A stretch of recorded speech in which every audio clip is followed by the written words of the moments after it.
I'd like to call to order this meeting of the Sacramento County Board of Supervisors for Tuesday, June 16th, 2020. Madam Clerk, will you please call the roll and establish a quorum?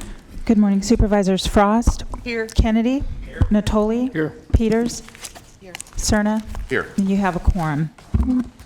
This meeting of the Sacramento County Board of Supervisors is cablecast live on Metro Cable 14, the local government affairs channel on the Comcast, Consolidated Communications, and AT&T UVerse cable systems. The meeting is closed caption and is webcast at sacmetrocable.tv.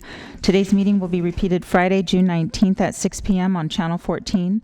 This meeting is also broadcast live on KUBU Radio on 96.5 FM. A DVD copy is available for checkout from any local library branch. Please take a moment to silence your electronic devices at this time. Great, thank you. Supervisor Peters, will you do us an honor and lead us in the pledge, please?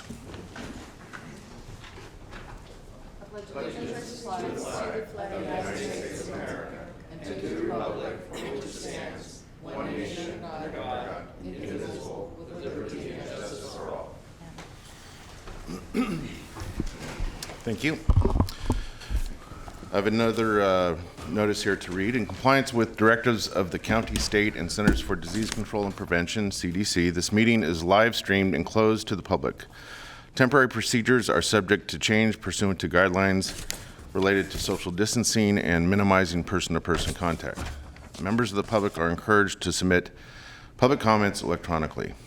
Public comments will be distributed to members of the board, read into the record upon written request, and filed in the meeting record.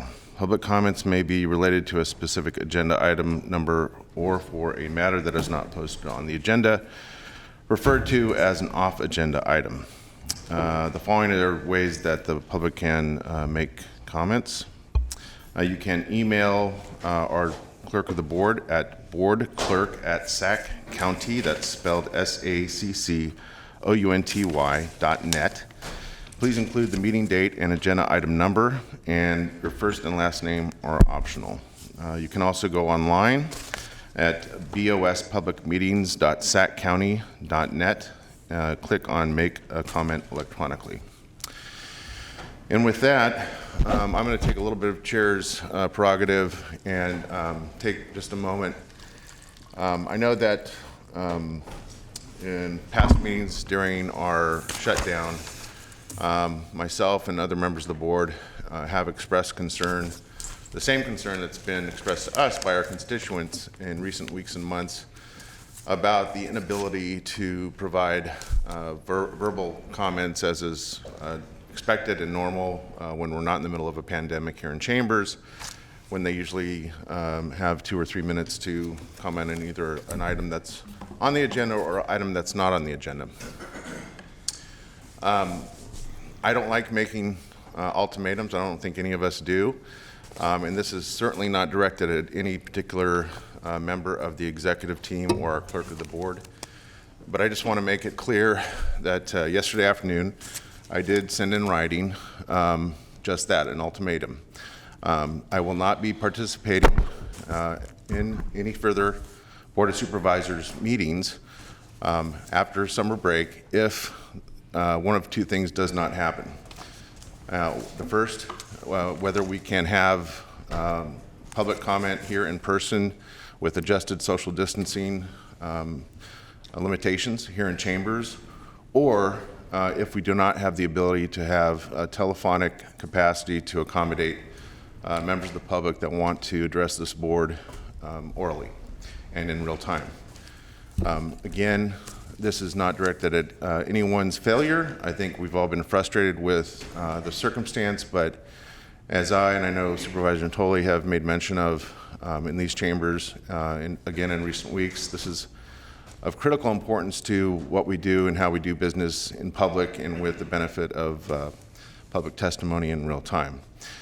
With that said, it's my understanding, having had discussions with our county CEO, that I believe he feels similarly in terms of the import of this issue, and we are expecting that he and his capable staff, along with the clerk of the board, will take the time over summer recess to make adjustments as necessary, whether that's either finding a way to accommodate people here in public, at our podium, in chambers with us during hearings, or again, to participate by other means, telephonically, or perhaps even with new audiovisual platforms. Mr. Gill, I don't know if you wanted to add anything else. No, I do not. Thank you. Great. Thank you. Any other members of the board have any comment on that subject? No, thanks. All right, with that, our first item, please. Okay. For your consent matters, items 1 through 67. For item 55, I need a motion to drop the authorization to execute an agreement between the Sacramento Sheriff's Office and the City of Sacramento to reimburse the City of Sacramento for 1/3 of the cost to repave the Sheriff's Emergency Vehicles Operation Course located at 3905 Alert Road. So you need a motion to drop that? Drop that, So moved. yes. Okay, it's been moved by Supervisor Natoli and seconded by Supervisor Frost. Any further comment? If not, please vote. Unanimous vote. Okay. And then I have 2 notes for you. For item 61, you're introducing an ordinance. So you're adopting an interim transportation mitigation strategy for the Florin Vineyard Community Plan area and introducing an ordinance amending certain sections of Chapter 16.85, Title 16 of the Sacramento County Code relating to the roadway credit reimbursement provisions of the Florin Vineyard Community Plan Development Impact Fee. You're going to waive reading and continue this to July 14th for adoption. And then you're adopting an ordinance, item 66, adding Chapter 16.86 to Title 16 of the Sacramento County Code relating to the establishment of development impact fees to finance the cost of public facilities within the Metro Air Park Special Planning Area. You waived reading on this on June 2nd. And that concludes my notes for your consent matters. Great. Thank you, Madam Clerk. What I failed to mention at the beginning of our hearing is that this is our last hearing of the fiscal year, and this represents a bit of a departure from tradition in terms of the duration and format of our budget hearings. And I know that we have a number of associated items on consent that are related or do have some impact on our budget consideration deliberations as well later this morning. So I am aware that there are members of the board that do have a number of items in consent that they would either wish to pull for separate vote and consideration or provide comment. I think what we'll do is just go from my left to right and start with District 5. Mr. Natoli? Thank you, Mr. Chair. One procedural issue, Flo, as you referenced the consent calendar, we've gotten a number of comments. A lot of them have been tagged to a number of items that are built into the consent calendar. A lot of those folks, as you're well aware, have asked to have those read into the record. Before we take up consent calendar, did you have a process for doing that? I'm going to, again, make a request, certainly through the chair, to have a number of consent items held over to match up with item 77, the budget. But I didn't know what the intent was there before I launch into my comments here and suggestions for pulling some items. So. What I was recommending is to the chair is that before you take your vote on your consent matters, I do have comments to read for items 46 through 56. Okay, and there was some, okay, very good. So, Mr. Chair, and certainly appreciate your comments relative to conduct of our meetings and the need to, and I know that the county executive is certainly very well aware of the need to find ways for folks to comment real time on matters for this board. And I understand also, the approach we're taking here with this placeholder budget. But I guess as I reflected on this and had a chance to dive into a number of the items, there's a lot of significant information contained in a number of the items that are on the consent calendar that relate to the placeholder budget discussion. And so I guess I want to suggest that rather than have this a bit disjointed, that some of these items be pulled and coupled so that we can actually discuss them in the context of the budget and what might happen over the summer and the impacts of a number of decisions we'll be asked to weigh in on here today. And so my request would be to a couple items 4 and 5. Also item 19, 20, 21, 22, 24, 29,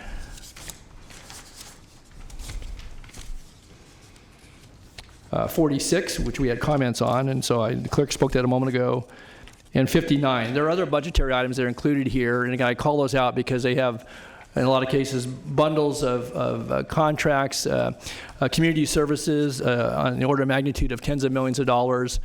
And I would just say that one of the things that concerns me, and I understand from a budgetary standpoint, certainly the work that's been done to bring the recommendations to us this morning, is that we have a new caveat that's included in every contract that is being proposed to come before us this morning. And I'd like to have some discussions about that because it allows for immediate termination or amendment based upon what we might do in September. And I get the uncertainty. We're still in the midst of a pandemic and stay-at-home orders and so forth. And so, again, I certainly, with all due respect, understand why the recommendation is before us the way it is today. But this is the opportunity for this board, on behalf of the 1.5 million people that we represent, to deliberate and discuss, certainly in the context of the proposed budget, which this is going to, or the approved budget, the placeholder budget, but also I think to have some conversation about what we do over the summertime in anticipation of things we don't yet know for certain. But also I think some of the things are embedded in what we're being asked to do here today. So. Again, without speaking to each one of those items separately, we can bundle them. I will, at the appropriate time during the budget, comment on in some of the appropriations we're being asked to approve, including the capital improvement budget, also our contract for inpatient mental health beds, which over the course of the last 4 or 5 years has gone from $16 million to now what's proposed to be $39 million. And again, just a whole host of services, though, to relate to the quality of life, certainly from the standpoint of public protection, public safety, social services, human services, right down the line. And so I'd like to couple those items with the discussion about the budget on item 77. Okay, I appreciate that, thank you. And I'm looking at the clerk, I assume we can accommodate all that, and you took careful note of the numbers that Supervisor Tully would like to consolidate. Yes. Consideration with the budget. But before we continue, let me look to Supervisor Peters to find out if there's any need to, for you to state into the record now any recusals on any of those issues so that we have that covered ahead of time. I am going to, I have a slide prepared for item 4, which I think Okay. Don already mentioned. Okay. And a slide for, didn't write the other one down, but 77. yeah, because it's later. It's a timed item. And then I also want to have County Council comment item 37, which is a Mather homeless project, and she has reviewed it and determined that I can vote on it. So. Okay, so what I think we'll do is then maybe at the time, since we're going to treat this all as kind of a package of budget consideration deliberation, when we hear item 77 with the other items that Mr. Tully mentioned, there'll be, again, another special note about what Supervisor Peters just mentioned in terms of her slides. And I know she's done this in past years to be very careful and deliberate about which item she's recusing on. So just want to make sure we accommodate that request. May I Yes. say something, please? So then the balance on your items 1 through 67, we are going to hold, you're saying, item 4, 5, 19, 20, 21, 22, 24, 29, 46, and 59. Okay. Yes.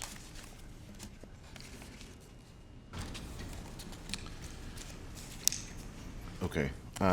Supervisor Frost, do you have any items? Any items? Okay. I made my comments. All right. I do have questions and comments. Item 56, 58, and 62. So none of those overlap with what we just mentioned. Will be consolidated with 77. Why don't we go ahead and take those now, Madam Clerk? Okay. And we do have public comments for item 56 as well.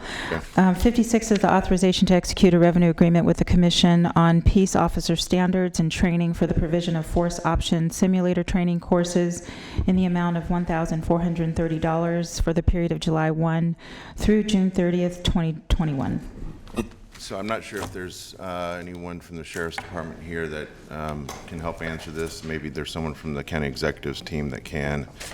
And I apologize, I just didn't realize this until after we had our briefing, but I just take note of the very small amount that is associated with this action item. It's $1,430, if I'm not mistaken. And it's affecting, I think, somewhere in the neighborhood of maybe 13 students. And so I just wanted some clarification. This seems like a very important part of post-training. And is this reflective of the fact that we don't have a number of personnel that are taking advantage of this? When you only have 13 out of hundreds that are looking at force option simulation training? Or is that something that I can get an answer back this afternoon? Yeah, why don't we get you an answer? I don't have the answer. Okay, all right. But you understand the nature of the question, I assume? I think so. Okay. All right, so why don't we look to have an answer on that later this afternoon? Item 58. 58 is the Sacramento International Airport runway pavement rehabilitation, final contract acceptance. Great. I see our airport directors in the audience. I just wanted to say thank you to everyone that's involved in getting this project complete. Representing that area and living near the airport myself, I know that the interruption to the service that made use of the runway had impacts in terms of flight patterns and especially south flow departure altitudes in the Westlake neighborhood and West Shore neighborhood and some of the neighborhoods, especially on the west side of I-5. And of course, we do continue to hear from constituents in that part of the city and county about their concerns. But with only one way operational, that did have some impact on those associated overflight impacts to the neighborhoods. And so I'm glad to see it back in running order, and I appreciate everyone that was involved with that. And then 62, please. 62 is the retroactive authority to apply for grant funding from the Sacramento Metropolitan Air Quality Management District, SMAQMD, Lower Emission Vehicle Incentive Program, and authority to accept funding related to the current program and to execute it and submit all documents and accept funding related to any future SMAQMD LEVIP funding opportunities. Great, thank you. Again, just another expression of my gratitude to all of those on the county side of this matter to pursue and accept the funding to see that our fleet continues to expand to the zero emission space, as well as to our very capable staff at the Sacramento Metropolitan Air Quality Management District who worked in partnership to see that this is before us today. Again, this is an incremental step, but an important one to see that our fleet, especially our medium and heavy-duty fleets, continue to progress into the zero-emission space that I think we all can agree we want to see for the entirety of our fleet here in Sacramento County. So, another big thank you to our staff. Okay, with that, I think what we have is the balance of consent. You have the balance of consent, but we should read the public comments before you take that vote. Okay. Okay, so the clerk, staff, and I are divvying up the comments, and we'll read those into the record. Okay, so starting with item 46. This is from Eddie Franco. Dear Supervisor Cerna, I would like this comment to be read aloud during the 6/16 Board of Supervisors meeting as a comment to agenda item 46. My name is Eddie Franco, a 24-year-old resident of Sacramento County and City. I am writing you to express the deep concern with proposed funding to the Sacramento County Sheriff's Department in the county's fiscal year 21 budget. Specifically, I implore that the board reject the roughly $3.1 million in additional funding requested by the Sheriff's Department, detailed in items 46 through 56, and those are agenda items. Instead, I request that the county focus funding and resources on community and social services with a special focus given to infrastructure for unhoused people in Sacramento County, mental health services, hand wash stations, porta potties, and reinvestment in the county's black communities. For too long, Sacramento County has misappropriated our tax dollars, fueling a violent, racist sheriff's department while ignoring marginalized communities. As the last few weeks have shown, your constituents your constituents have had enough. We are done. It is past time for a change. Eddie Franco. This is from Katie Franco. Dear Phil Supervisor Phil Cerna, I would like this comment to be read aloud during the 6/16 Board of Supervisors meeting as a comment to Agenda Item 46. My name is Katie, and I'm a resident of Sacramento County. I'm 24 years old. My husband and I moved to Sacramento a few years ago and quickly fell in love with the city. We especially love the people of the city, especially the people who make the city beautiful and diverse. We are committed to working for the people in this community and taking action to prevent Black people from being killed by the police. The Sacramento County Sheriff's Department does not work to protect all people in the community. We need to reallocate funds from law enforcement and preventative community programs like education programs, mental health programs, substance abuse programs, and other social services. I am writing you today to express my concern for the county's fiscal year 21 budget, specifically the budget for the Sacramento County Sheriff's Department. As a young Sacramentan who has attended several protests, I have seen firsthand the terror tactics used by Sacramento Sheriff Department and other law enforcement agencies. I have seen friends tear gassed, arrested, or run in fear for their lives for groups of officers who are shooting tear gas canisters and rubber bullets at them. We need to rethink the way we protect our communities because these methods are not working to protect us. We do not feel safe when the Sacramento Sheriff Department is present. The city invests too much money in law enforcement. Because of this, we have lost too many Black lives to police sheriff violence. I am requesting you to create a budget amendment which defunds the Sheriff's Department and invest in the needs of our communities. The budget needs to invest in our communities, not sheriffs. It needs to reinvest in rehabilitation programming, not prisons and jails. This is from G. Guevara.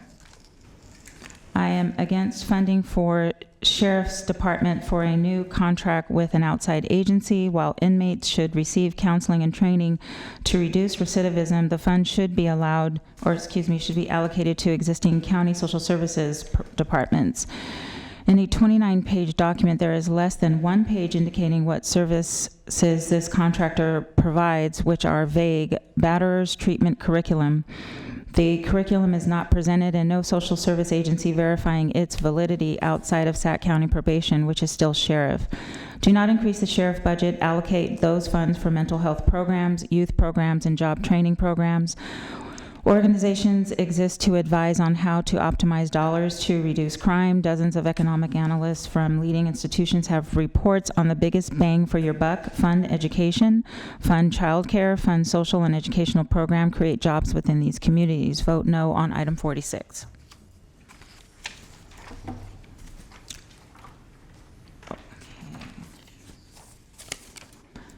This is from Kalia, I hope I'm pronouncing that correctly, Kalia Friedrich. Dear Supervisor Phil Cerna, I would like this comment to be read out loud as a comment to Agenda Item 46. My name is Kalia, and I am a resident of Sacramento County. I am 37 years old and have lived here for nearly 14 years. I love the people in this city, especially the people who make the city beautiful and diverse. I am committed to working for the people in this community and taking action to ensure that all people are treated equally by and before the law, specifically to prevent Black people from being killed by the police. The Sacramento County Sheriff's Department does not work to protect all people in its community. We need to reallocate funds from law enforcement to preventative community programs like education programs, mental health programs, substance abuse programs, and other social services. I am writing to you today to express my concern for the county's fiscal year 21 budget, specifically the budget for the Sacramento County Sheriff's Department. As a Sacramentan who has attended several protests, I have seen firsthand the terror tactics used by Sacramento Sheriff Department and other law enforcement agencies. I have seen friends tear gassed, arrested, or run in fear for their lives from groups of officers who are shooting tear gas canisters and rubber bullets at them. We need to rethink the way we protect our communities because these methods are not working to protect us. We do not feel safe when the Sacramento Sheriff Department is present. The city invests too much money in law enforcement. Because of this, we have lost Black lives to police sheriff violence. Even one is too many. I am requesting you to create a budget amendment which defunds the Sheriff's Department and invest in the needs of our communities. The budget needs to invest in our communities, not sheriff. It needs to reinvest in rehabilitation programming, not prisons and jails. This is really small. Just once, I'm trying to figure out. This is from Liz Blum. Please read aloud in chambers on 616. First, could you please explain how these funds are coming from AB 109 realignment funds? Are there more funds available for community-based reentry services from AB 109? If so, how are these funding allocations decided on, and how can community be involved in making these decisions? While reentry services are desperately needed in Sacramento County, it seems as if this funding for Man Alive Sacramento is solely for 22 classroom hours per week inside both the main jail and RCCC. Why does this qualify as reentry services while thousands of people are released in the streets with no clothing, food, housing, charged phones, and often no medication? Anti-Police Terror Project has been providing jail support for months, even before COVID-19, and has truly shown that reentry services could look like, as rides are called to get folks home safe and blankets are provided for those who have no choice but to sleep outside. It is honestly shameful that the county has failed to fund human services so deeply that community members have to self-fund basic support for our neighbors getting out of jail. Please do not allocate this $76,876 to Man Alive Sacramento, and instead allocate these funds to true reentry services, which include permanent supportive housing, drug addiction treatment, harm reduction services, and trauma healing services led by people who are directly impacted by the criminal justice system. Alan Pierce, and this is for item 47. Is that the one that we're holding? No. Okay, for the agenda of June 16th, item agenda 47, my following comment is to be read aloud during the June 16th meeting to the Sacramento Board of Supervisors. I am a concerned resident of District 4. I am concerned for the lack of investment in our communities and the overinvestment in the Sheriff's Department. Drug policy should prioritize funding community structures that effectively address the harm of sellers onto others and users who struggle. Therefore, the suggested funds should go towards community specialists who can enact long-term support, not the Sheriff's Department. Such criticisms against item 47 can also be representative of the overall need to defund law enforcement in Sacramento and shift funds towards investing in mental health care, affordable supportive permanent housing, community-led safety programs, and reentry services. Given the recent allocation of $180 million from the CARES Act, more funding needs to be invested in Sacramentans, including and especially our Black communities, rather than departments who exist to incarcerate community members and profit from it. This also means canceling the recent contract to waste $7 million in building a new downtown jail tower. Sacramento has long needed more community investment and must follow the steps taken by cities such as Minneapolis and San Francisco, who are beginning to make changes for their communities. Doesn't ours deserve the same? Sincerely, a concerned District 4 resident. This is Rachel Harrington. I'm not going to read her address in the record, but it is an address in Carmichael 95608 area.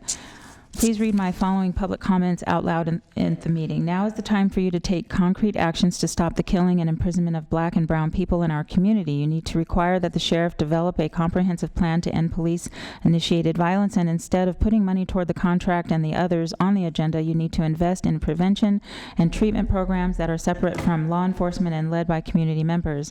We want you to reduce spending on the Sheriff's Department by 30% for fiscal year 2020-21 and develop funding reduction strategies for the following 4 years, then reinvest all cost savings from the reductions to law enforcement budgets toward prevention and community development. Now is the time to respond to our protests. We demand bold steps for systematic change that supports our Black and indigenous community members. Defund, dismantle, and reinvest.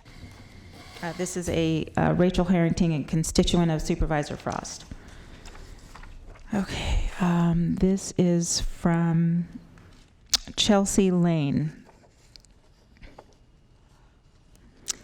Okay, I believe this money could be better put to use by investing in community programs that do not incentivize free prison labor. I don't agree that these businesses should be given taxpayer money in exchange for free labor. I request that my comment be read aloud during the community feedback portion of the 616 meeting, and this was for item 47.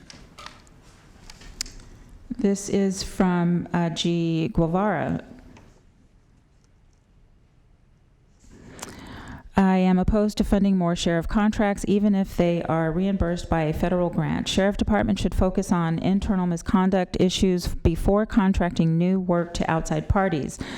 While drugs and associated violence are a problem, Sheriff's Department should address the continued persecution of people working in the underground market in marijuana while it and related product has been decriminalized. Reallocating funding dealing with weed-related issues to enforcement of other narcotics.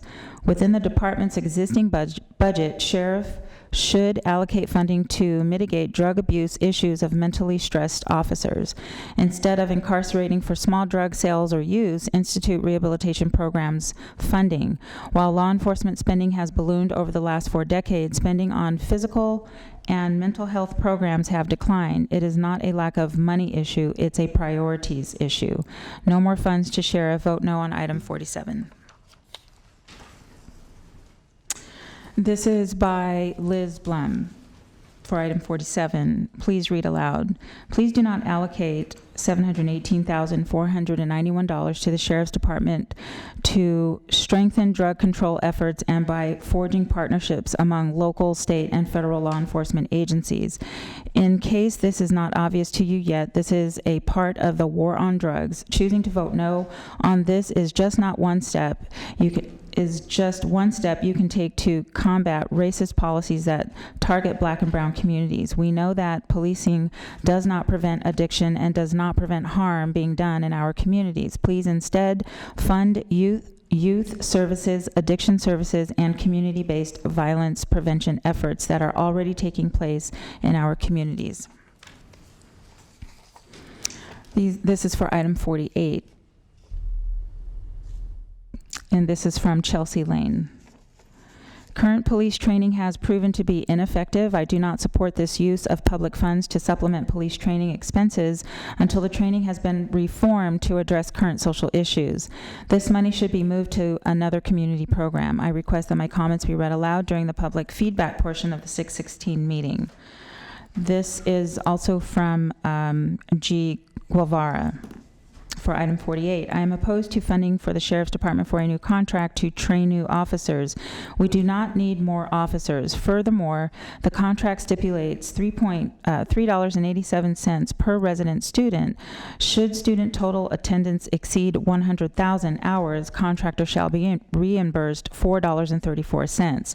The fact that the rate increases with more students taught suggests a conflict of interest for the contractor, where they are incentivized to increase attendance, but quality of education, retention rate, passing rate are not addressed. I oppose all additional funding on the mere merit that the sheriff budget is too large as is, but especially oppose this item in that it is a freebie to teach new officers, even if the officers don't succeed in the training. No more funding for the sheriff. Vote no on item 48. Okay, item 48. This is from Liz Blum. Please read aloud in chambers. Why are our county tax dollars funding vocational training and recruitment at Los Rios Community College District through the Sheriff's Department when people are dying on the streets? Data shows that more sheriff officers does not make communities safer. Amidst the global pandemic, we need to be investing and prioritizing the basic needs of our community. Item 49, this is from Megan Farrell. Dear Sacramento County Board of Supervisors, my name is Megan Farrell. I am a voter in District 5. I am writing to you my public comment in regards to agenda items for the 6/16 meeting. I would like it read aloud during the meeting. I'm in opposition to the $840,000 revenue agreement in agenda item number 49. This $840,000 that goes to the Sacramento Sheriff Department for transporting and watching inmates perform free labor for the Sacramento Regional Transit District is an absurd amount of funding for supervision and must be reevaluated, with funds redistributed to programs benefiting the inmates, such as housing and job training for newly released offenders. The revenue agreement in agenda item 53 is inadequate. $40,000 for a reentry service is simply not enough, and in comparison to agenda item 49, this minute amount of funding for housing services shows that sheriff's office priorities are not to focus on the rehabilitation of offenders, but rather the exploitation of their labor. As the board, you have the power to remedy these inequities. For a general comment, I would like to add that the obvious discrepancies in funding priorities between the law and order category and the rest of the agenda items is emblematic of what myself and millions of others are protesting when we call for the defunding of the police and investing in our communities. Sincerely, Megan Farrell, District 5 resident. And item 49, this is from Spencer May. Hello, I am writing with respect to the Sacramento County Board of Supervisors meeting related to items 46 through 59. I'm actually going to pull this one back and put it with the group for the 46 through 59. Okay, so this one is for item 49. This is from Mr. Guevara. I oppose all new funding for sheriff, especially for the work project program inmate crew supervision contract, as it funds supervising deputies while the labor of inmates is provided at no cost. The $840,000 requested should be allocated for jobs within the community where workers are paid the legal minimum wage. The Board of Supervisors should not allow more funds to pay sheriff's officers when they are already hired and guaranteed to pay through their union contract. Furthermore, the idea that the supervising deputies would be paid $900 to $1,200 per 8-hour shift supervising inmates, while the inmates themselves are unpaid is disgusting. Does unpaid supervised labor sound like something else abhorrent in our history? Vote no to pay deputies to supervise slave labor by any other term. Okay. Item 49, this is from Liz Blum. Please read aloud in the chambers. Have you read the 13th Amendment? Have you ever thought long and hard about how it is connected to the Sheriff's Work Project? The 13th Amendment to the Constitution left slavery legal if one was convicted of a crime. The $840,000 in potential revenue for deputies to supervise incarcerated workers, also known historically as convict leasing, echoes hundreds of years of slave driving incarcerated workers. Do these incarcerated workers have rights? Are they treated with care and respect? Our loved ones tell us they are treated like animals in the care of the Sacramento Sheriff's Department, and while the DA and Scott Jones put disturbing caveats on the COVID-19 releases, giving an ultimatum to those released to either turn themselves back in or volunteer for the Sheriff's Work Project program, it is clear that there is a profit motive behind this.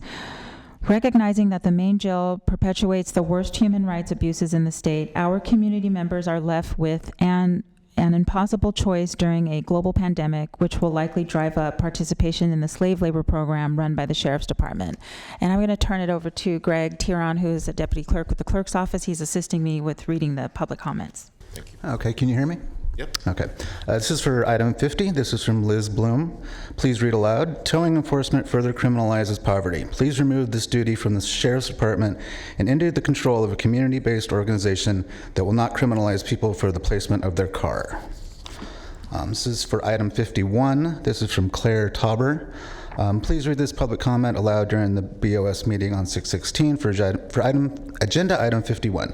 Hello, Sacramento County Board of Supervisors. My name is Claire Tauber, and I'm a resident of District 1, so I will direct this comment to Phil Cerna in the hopes that he will advocate for members of his district.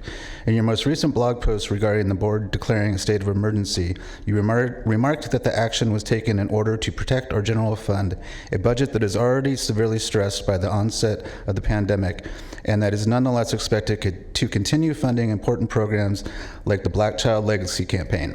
In the face of this economic recession, it is foolish to continue pouring money into the hands of the Sheriff's Office, in this case to the tune of $671,938, when there are a plethora of other things like health and housing services that need funding. This would not be an effective use of funding, as the Urban Area Security Initiative program states that funds are used to build an enhanced and sustainable capacity to prevent, protect against, respond to, and recover from acts of terrorism. I can say firsthand as a Sacramento resident that this would be a misuse of funds, because my only personal experience with terrorism took place 2 weekends ago in the streets at the hands of Sacramento County Sheriff's deputies. There is a moral obligation to stop funding an institution that I witnessed tear gas my neighbors and shoot rubber bullets into a crowd of unarmed community members. If you truly believe that we are in a state of emergency, please act accordingly. Fund requests that actually make the community safer and stronger, not just make Scott Jones' pockets bigger. Thank you for your time, Claire Tauber. This is for item 51 as well, from Shay Hazarian. Dear Sacramento County Clerk, I would like for my comments to be read aloud during the 6/16 meeting regarding agenda item 51. As a Sacramento County resident, I vehemently oppose all funding increases to the Sacramento County Sheriff's Department. The Sheriff's Department is asking for a $3.1 million increase today in addition to the $372 million that it already receives annually. These funds should be allocated to support Black communities, affordable and permanent supportive housing, mental health care, and community-led public safety programs. The evidence of our community members being shot by projectiles and tear gas by law enforcement, along with Sheriff Jones' continued cooperation with ICE, should make us see that law enforcement does not keep us safe. It's from Shay Hazarian. Item 51 from Chelsea Lane. I think this money should be moved into a community program that can address more pressing issues than Homeland Security. I request that this comment be read aloud during the community feedback portion of the meeting. And also item 51 from G. Guevara. I oppose accepting $671,938 grant from DHS. There are no details on what this grant is for, and although I am opposed to any funding authorized by BOS from Sacramento County taxpayers, I'm also opposed to any funding authorized by federal agencies to spend federal tax monies on more law enforcement. As I see no stipulation on what items or programs should be allowed by this grant funding, as I see no stipulation on what items or programs would be allowed by this grant funding, feel I am, and therefore our board, is ill-informed to make the right decision and should vote no. Our communities are over-policed. Our departments have weapons suitable only for so-called war zones, and unless this funding stipulates only rehabilitation, anti-recidivism programs, I am opposed. It is likely more training for so-called lethal situations and funding for weapons or gear that are absolutely unnecessary. Sacramento Sheriff does not need more funds to terrorize the Sacramento County residents in the name of Homeland Security. Vote no on 51. Item 51 again, Liz Bloom, please read aloud. Please explain how the Urban Area Securities Initiative and the Regional Threat Assessment Center does not further criminalize Black and brown communities. This grant from the Department of Homeland Security needs more transparency. What are these programs and which communities are they targeting? This is yet another opportunity for you to reject further funding for the Sheriff's Department with a long history of human rights abuses. This is for item 52 from Chelsea Lane. I do not believe this is a good use of taxpayer money. Crime reports for Ileton reflect very small numbers only for petty crimes, and incidental interviews with residents confirm that these services are not needed in the area. I request that this money be reallocated to other community programs. I request that my comment be read aloud during the 6/16 meeting during the public feedback portion. This is also on item 52 from Liz Blum. We demand that you cancel this contract, and please read this aloud. City of Ileton, the revenue that this would bring the county is not worth the criminalization and policing of this small rural city. Instead, the City of Ileton should invest in community-led public safety programs. Item 53, this is from Savannah Dobrev. It is imperative for these people to have somewhere to call home after their sentencing is completed. Jail time is meant to be rehabilitating, and that cannot happen if once the time is completed, these people are turned over to the streets. With no resources provided, their options become limited, and they will be more likely to become repeat offenders purely for survival reasons. We must defund law enforcement, demilitarize our communities, remove police from schools, decarcerate, repeal laws that criminalize survival, invest in community self-governance, provide safe housing for everyone, invest in care, not cops in cages. I would like my statement to be read at tomorrow's meeting. Thank you, Savannah Dobrev. There's also item 53. This is from Megan Farrell. Dear Sacramento County Board of Supervisors, my name is Megan Farrell. I'm a voter in District 5. I'm writing to you my public comment in regards to agenda items for the 6/16/2020 meeting. I would like it read aloud during the meeting. I'm in opposition to the $840,000 revenue agreement in agenda item 49. This $844,000 that goes to the Sacramento Sheriff's Department for transporting and watching inmates perform free labor for the Sacramento Regional Transit District is an absurd amount of funding for supervision and must be reevaluated. With funds redistributed to programs benefiting the inmates, such as housing and job training for newly released offenders. The revenue agreement in agenda item 53 is inadequate. $40,000 for a reentry service is simply not enough. And in comparison to agenda item 49, this minute amount of funding for housing services shows the Sacramento Sheriff's Office priorities are not to focus on the rehabilitation of offenders, but rather the exploitation of their labor. As the board, you have the power to remedy these inequities. For a general comment, I would like to add that the obvious discrepancies in funding priorities between the law and order category and the rest of the agenda items is emblematic of what myself and millions of others are protesting when we call for the defunding of the police and investing in our communities. Sincerely, Megan Farrell, District 5 resident. So item 53 from AL French Tubo. Please read a meeting. This type of spending, which should be referred to as housing service for formerly incarcerated individuals, not offenders, should be the focus of our public safety spending, yet it is only $40,000, less than 2% of the $3.1 million on the table today, and 1/10 of 1% of the total sheriff's budget. Supervisors, you can and must do better for our community.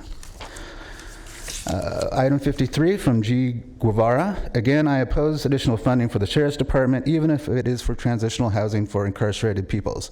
The Board of Supervisors should allocate the $40,000 Sheriff is requesting to other social service departments within the county that are already connected with the communities in which our incarcerated people will be living, perhaps to fund a new social worker who works explicitly with housing for inmates just released. Support community needs, not sheriff wants. No more funds for the sheriff. Vote no on item 53. So item 53 from Liz Blum. Please read aloud why our community is in desperate need of housing once they are released from jail and before they are targeted and criminalized. Good Cause Sacramento discriminates against people with addiction disorders. They continue to blame victims of these diseases by explicitly not providing alcohol or drug recovery or treatment services. The county executive claims that this is also being funded through AB 109. And again, we ask to be more involved in the process of allocating these funds, reentry services that actually meet the need of our communities. Attached to this item, item 53, also do not seem to state how many people will be housed for the cost of $40,000. So please explain to us how many people will have, so please explain to us how many people will be housed and how will they be selected to participate in this program. How was this organization chosen, and how many were considered before choosing Good Cause Sacramento? This is for item 54 from G. Guevara. The Sheriff's Department should fund this contract within their existing budget, not additional funding. SAC taxpayers should not pay for their lack of priorities. What about our barrack agency? Up until this contract, Sacramento County Sheriff's Department had not liaisoned with the local agency providing medical examinations for and collecting evidence from abused and neglected children and sexual assault victims, including adults. In the year 2020, the sheriff is sending victims to San Francisco County for medical evaluations following a crime.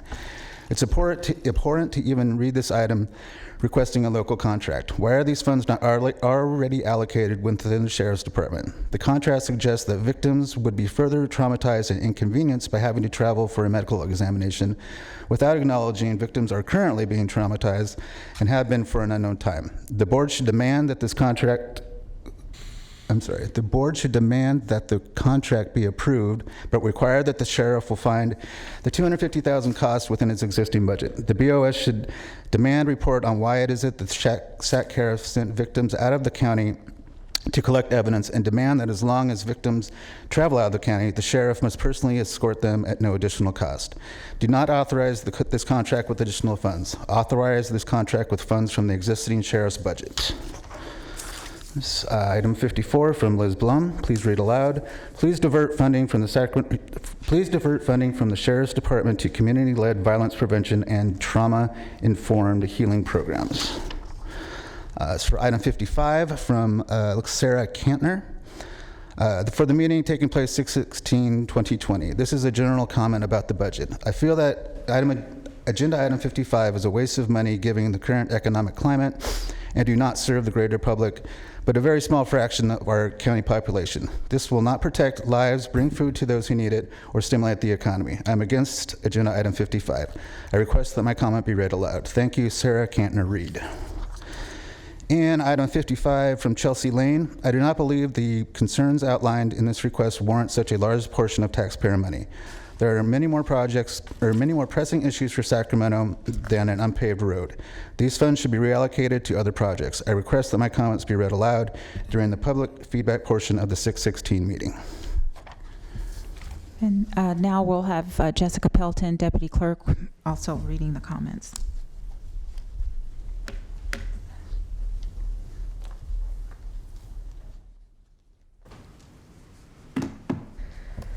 And the first one is item 55, G. Guevara. I oppose funding $91,620 funding to reimburse City of Sacramento for repaving.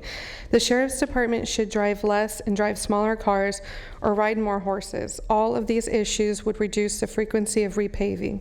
In order for sheriff to connect to the community better, they should walk in the communities or ride bicycles. Many electric bikes could be purchased with the auction of single sheriff's vehicle and dozens if a fewer are sold off. We do not need sheriffs driving SUVs, Crown Vics, or Good Enough. This is not a call to ban all cars. This is a call for alternative vehicles as used by CHP and many local police departments. Require internal audit on miles traveled per officer as a function of calls which they are responding, and why SUVs are required rather than the classic Fords, and how many could do their jobs without a car at all. Do not authorize paving funding without a full evaluation of driving policies that lead to pavement degrading. Item 55. And this is also item 55, Liz Blum. Please read aloud. $91,620 to fix some potholes on a road that only the sheriffs use. This is a shameful use of funds while our community members are unhoused and suffering during a global pandemic.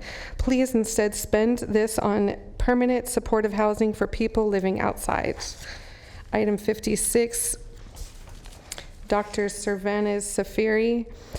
I'd like my comment read aloud during the meeting. It's maddening to see that there is a request from the SSO to contract with Post for a force options simulator. How has the community benefited from the use of force thus far? The egregious use of force by the SSO has led to irreversible damage and death to countless individuals of color, including Ryan Ellis, Michael McIntyre, Elijah Tufono, and Deshaun McHolder, just to name a few. Not only should the request be denied, but the training itself should be removed from the indoctrination police officers receive when joining the department. The funds should instead be allocated to the Black Youth Leadership Project rather than studying up on how to use force with people of color. Why not budget for Black students to become civically engaged in California's legislative process through an organization that gives them the tools to advocate for themselves? Item 56, Alicia Ramirez. Please read the comment aloud during the meeting. Hello, Sacramento County Board of Supervisors. My name is Alicia Sawicki. I am a Sacramento resident and a local public school teacher. I wanted to leave a general comment on your agenda, as I know you have been discussing increases to the SAC PD budget. I am writing to implore you not to invest more money into the SAC PD and instead use the funds to invest back into the community. I ask you to use this opportunity to take the first steps towards creating a more equitable society by investing in community outreach programs that uplift the most vulnerable among us. I understand that calls to defund the police may seem impractical or radical to many, especially because we are currently reliant on the police to solve multitude of social problems, many of which they are not properly trained to handle, and most of which can be handled by social workers or community outreach efforts.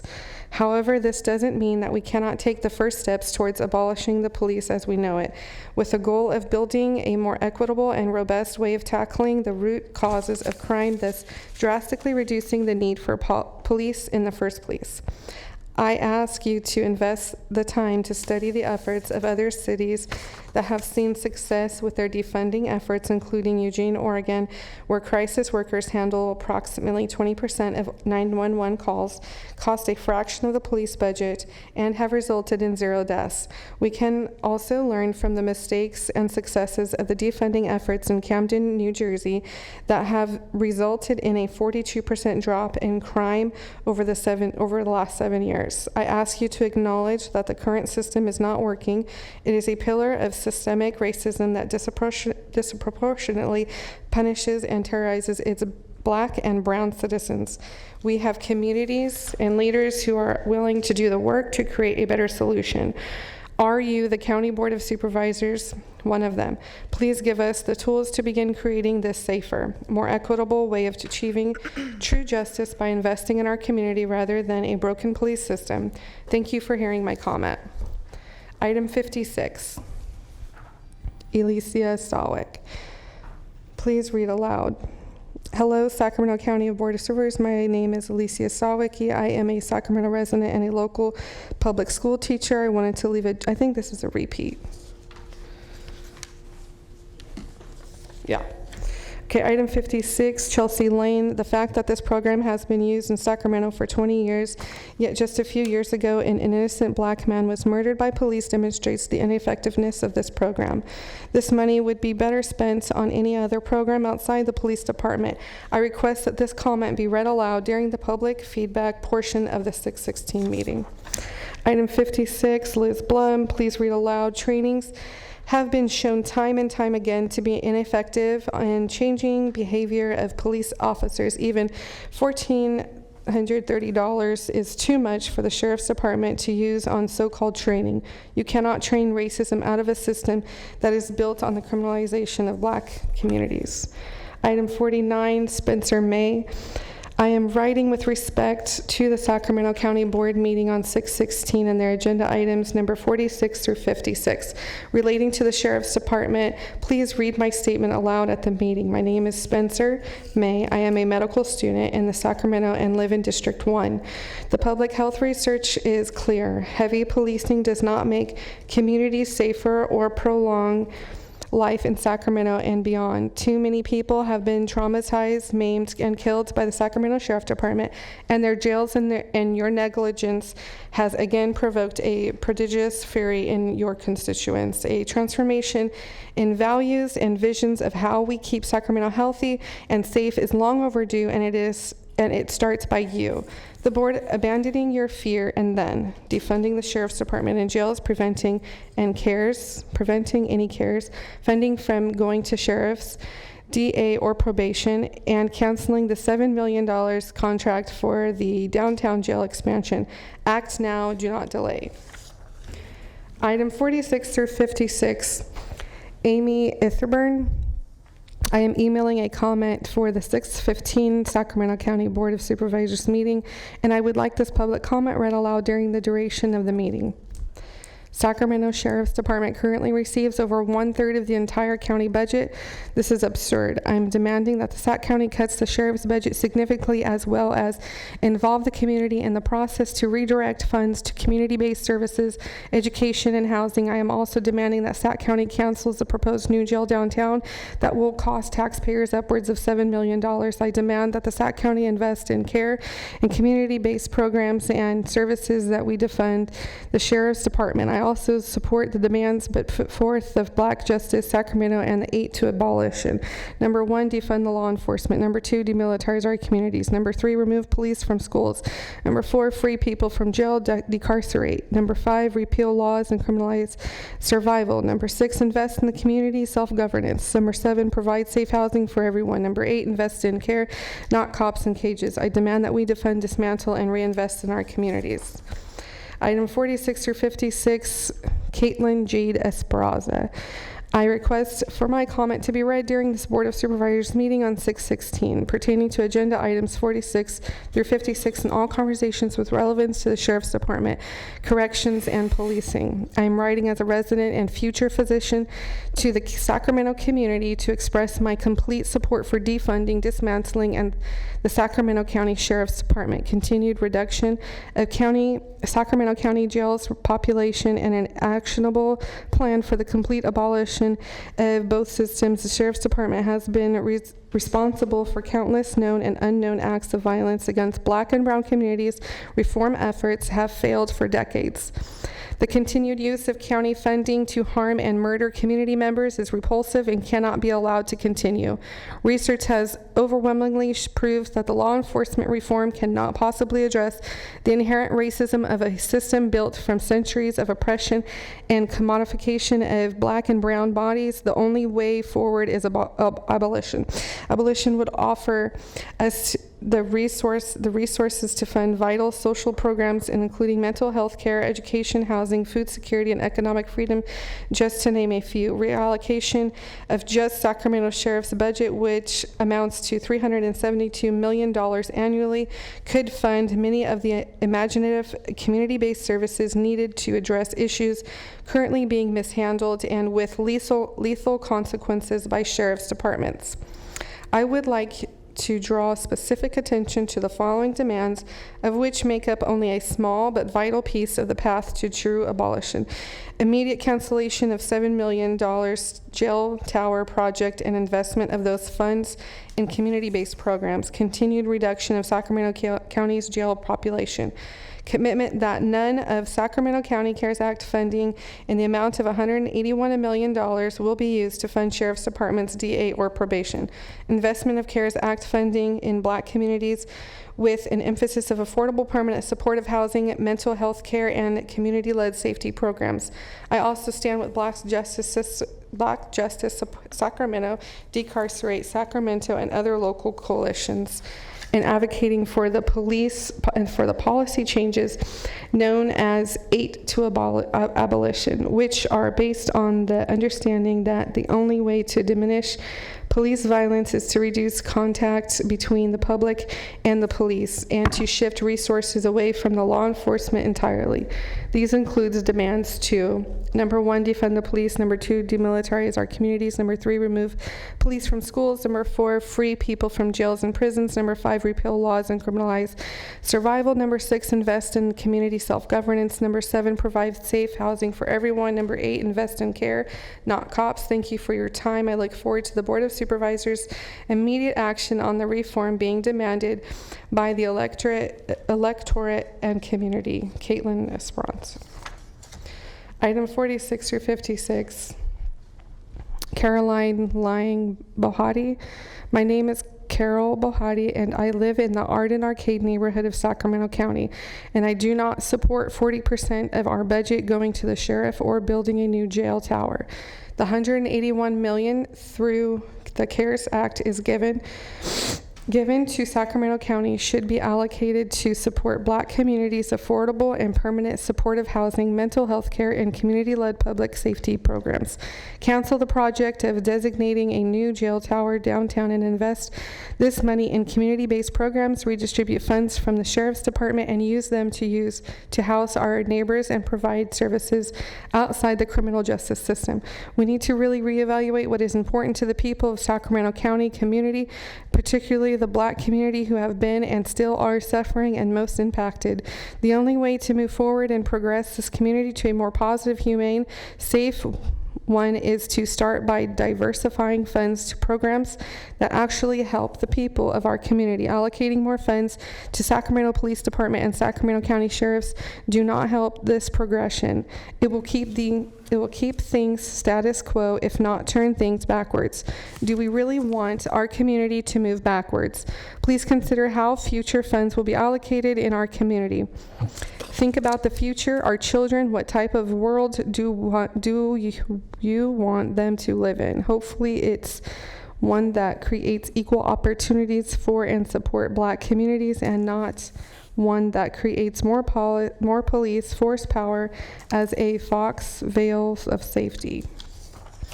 Item 46 through 56, Phoebe Walker. I would like my public comment read aloud during the meeting. I am Phoebe, a resident from and of District 2 in Sacramento. Over time, I've seen how law enforcement is ineffective in creating positive, tangible effects in the lives of Black and brown Del Paso Heights residents. Too often, I hear the ways in which you make lives here so much harder. Your role in my community compounds inequality, ruins young people's futures, and has Black people living in constant fear. There is no reforming a system that is culturally and historically built on racism. If you're honest with yourself, most police don't feel any internal desire to fix it. So the people must protect ourselves and our neighbors from you. We won't call 911. We won't ask the monsters under our bed to turn on the lights. As a lifelong resident of Sacramento, I demand that the funding be redirected away from the knee on my neighbor's neck and directed toward community-led public safety programs, mental health care, affordable and permanent supportive housing. Item 46 through 56, Krista Vlasek. I explicitly request my entire comment be read aloud during the meeting. My name is Crystal Vlasek. I am 25 years old and I love Sacramento. I'm writing to you to protect and preserve the people that live in the community. The Sacramento County Board is held with the responsibility for the budget of the Sheriff's Department, City, Police, DHP, and jails within this county. What appalls me is that 1/3 of the city's budget is allocated to the Sheriff's Department in Sacramento, $372 million a year and climbing each year. Sacramento County Board recently approved a $7 million contract to establish a new jail tower. I demand for a complete withdrawal for this tower and demand that this be a first step in the 8 to abolition to be carried out via Sacramento County Board. Please see the list of 8 demands. 1, defund law enforcement. 2, demilitarize the community and ban the use of rubber bullets, tear gas, and any other weapons of war against its people. Number 3, remove all police and law enforcement from school grounds of all ages. Number 4, continue to release people in jail. 5, eradicate all anti-loitering and camping and otherwise dangerous policing of the homeless. Number 6, invest in self-sustainable community governance. Number 7, reallocate otherwise policing budgeting by investing in housing, rent subsidies, and safe housing for all. Number 8, invest in various forms of care, eliminating cops and their cages. The police force exists as protected murderers. They execute mass violence against Black and brown communities, the poor, the disabled, the queer, the elderly. The police have zero mercy and they hide under the false pretenses that they serve and protect. The only thing being protected is the deep underbelly of what they don't show us. They show us they won't stop killing us. Imagine what they do behind closed doors. I demand that you defund the Sacramento Sheriff's Office and begin defending, investing, amplifying, and protecting Black lives. Item 46 through 56. Irene Sirwanga. I want to comment on the unethical funding of the sheriff and a strong concern about the plan to cut funding to programs that actually keep our community safe. Specifically related to item 46 through 56 on the agenda, I'm asking the board to cut the sheriff's funding significantly, stop investing in the jail system, remove police from schools, include the community in process to reinvest these funds. I would like my public comment read during the meeting on 6/16/20. Irene. Hello, this is item 46 through 56, Tarana Imam. Hello, I would like to submit a public comment for the Board of Supervisors on 6/16/20. In response to the items 56 through 56, I would like this comment read aloud during the meeting. A $3.1 million increase in funding for the Sheriff's Department and a $7 million new jail is not what Sacramento County needs. I urge you to direct the funding to community programs that focus on prevention rather than punishment, and that you follow the lead of Minneapolis and other cities around the country who are taking active steps to defund the police, reimagine public safety. The Sheriff's Department already receives over 1/3 of the county's general fund annually, money that could be better spent on affordable housing and responses to the homelessness crisis, mental health, addiction, and treatment and other community services. Thank you.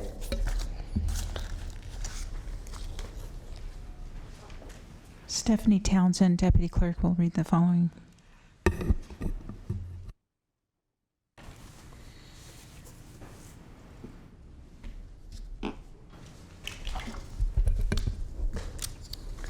Okay, item 46 through 46, Amanda Moe. I am emailing to comment on items 46 through 56 for the meeting on 6/16. I am specifically requesting for this comment to be read aloud at the meeting. I am a student at UC Davis who works with community members of Oak Park, Sacramento to improve physical and mental health. As someone who is actively working in the community, I am very much against the increases in the budget for law enforcement. Law enforcement budget should be decreased and funds redistributed to support Black and brown communities. And initiatives such as affordable and permanent housing, mental health care, community-led public safety programs will not only reduce the need for law enforcement, but they will improve the lives of Sacramento residents you serve. You can also use the $181 million you receive from the CARES Act for these services. These services are vital not only for a thriving community, but are especially necessary amid a global pandemic that is disproportionately harming Black and brown communities. These services are also imperative following the release of many community members due to the pandemic. People recently released need to have a net of accessible resources and support when they get out. Further funding of the Sheriff and Probation Department does nothing to actually improve the lives of Sacramento residents, and we want our tax dollars to go into programs that will give back to our community, not lock up our most vulnerable. Thank you, Amanda Moe. This one is from Maria Monchal. Please read this comment aloud. Items 46 through 56. These agenda items add up to $3.1 million going to the sheriff. This is unacceptable given the police are murdering Black people at alarming rates. Additionally, even when they are not, they are still enforcing laws in a way that is inherently racist in our anti-Black society. We need to instead invest the money in programs that prevent the need for the police, like solutions for homelessness, rehabilitation services, mental health crisis counselors, and other unarmed experts who are trained in de-escalation techniques. Thank you, Maria Monchal. Victoria Lisa, County Board of Supervisors. I am referring to line items 46 through 56, sheriff's items for the meeting of 6/16. I would like my comments read at the meeting. It is degrading and irresponsible to entertain the idea of increasing police budgets at this time or any time in the future. There must be no increases of the city budget towards policing efforts, and these must certainly be $0 and 0 cents awarded to police from the CARES funding Sacramento has received. These line items add up to over $3.1 million. We demand our local budgets to be spent on building up our communities, not building prisons and funding more state-sponsored violence executed by police forces. It has become increasingly evident weeks ago on, and police continue to harm and persecute with reckless abandon at the time when they should obviously be on their best behavior, that we cannot police our way out of the situation. Centrist plactations are an insult to those who have suffered life and limb fighting for a more stable life and equality for all our citizens. Defund the police, fund youth programs, permanent housing, harm reduction services, and youth education. Thank you, Victoria Mapson. Heather Newman, meeting date 6/16, items 46 through 56. The money going into law enforcement should be allocated to mental health programs, affordable housing, support to Black and disenfranchised communities, and community-led public safety programs. None of the CARES Act funding should be given to Sheriff's Department. I would like my public comment to be read aloud during the meeting. Heather Newman.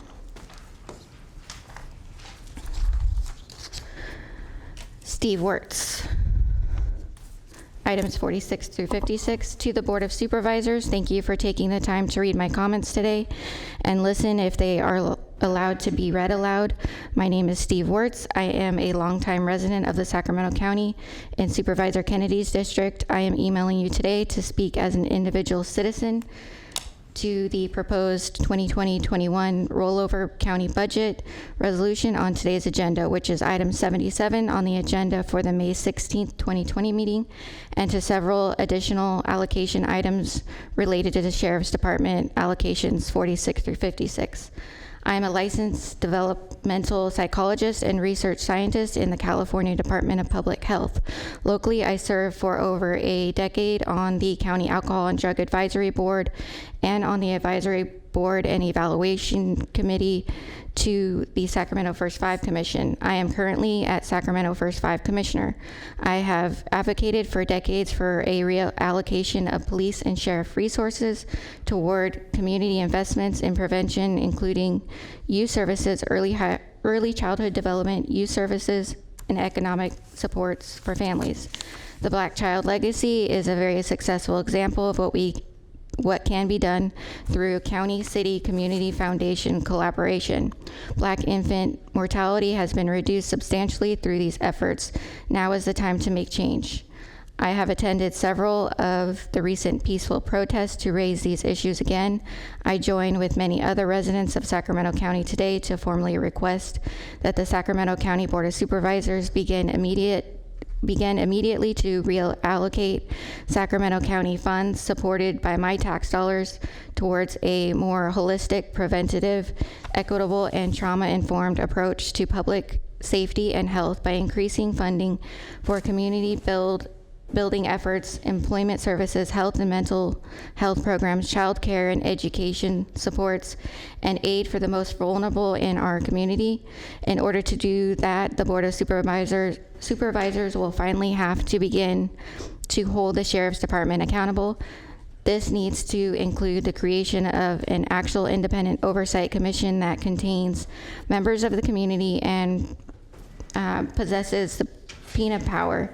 Most importantly, it also means that you must begin to defund Sacramento Sheriff's Department and the District Attorney's Office.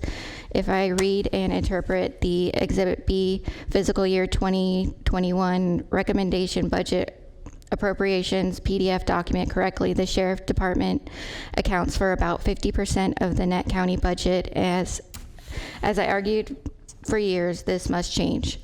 Many of you have said that you believe Black Lives Matter, but those words mean nothing without action. I am tired of hearing about case after case of Sacramento Sheriff's Department using excessive force against Black people and receiving no consequence.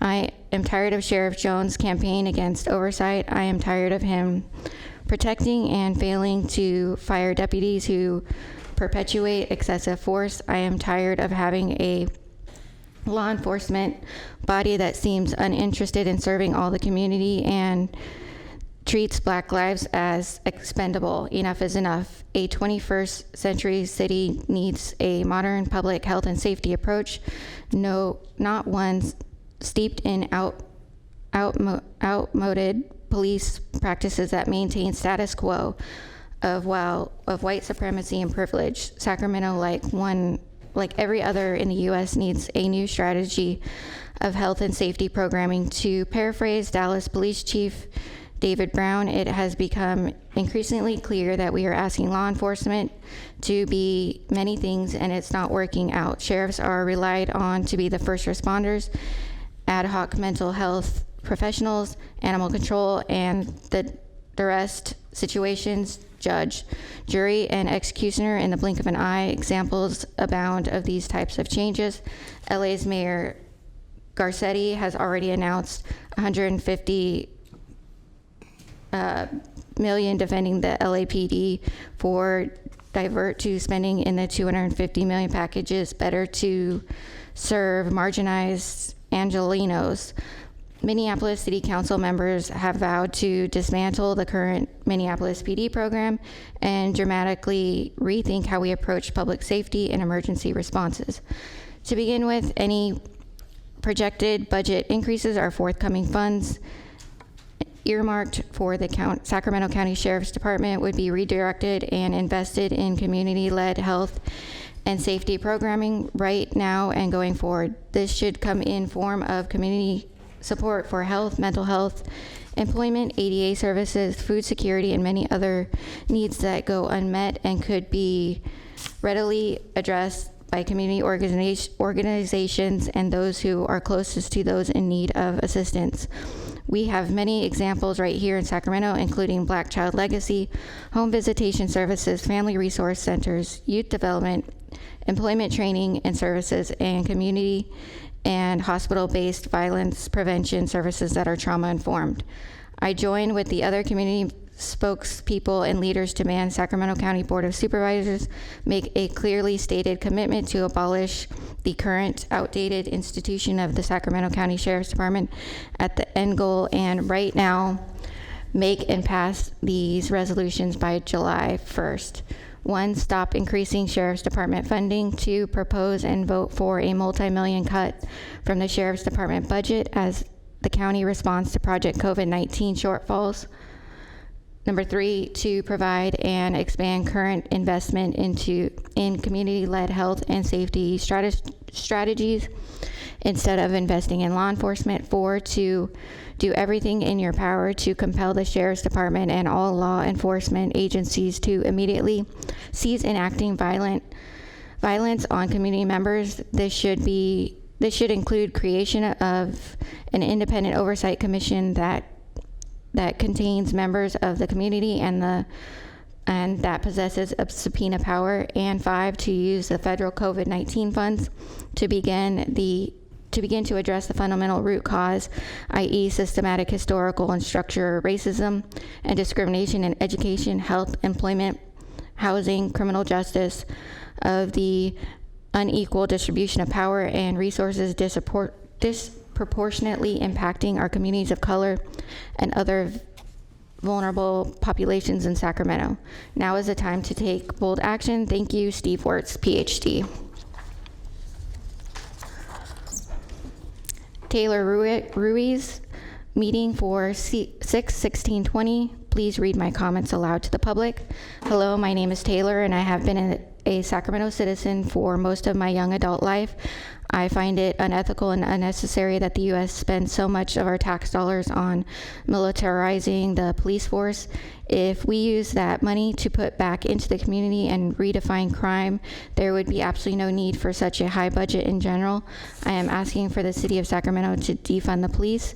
Do not give the Sacramento PD any new budget raise. In fact, decrease it by distributing our money evenly against the community, focusing on our homeless community and our Black and brown communities as well. Use it for good, not for control over community.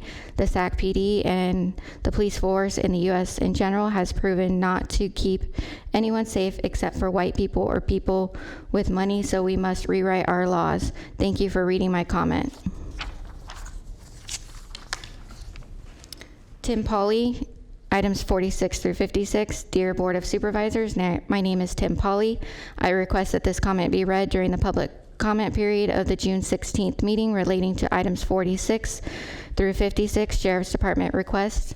The board is in no position to approve law enforcement or public safety requests at this time of worldwide outcry over the systematic racism and violence of policing in this country.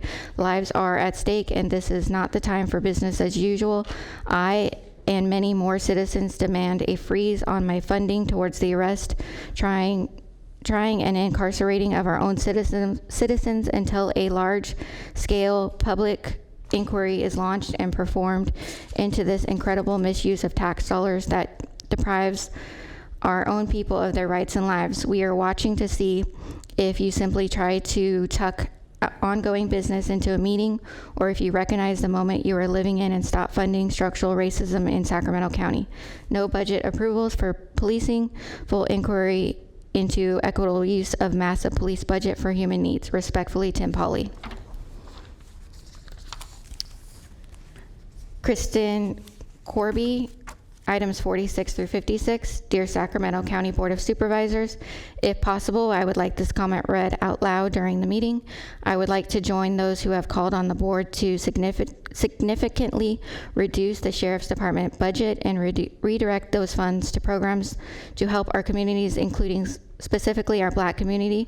I strongly urge the board to reduce the Sheriff's budget by 3/4, reducing it by 1/4 annually, and redistributing those funds to other services that can help our community, namely mental health programs, homeless services, and education programs.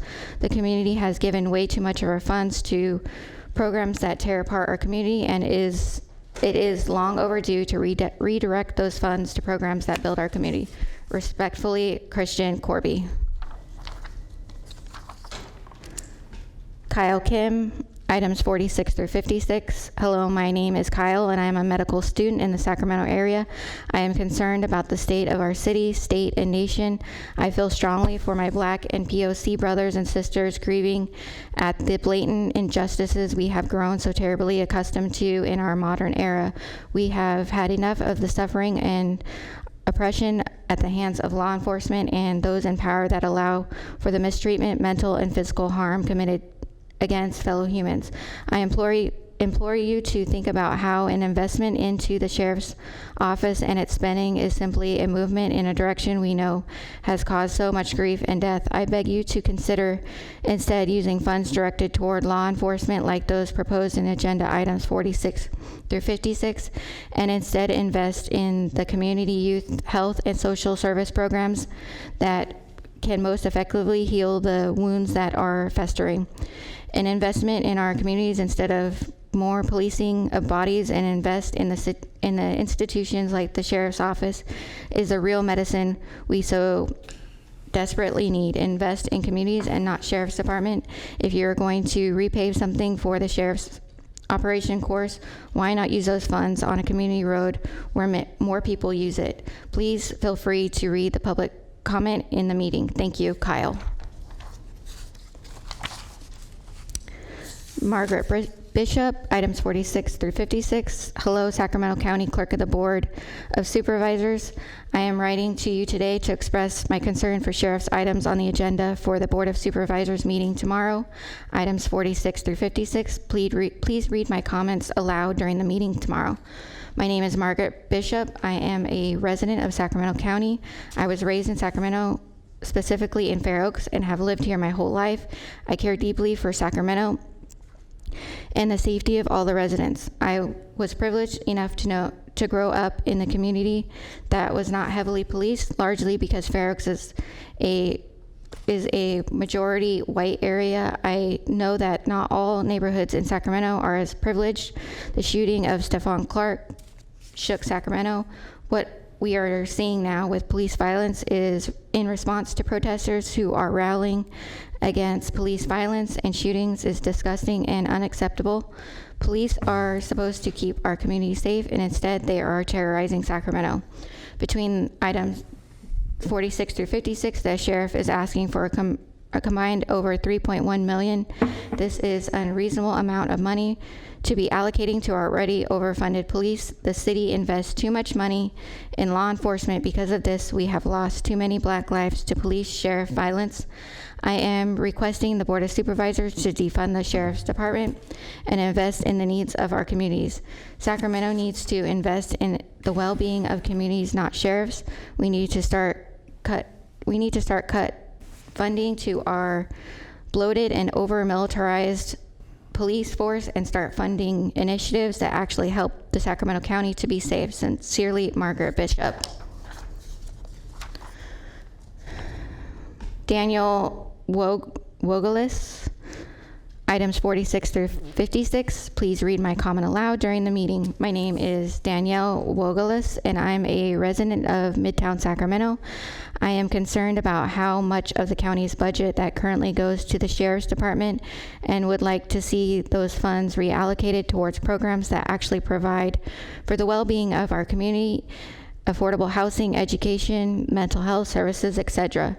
Reading through the agenda, a few items stood out to me. Item 47, in order to deal with the effects of drug addiction in our communities. I want the county to invest in providing treatment services and working to address the root cause of addiction rather than focusing on punitive measures that increase police presence and further terrorize communities that are already struggling.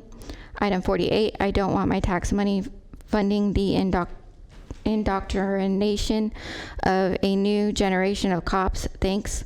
Item 49, are the inmates on the work project crews being compensated for their labor according to at least California minimum wage? If so, where are their wages coming from, and why do we need to provide extra funds for deputy supervision? If not, why are you okay with enabling slave labor? Stop funneling money into systems that are built on and perpetuate racism and economic inequality. Prioritize using these resources to build a county where everyone is given the care, consideration, and respect that all humans deserve. Thank you.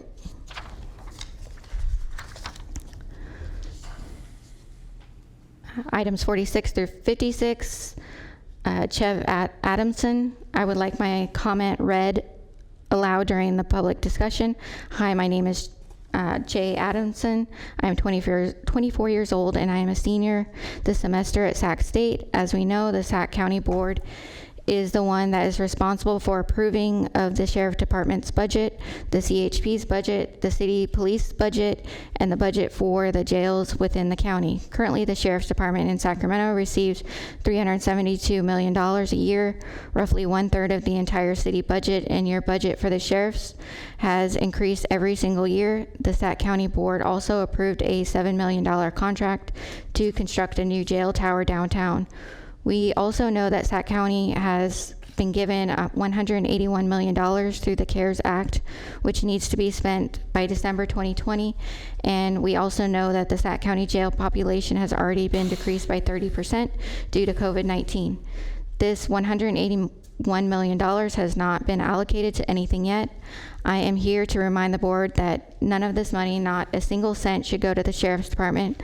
This money should be specifically allocated and invested in Black communities and other underfunded communities for housing support, mental health care, and community support teams, not the police, not for the police in these Black communities, and not for the police in Midtown, nowhere. We are also here to demand an immediate cancellation of the jail tower project, and the $7 million contract should be immediately canceled and reinvested into the community.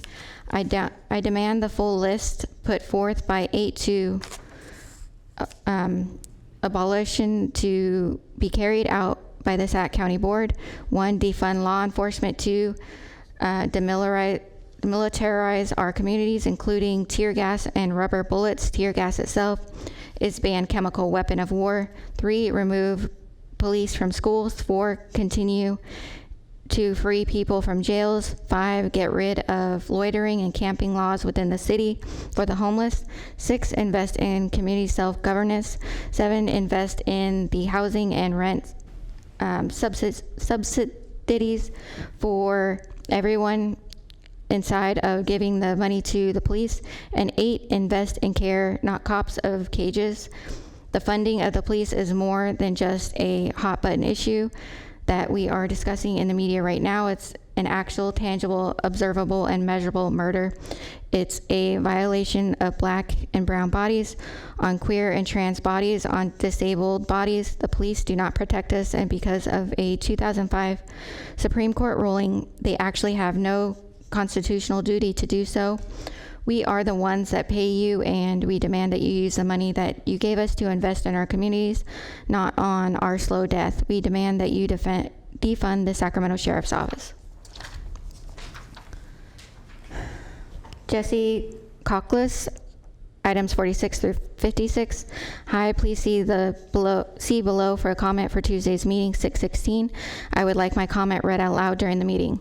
I would like to comment on items 46 through 56, which are items related to the Sheriff's Department.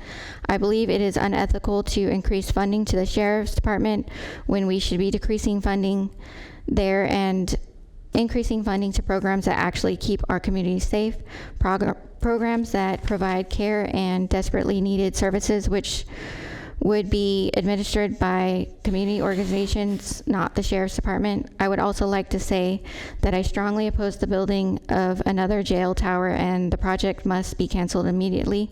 As Sacramento County community, our priorities should be decarceration, not increasing our capacity to lock people in cages. In the historical moment where the whole county is demanding justice for Black lives and defunding the police, it would be extremely tone deaf for Sacramento County to continue pouring money into criminal justice system which targets Black lives when we could be funding crucial community services. Thank you, Jesse Cockless, Sacramento resident. Courtney Poole, items 46 through 56. Good evening. I would like this email to be read and out loud during tomorrow's Board of Supervisors meeting, and I am giving permission to do so. I am commenting in general on agenda items 46 through 56 that will add a total of over $3.1 million towards the Sheriff's Department. This is unethical investment as many programs and resources that protect public safety are being cut. Please reconsider this budget decision.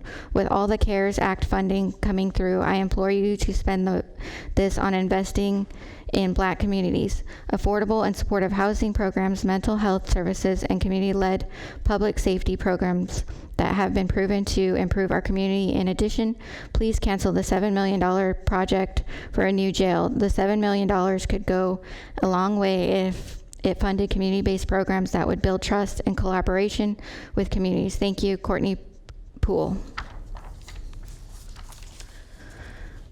Heather Rogiers, items 46 through 56 to the Sacramento County Board of Supervisors. I am Heather Rogiers of District 4. I am submitting public comment to the Board of Supervisors, which I requested to be read out loud during the City Council meeting. I am speaking on items 46 through 56 that relate to a total increase of $3.1 million in funding for law enforcement. I would like to publicly condemn any and all funding increases for armed law enforcement at this time. I believe instead of these funding allocations, the Board of Supervisors should be following the examples of other cities across the county who are addressing crime as well as tensions between law enforcement and the public in a more meaningful and practical way. For example, the city of San Francisco is shifting the burden off of emergency responders for non-criminal programs and disputes and onto unarmed professionals. We need to follow this model and reserve emergency response for emergencies only. We need to invest in programs that use unarmed professionals to handle all non-violent issues. My ex-partner is an African-American male with mental health problems. The two of us dealt with several domestic issues. However, I do not feel safe calling for help from county services to handle these disputes without fear that they would escalate our conflicts based upon his demographic, the nature of law enforcement training, as well as the very tools they bring to resolve these issues. Furthermore, without social services such as access to housing, healthcare, and more, the burden fell on me to be his counselor, his housing, and his lifeline in general, making it even more difficult for me to exit the abusive relationship without subjecting him to situations that would amplify his mental health issues. This system is not tenable, and increasing law enforcement funding ends up increasing crime for the very reason. Data suggests that increasing law enforcement funding leads to necessary contraction of other social services. There have been a dozen times when I wanted to reach out to some sort of social service for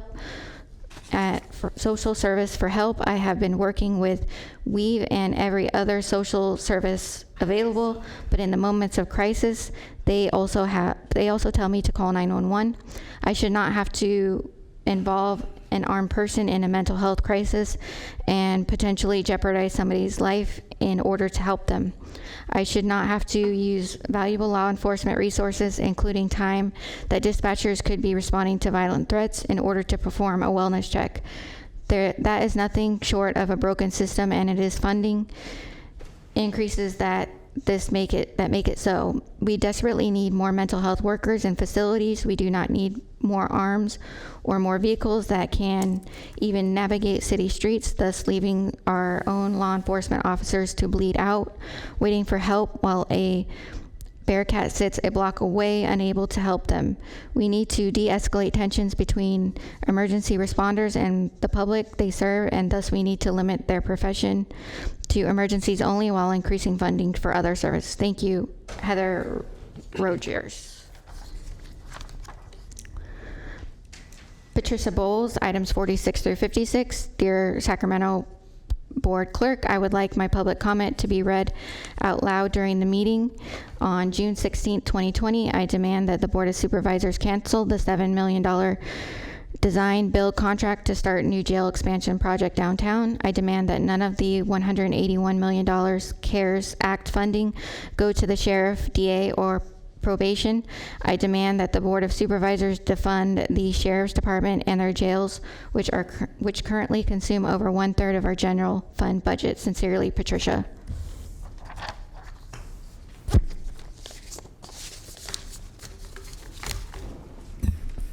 Darrell Johnson, Deputy Clerk, will read the next set of the comments.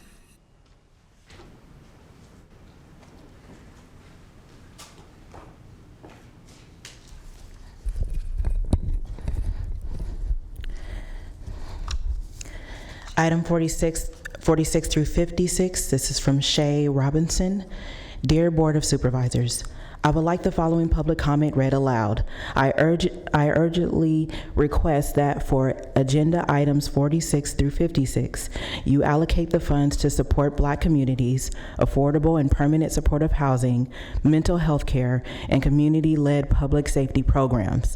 I ask that you do not expand the budgets of the police at the expense of everything else. Reinvest in these communities. Thank you, Shay Robinson. This is from Nicole Handler, item 46 through 56. Please read aloud at 6:16 meeting. To the Sacramento County Board of Supervisors, I am writing in regards to agenda items 46 through 56, specifically as they pertain to funds allocated to the Sacramento County Sheriff's Department. I implore the board to reject agenda items 46 through 56, sparing item 53, which if approved, will provide funding to a community organization and parlaying the actionable funds towards community-based fundings such as education, mental health services, homeless outreach, and other services committed to working towards the health and well-being of all Sacramento County citizens. I think it's time to rethink how and where we spend our money, and it starts today, not years down the line. As a lifelong resident of Sacramento County, I have never felt a stronger calling than the present state of racial inequity to write and share my concerns. What an exciting opportunity that as the county of the capital city, we set a tone and have the chance to lead the nation into a more equitable and just future. Thank you for your time, and I once again strongly urge the disapproval of agenda items 46 through 52, 54 through 36. Nicole Scherhandler. Okay, this is from item 46 through 56 from Rach Pitts. Please read this comment aloud. I want to lead my voice to the growing movement to defund policing. Although this may not happen overnight, the process needs to begin now. And it starts today by redistributing the outrageous sheriff's budget into programs that actually serve our community. We can't continue business as usual. Too many are hurting, too many are dying, too many live in constant terror. Imagine what we could build if the county gave the amount of money the sheriff is asking for into community-oriented mental health services or youth programs. Thank you for your time. Rach Pitts, resident of Sacramento District 1. Item 45 through 56, this is from Rachel Whittington. Hello, I would like my comment read aloud during the meeting. My name is Rachel Whittington. I am commenting to demand Sacramento County Board does not increase the Sac Sheriff's Department budget and instead begins the process of defunding and reinvesting into programs that better benefit our community. Sacramento County still has $181 million from the CARES Act that needs to be spent by December 2020. None of this money should go to the Sheriff's Department. The Sacramento Sheriff's Department budget increases every year and already receives over $372 million a year, which is a third of the county's general fund budget. Instead, this money from the CARES Act should be allocated and invested to support Black communities, affordable and permanent supportive housing, mental health care, and community-led public safety programs. Sacramento County has also recently approved a $7 million contract to begin designing a new jail tower downtown. Sac County's jail population has already been decreased by 30% due to recent COVID-related releases. We demand that the board cancel this $7 million project and reinvest this money into community-based programs, because all local law enforcement agencies, California Highway Patrol, City Police, and Sac County Sheriff's deputies, incarcerate community members into Sacramento County jails. It is pertinent that defunding police begins happening on the county level. The focus needs to be on investing into housing, mental health care, diversion, and re-entry efforts led by impacted people. It is unethical to continue funding the Sacramento Sheriff's Department in such excessive way, cutting funding to or neglecting to provide proper funding to programs that keep our community safe. Such a high budget for the Sacramento Department is part of what allows human rights abuses to occur daily in Sacramento County jails and allows violence and injustice to happen in our streets at the hands of Sheriff's Department and Sacramento Police. Please do our community right and defund Sacramento County's law enforcement. Item 45 through 46, Jack Corfick-Higgs. Hello, my name is Jack Corfick-Haig, and I am a resident of Sacramento. I am emailing to leave a general comment for the meeting occurring tomorrow, 6/16, on how CARES Act funds are being allocated. I kindly ask you to read this message at the meeting. I implore you to refrain from pouring the $3.1 million planned for the Sheriff's Department, DA, and probation into those programs mentioned in items 46 through 56. I must emphasize how imperative it is that we instead use the unallocated $181 million set aside for Sacramento County COVID-19 relief to invest in 1, Black communities and communities of color, especially those who have been particularly impacted by COVID, 2, affordable and secure housing, 3, mental health care, and 4, alternative public safety programs in which law enforcement does not get involved when they do not have to. These demands must be contextualized within the present circumstances in our nation. First, we know that communities of color, especially Black communities across the U.S., are impacted by COVID to a higher degree than white communities. One of the main reasons why the pandemic has impacted Black and low-income communities so strongly is the level of particular exposure, pollution. Beginning in the 1940s, redlining was used to segregate Black, brown, and low-income people into neighborhoods marked as declining, hazardous, and essentially undesirable. Over the years, factories, refineries, highways, and landfills were intentionally zoned into those same communities. BIPOC has developed an increased vulnerability to COVID, cancer, and heat-related death due to the racist trend of redlining. As Sacramento County must know, having acted on environmental justice in the past, that our city has without a doubt participated in redlining. Please act to rewrite Sacramento's racist history and reinvest into the communities who need the relief the most. Second, the Sheriff's Department conspired with Sacramento PD to murder Stephon Clark. This is one murder among many in a racist trend across U.S. law enforcement in which the police illuminate their commitment to white supremacy through killing black citizens. When the DA had the opportunity to charge the officers involved, they took no action to do so, thus displaying their belief that black lives are expendable. The bottom line is the DA, the Sheriff's Department, and probation do not deserve these funds in any respect. Please take this consideration and allocate these funds into programs that will support and uplift our most vulnerable communities.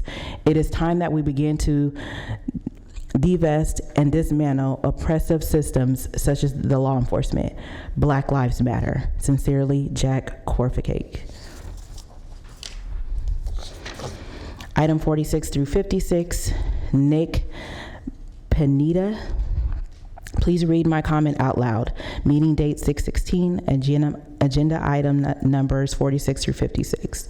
Board members, I urge the Board of Supervisors to cancel the $7 million design build contract to begin designing a new jail tower behind the main jail in downtown Sacramento and invest the $7 million in community-based resources. A new jail tower will not make Sacramento safer. It will only continue the cycle of systematic racism and incarceration through overly policed communities. Locking our people up is not the way to build community. Sac County's jail population was reduced by over 30% due to COVID-19 related releases, and the county should be focused on continuing down this path by investing in housing, mental health care, diversion, and re-entry efforts led by impacted people, not giving more money to the Sheriff's Department or Probation Department. I urge the Board of Supervisors to reject the Sheriff's request for authorizing the Sheriff's or his designee to execute personal service agreements for the Central Valley high-intensity drug trafficking area. Again, this funding should be directed toward mental health and substance abuse programs, not furthering institutionalized racism in the form of mass incarceration. Sacramento should follow the lead of other cities around the country who are taking steps to defund police and rethink public safety. The Sheriff's Department already receives over $150 million of the county general fund annually, money that could be better spent on affordable housing and responses to the homelessness crisis, mental health, and addictive treatment, and other community services. Nick Pineda.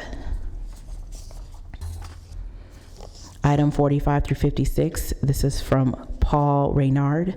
Please read my comment out loud. Meeting date 6/16, agenda item numbers 46 through 56. Board members, I urge the Board of Supervisors to cancel the $7 million design build contract to begin designing a new jail tower behind the main jail in downtown Sacramento and invest the $7 million in community-based resources.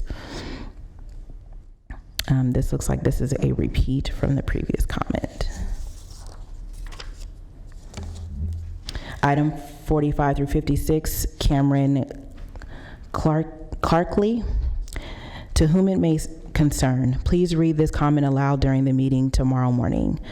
The Sacramento Sheriff's Department unjustly receives over 1/3 of the general fund budget every year while constantly cutting community-based safety programs, and now they are requesting over $3.1 million based on items 46 through 56. This is unnecessary, unethical, and a waste of resources that can instead be used for community-based programs. These funds should be used to support Black communities, affordable and permanent supportive housing, mental health care, and community-led public safety programs. Please make the right choice and allocate these funds toward making lasting and uplifting projects. Sincerely, UC Davis medical student. Item 45 through 56, Asuma Magdim. I would like this comment to be read into the record. Dear Chairman Cerna and members of the Sacramento County Board of Supervisors, my name is Asuma McDeem, and I am the Policy and Advocacy Manager for the Sacramento Valley chapter of the Council on American and Islamic Relations, the nation's largest Muslim civil rights organization with over 30 offices nationwide.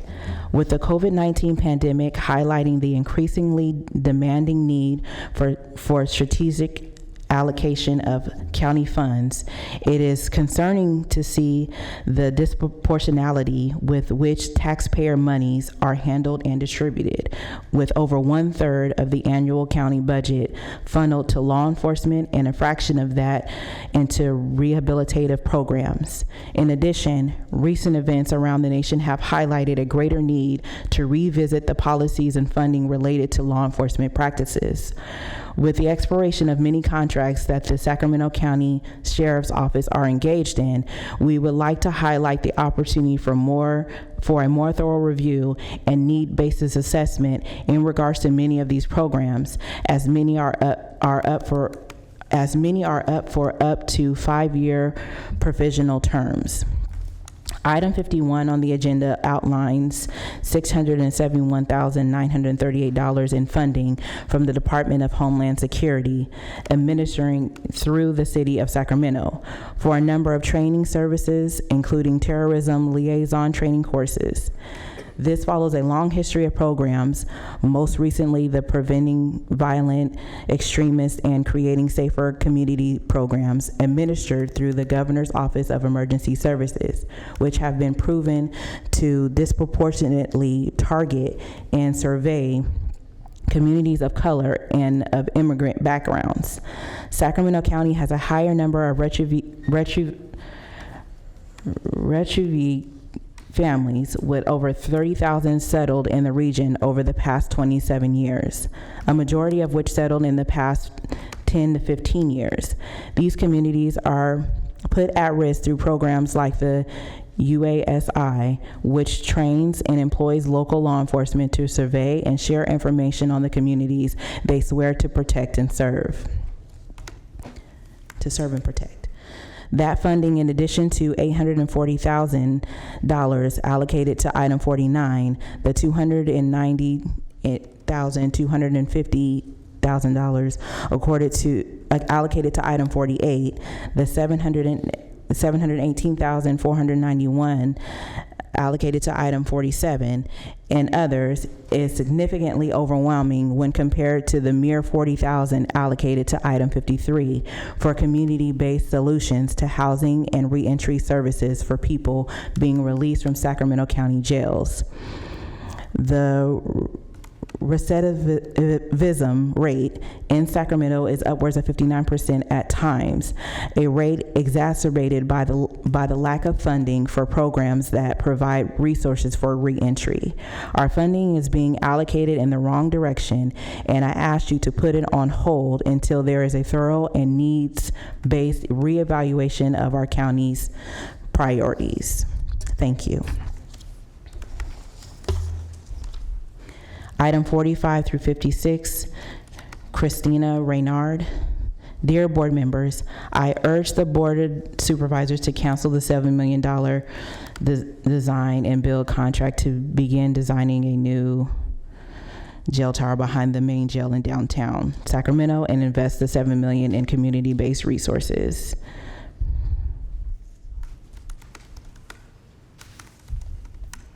Okay, this is a repeat. Item 45 through 56, this is Eileen Havaka. Dear Board of Supervisors, my name is Eileen, and I live and work in Sacramento. I am a queer cis woman with education privilege, speaking in solidarity with everyone who knows what it means to love their neighbors, especially with people who are poor, Black, Indigenous, and trans or non-binary. I request that this comment be read in its entirety at your meeting. You know, it's really astonishing to read your meeting agenda. It's like you have been on a different planet for the past few days, weeks, years. So let me update you. There is currently a wave of protest against police violence in the United States, all over, including, yes, here in Sacramento. It has been met with a wave of violent repression. Sacramento even went so far as to call in the military against its own citizens. Law enforcement officers in Sacramento have fired rubber bullets and tear gas canisters at people in an effort to discourage them from expressing their opposition to violence. At least 5 individuals have been injured by rubber bullets, including some who have undergone major surgery. Families are still mourning. The injured are still recovering. The rest of us are still angry. We've been building momentum, and we aren't going anywhere. We are hurting, but we are so glad to be part of a tide of demand to defund, yes, to abolish police. And you decide this was the time to pass some funding for the sheriff's office. As you may recall, it was the sheriff's helicopter who hunted Stephon Clark in his grandma's backyard. I remind you, in case you were thinking of some excuse about how sheriffs are one thing and city police or National Guard or another. When we say we want to abolish the police, we mean everyone who wears a uniform and carries a gun, and we mean now. We don't mean fund surveillance services to treat us as the enemy, agenda item 51. We don't mean police training to teach supposed public servants to see the public as a threat, agenda item 48. We don't mean paying overseers rather than paying actual workers, agenda item 49. We don't even mean that the sheriff should fund transitional housing, agenda item 53. Services that actually support our communities, which can certainly include transitional housing, should be funded directly by the county, not funneled through the sheriff's department. You know, societies can exist without police. Look it up and think about how public pressure on you is only escalating and how much more police violence you want to be part of your legacy. Defunding the sheriff's department will save millions. When in your career have you ever had this much public funding to create new services? What about that pet project you always thought would be nice? This is an incredible opportunity for you to be a part of something new. It's time. You can do this. Eileen. Item 45 through 46. I don't have a name on this. Meeting date 6/16, item 45 through 56. I would like the following public comment read at the 6/16 meeting. As a concerned Sacramento community member, I demand defunding of law enforcement in order to fund programs that actually keep our community safe and invest in the future. We demand the Board of Supervisors cancel the $7 million design build contract to start a new jail expansion project downtown. We demand none of the $181 million CARES Act funding go to the sheriff, DA, or probation. We demand the Board of Supervisors defund the sheriff's department and their jails, which currently consume over 1/3 of our general fund budget. Okay, agenda items 46 through 56. This is Sarah Ryrich. Dear Board of Supervisors, I demand that the $181 million from the CARES Act not be allocated to the Sheriff's Department, the DA, or probation. These funds should instead be allocated to support Black communities, affordable and permanent supportive housing, mental health care, and community-led public safety programs. Sacramento Sheriff's Department currently receives over $372 million every year, which is over 1/3 of the entire budget, and their budget increases every year. This does not make us safer. In fact, it terrorizes and injures our communities, principally over Black and brown community members. The money should instead be allocated to programs to support the community, such as mental health programs, housing assistance, and youth programs. I'm appalled at the lack of accountability of law enforcement here in Sacramento.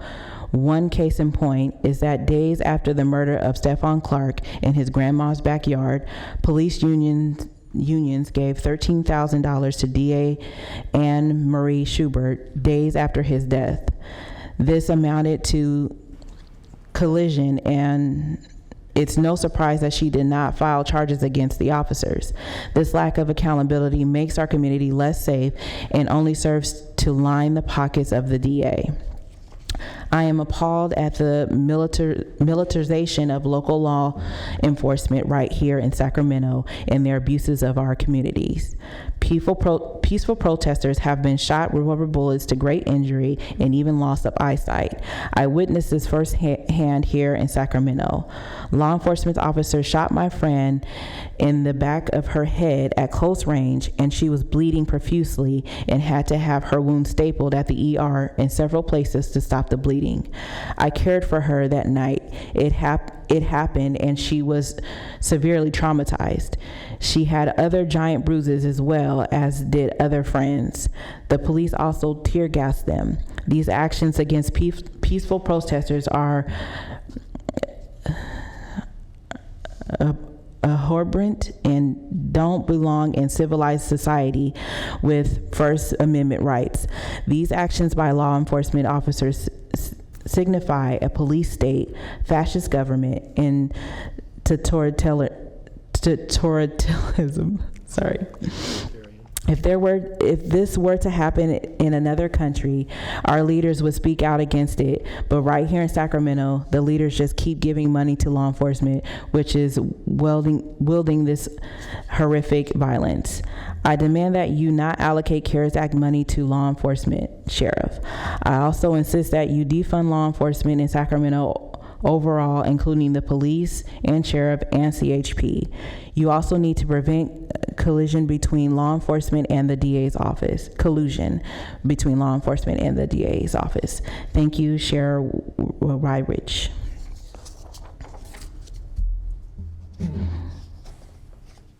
Okay, this is from Benjamin Garcia, meeting date 6/16. It's item 56. Okay, please read this aloud. I would like to publicly comment out that the SCDSA Police Union, who has contributed large quantities of taxpayer money to the campaign funds of board members here, publicly oppose any legislation providing actual consequences to their use of force. Moreover, an internal machismo culture and lack of accountability in the union and department will nullify any intended effects of training. Real change will be brought about through reduction in police funding and the empowerment of an independent prosecutor to deal with police crimes. Item 46 through 56, Andrea Riviera. Dear Sacramento County Board of Supervisors, my name is Andrea Riviera and I am a resident of Sacramento County. I have been living in Sacramento County for nearly 4 years now, and this is the first time that I am exercising my right to provide public comment to the board. Please read the statement during the hearing. I am writing to you today to express my concern for the county's fiscal year 21 budget, specifically the budget for the Sacramento County Sheriff's Department. The county is proposing a $3 million budget for the county sheriff's department to use at their discretion. Throughout the community, the department has become a symbol of a system gone wrong due to the minimal amount of oversight. A video from 2017 has resurfaced that shows officers firing at an unarmed black man, and just several days ago, the Sacramento Bee published an article related to a case in which inmates were beaten to death in Sacramento County Jail. Not to mention that Sacramento County Sheriff's Department continues to transfer individuals into custody of the U.S. Immigration and Customs Enforcement, despite repeated attempts in the community to stop these transfers from taking place. The county must do better than city council officials for the sake of building a more equitable Sacramento. The city voted to approve Sacramento PD's budget just last week, despite outcry from the community asking for change. This is your moment to do better for Sacramentans. The budget needs to be invested in our communities, not sheriffs. Thank you. Item 46 through 56 is from Derby Gross. Hello, greetings, peace, and hi. First of all, I would like to say thank you to the community of Sacramento City who came out to protest the horrific murders of Black Americans and the unjust, diversive police force that has been pulling at our nation all too regularly. I would also like to thank the City Council for taking time to listen to the citizens of our beautiful city. Sacramento, the capital of California, this is the Wild West. We are the forward thinkers, and yet we still face dark times. Only a week ago, Sacramento was split in two, at least it seemed that way, split between community members, leaders, and that of police force shooting at our people. After a long week of protesting, screaming, crying, hurting, running, helicopters, National Guard, and lack of city officials, there was beautiful Saturday. To me, this day was everything. County-wide people came out to call out the corrupt nature of this country and the police force that is far too often very dangerous. This Saturday seemed to heal, maybe too much, because after that day, the city seemed to quiet. The mayor let the National Guard go, a nice ending to a bizarre choice to call them originally. He also called out the leader of our country, to what made me think, hey, we are all in this together. We do stand together. I am writing in hopes that we take this chance to make sure, as Californians, as people of the capital, to make sure to make some bold choices to do what we can to ensure Black Americans are not being murdered anymore. To do this, we will have to be vocal and stand strong. I will end with this. I only speak up as to encourage, enlighten, allow to dream, imagine we take a stance with the people, rewrite our city, our police. People put money into the correct places. I know you're scared. We all are. Do what's right. Fund our schools, our communities. Do something different. Be the leaders our country needs. Try harder than ever. Please consider a budget that will aid our world. Defund the police, change our world, try harder, be loud. Please read my comment aloud and thank you for your time. Sincerely, Days with Peace and Love, Derby Madden Gross.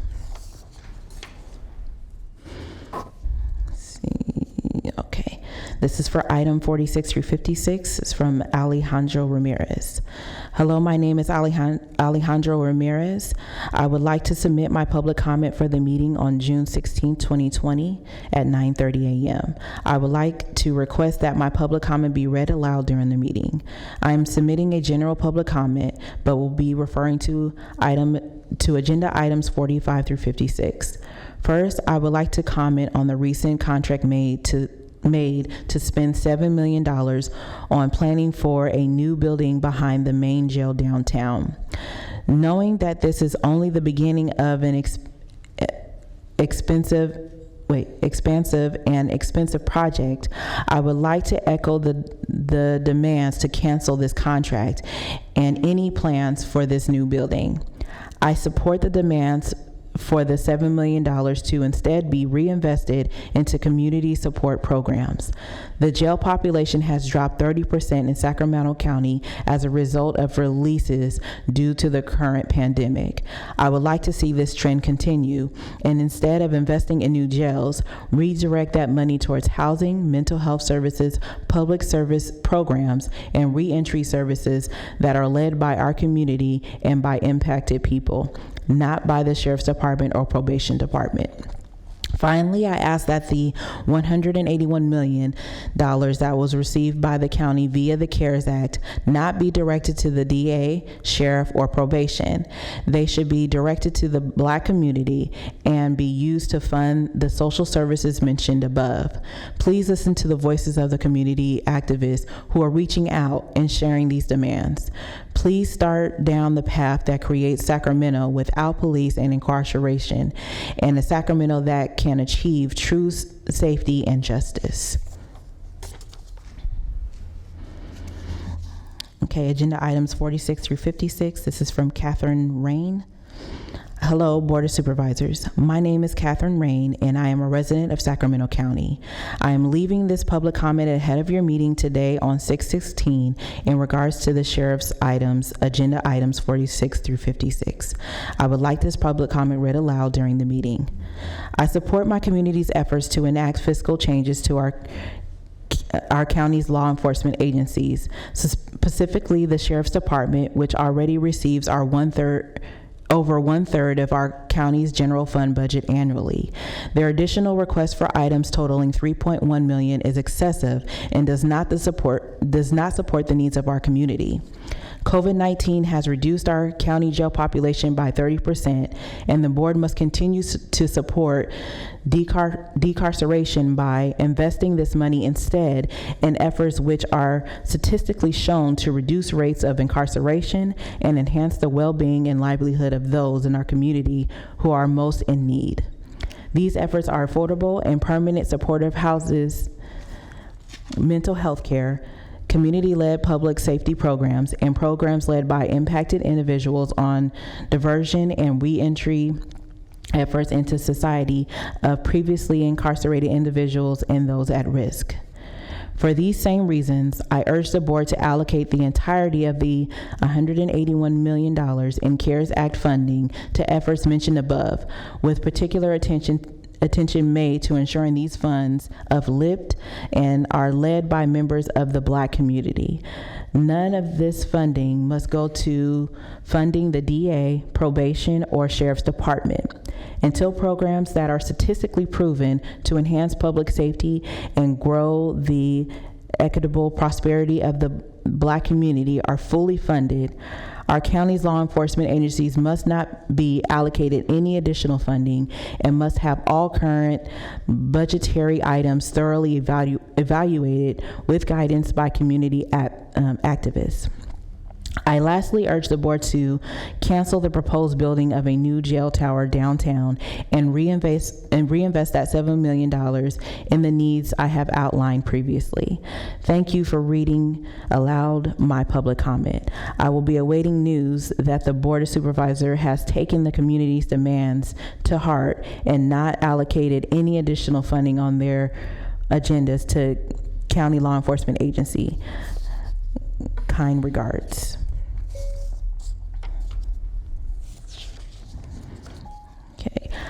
Agenda items 46 through 56. This is from Caitlin Hayes. Hello, I am writing to voice my concerns about the funds that the local police are asking for.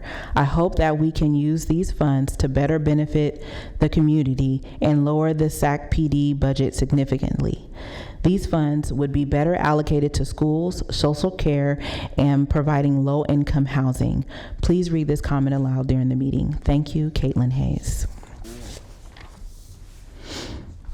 Agenda items 46 through 56. This is from Eric Bond.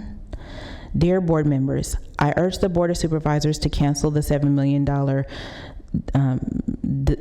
design build contract to begin designing a new jail tower behind the main jail in downtown Sacramento and invest the $7 million in community-based resources. A new jail tower will not make Sacramento safer. It will only continue the cycle of systematic racism and incarceration through overly policed communities. Locking people up is not the way to build community. Sac County jail population was reduced by over 30% due to COVID-19 related releases, and the county should be focused on continuing down this path by investing in housing, mental health care, diversion, and reentry efforts led by impacted people, not giving more money to the sheriff's or probation department. I urge the Board of Supervisors to reject the sheriff's request for authorizing the sheriff or his designee to execute personal service agreements for the Central Valley high-intensity drug trafficking area. Again, this funding should be directed toward mental health and substance abuse programs, not furthering institutionalized racism in the form of mass incarceration. Sacramento should follow the lead of other cities around the country who are taking steps to defund police and rethink public safety. The Sheriff's Department already receives over $150 million of the county general fund annually, money that could be better spent on affordable housing and responses to the homelessness crisis, mental health and addiction treatment, and other community services. Additionally, Sacramento was giving $181 million through the CARES Act for economic relief due to COVID-19. None of this funding should be allocated to the Sacramento Police Department, the Sheriff's Department, the District Attorney, or toward probation programs. Please allocate the money received from the CARES Act to support our Black communities, including affordable and permanent housing, mental health care, and community-led public safety programs that keep our communities safe. I respectfully request that my comment be read aloud during the meeting. Thank you, Eric Bond. Okay, I have a few more comments, 4 more comments for items 46 through 56. And they've requested that their comments be read into the record. Hello, Board of Supervisors. My name is Oscar Rios, and I'm a resident of Sacramento County. I am leaving this public comment ahead of your meeting today. In regards to the Sheriff's items, Agenda 46 through 56, I would like this comment to be read aloud during the meeting. I support my community's efforts to enact fiscal changes to our county's law enforcement agencies, specifically the Sheriff's Department, which already receives 1/3 of our county's general fund budget annually. Their additional request for items totaling $3.1 million is excessive and does not support the needs of our community. COVID-19 has reduced our county jail population by 30%, and the board must continue to support decarceration by investing this money instead in efforts which are statistically shown to reduce rates of incarceration and enhance the well-being and livelihood of those in our community who are most in need. These efforts are affordable and permanent supportive housing, mental health care, community-led public safety programs, and programs led by impacted individuals on diversion and reentry efforts to enter society of previously incarcerated individuals and those at risk. For these same reasons, I urge the board to allocate the entirety of the $181 million in CARES Act funding to efforts mentioned above, with particular attention made to ensuring these funds uplift and are led by members of the Black community. None of this funding must go to the funding of the District Attorney, Probation, or Sheriff's Department until programs that are statistically proven to enhance public safety and grow the equitable prosperity of the Black community are fully funded. Our county's law enforcement agencies must not be allocated any additional funding and must have all current budgetary items thoroughly evaluated with guidance by community activists. I lastly urge the board to cancel this proposed building of a new jail tower downtown and reinvest that $7 million in the needs as I have outlined previously. Thank you for reading aloud my public comment. I will be awaiting news that the Board of Supervisors has taken the community's demands to heart and not allocate any additional funding on their agendas to county law enforcement agencies. Kind regards. This is from Courtney Copeland. Hello, I would like to add that I wish for these comments to be read during the meeting and time, if time allows. Thank you. Okay, this is for the agenda items of June 16th for items 42, 45, 46, 47, and 56. For 42 and 45, dear Board of Supervisors, I have a question in reference to the request from the District Attorney to pursue grant funding for programs to crack down on insurance fraud. Item 42, I see language saying that if grant funding is not available and the District Attorney wishes to continue these programs, then general fund money can be used to pay for these, even at the expense of cutting other programs. However, in reference to request to pay for programs like construction job training for probation clients and providing trauma-informed mental health care for youth, item 45, there is a note that these programs are contingent upon the availability of county resources and may be terminated or revised. It seems to me that the County of Sacramento is prioritizing matters like insurance fraud over vital job training and mental health services. Why are we so quick to cut these programs when revenues fall short, but willing to make sacrifices for the sake of cracking down on workers' compensation insurance claims? It seems to me that our priorities are out of line. 46 and 47, I noticed that in item 47, we expect to spend $718,491 on drug trafficking investigation and enforcement, which will later be reimbursed by grants. I also noticed that in item 46, we propose spending only $76,876 on reentry training for people being released from incarceration. Why is it that we are able to leverage and spend so many federal dollars on tracking drugs, but allocate so little to reentry services for our neighbors preparing to return to the community? If we plan to spend 9 times as much on drug enforcement as on reentry training, it seems like our priorities are out of balance. 56, why are we paying for provision of force training but not de-escalation training? Our officers are clearly willing and able to use force, often more than is necessary. We demand de-escalation training. Surely you can find some room in your budget for that. Thank you for including these comments in the meeting and the public record. Please respond to let me know that you have received them. Nishanti Siani, forgive me if I mispronounced that. Read this out loud. Sacramento County continues to lag behind the rest of the country and world in how it operates. The sheriff causes more harm than it does good in the community. This is literally blood on their hands and little to no consequence for it. The Board of Supervisors is a group of privileged, entitled, oblivious white people who are out of touch with the reality of the world. You are failing. You are allowing a system that brutalizes and subjugates black people to continue and doing nothing about it because you're afraid of damaging your chances at being reelected. It's pathetic. Figure it out. Now defund swine. Laura Blosser, items 46 through 56. Hello, regarding items 46 through 56, I demand the Board of Supervisors cancel the $7 million design build contract to start a new jail expansion project downtown. I know that completing the design portion of this project will give more legitimacy to completing construction, and I do not support it. We demand none of the $180 million in CARES Act funding go to the sheriff, DA, or probation. Prioritize people by directing funds toward housing, jobs, and education instead. We demand the Board of Supervisors defund the Sheriff's Department and their jails, which currently consume over 1/3 of our general fund budget. You have my permission to read my comment out loud. Thank you, Laura Blosser. And that would bring you to date on all of the public comments to this time.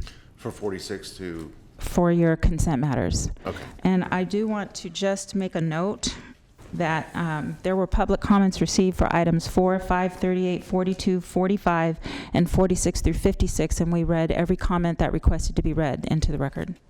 Do you know offhand how many comments you just read with your staff's assistance? I don't offhand. I think about 120. We were at 102 when we started, Okay. And then those other comments that came in. Great. Thank you. And thanks to the staff of the clerk of the board for being very pragmatic and deliberative about how best to handle the cascade of comments that we obviously received, and again points out the need for a better way, I think a more appropriate way to handle comments from the public in the future. So with that, Supervisor Tully, do you have a comment? Yes, Mr. Chair, if I could, and certainly in light of the comments, and many of those were printed out in advance, so we had a chance to see many of them. And again, I want to echo your thanks to our respective clerk staff for reading those into the record. I guess I was going to offer a comment that it might be prudent, certainly in light of the range of discussion that will be tied to the budget and the comments we received on the items that were read into the record, plus others that we received that were noted by the clerk, and certainly the opportunity we have to discuss items that are pulled off the consent calendar. I guess I'm going to offer that maybe we suggest that we hold the consent calendar until later in the day so we can revisit those items. Otherwise, we take the actions, and then if we want to revisit an item as it relates to the budget, then I think we're a bit hampered. It's a bit clumsy, so I would just offer that as a suggestion. So you're suggesting that we just hold the entirety of consent versus the ones that we read off earlier that... Right, I called out the ones that I wanted to speak to directly, but we've heard other commentary here, and so I think in light of how that may intertwine with any other conversations we have, that's the reason I offer that. I mean, I don't necessarily take exceptions to many of those items, even the ones I've called out, but I wanted to offer that as a suggestion. So. Okay, thank you. Supervisor Peters? Yeah, I don't agree with that suggestion. There are many contracts on there for mental health and other items that the county engages in and that need to get signed so people can get help, and other items that don't have anything to do with the law and justice portion. So, I would disagree. Okay. Any other comments about procedure, since we've waded into that? Okay, seeing none. Yeah, I don't know that there's any practical problem with holding off and considering the entirety of consent. I mean, I understand Supervisor Peters' point about importance of the contracts that may not be associated with the theme of the comments that we just heard our staff recite. So I think we can go ahead and, at least unless someone tells me differently in terms of process and protocol for the meeting, I would agree with Supervisor Tolley in that we just hold off our consent and kind of act kind of comprehensively at once, so that we can have an honest discussion before any of the substantive consent matters and time matters are approved relative to the budget. Supervisor Frost? Do we have staff members in the audience who are waiting for consent, who are going to then sit here all day waiting for consent? Okay. The members that are here for other items. I understand. We do. It's up to the board's wish, whatever you guys want to do. Yeah. That would be a consideration if we have staff members sitting here all day waiting for something that could have just been a vote. That's all my point. Supervisor Peters? Well, then let's go through them one at a time. I mean, what does leaning delinquent solid waste service charges, that's not part of the discussion, or we have things for other cities like Citrus Heights and Rancho Cordova. We've got the airport parking lot improvements, transportation related items. Let's just, maybe we can go through them a section at a time. If it's, I think we need to vote on as many of these as we can. And we will, obviously, we'll. Well, today. Yeah, I know, understood.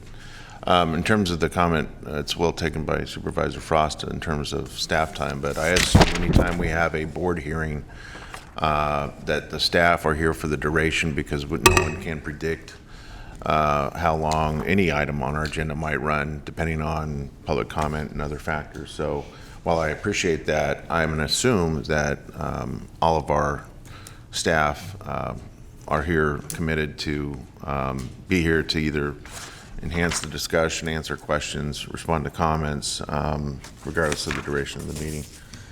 Supervisor Tolley, you had chimed in. I don't know, did you want to comment? Well, thank you, Mr. Chair. I punched up and then took it back just a moment ago. But I guess, I'm fine going. We have the consent calendar before us, and we've gone well past 10:45, so we could actually call item 77, although I think that was intended to be presented, at the end of some of the other hearing items, including some planning items in between. I'm fine going through one by one. As I said earlier, I called out some items to have some discussion around them. They're certainly pertinent to the budget and to, I think, where we stand today, but also looking forward over the next, 10 or 12 weeks in advance of, some budget considerations later in the summer. Again, I would certainly acknowledge that there are items here that aren't related to budget per se, and that, could be dispensed with. Again, I just didn't want to get too precise when it came to trying to call out items on the agenda. I, call forward ones. We had comments, and I think some of a good deal of commentary we heard here this morning relates obviously to broader budget, but also specific items on the agenda. And again, I don't intend to contest many of those items, but I do have some comments, and there are some items that I want to weigh in on, and I know others would as well. So. If we want to just start to the consent calendar and maybe have, as it relates to item 77, there is pertinence to that as well, though. Okay, I'm going to suggest that we do that. Let me take a straw poll from the board members, though, in terms of our day, and see if there's, no pun intended, any appetite for a lunch break, or do you want to just continue to plow through the whole thing straight through? I don't believe we have a closed session today, so this is it. And I like to eat. Lunch. Okay. Me too. Okay, that's two. I'm fine with keep going for a while. We certainly can take a lunch break, but it's only just An hour is fine. Should we then? Half hour is fine. Should we then break for? I'll split the difference, 45 minutes, and then say come back at 1:45. All right. Seeing heads nod, we are in recess till 12:45.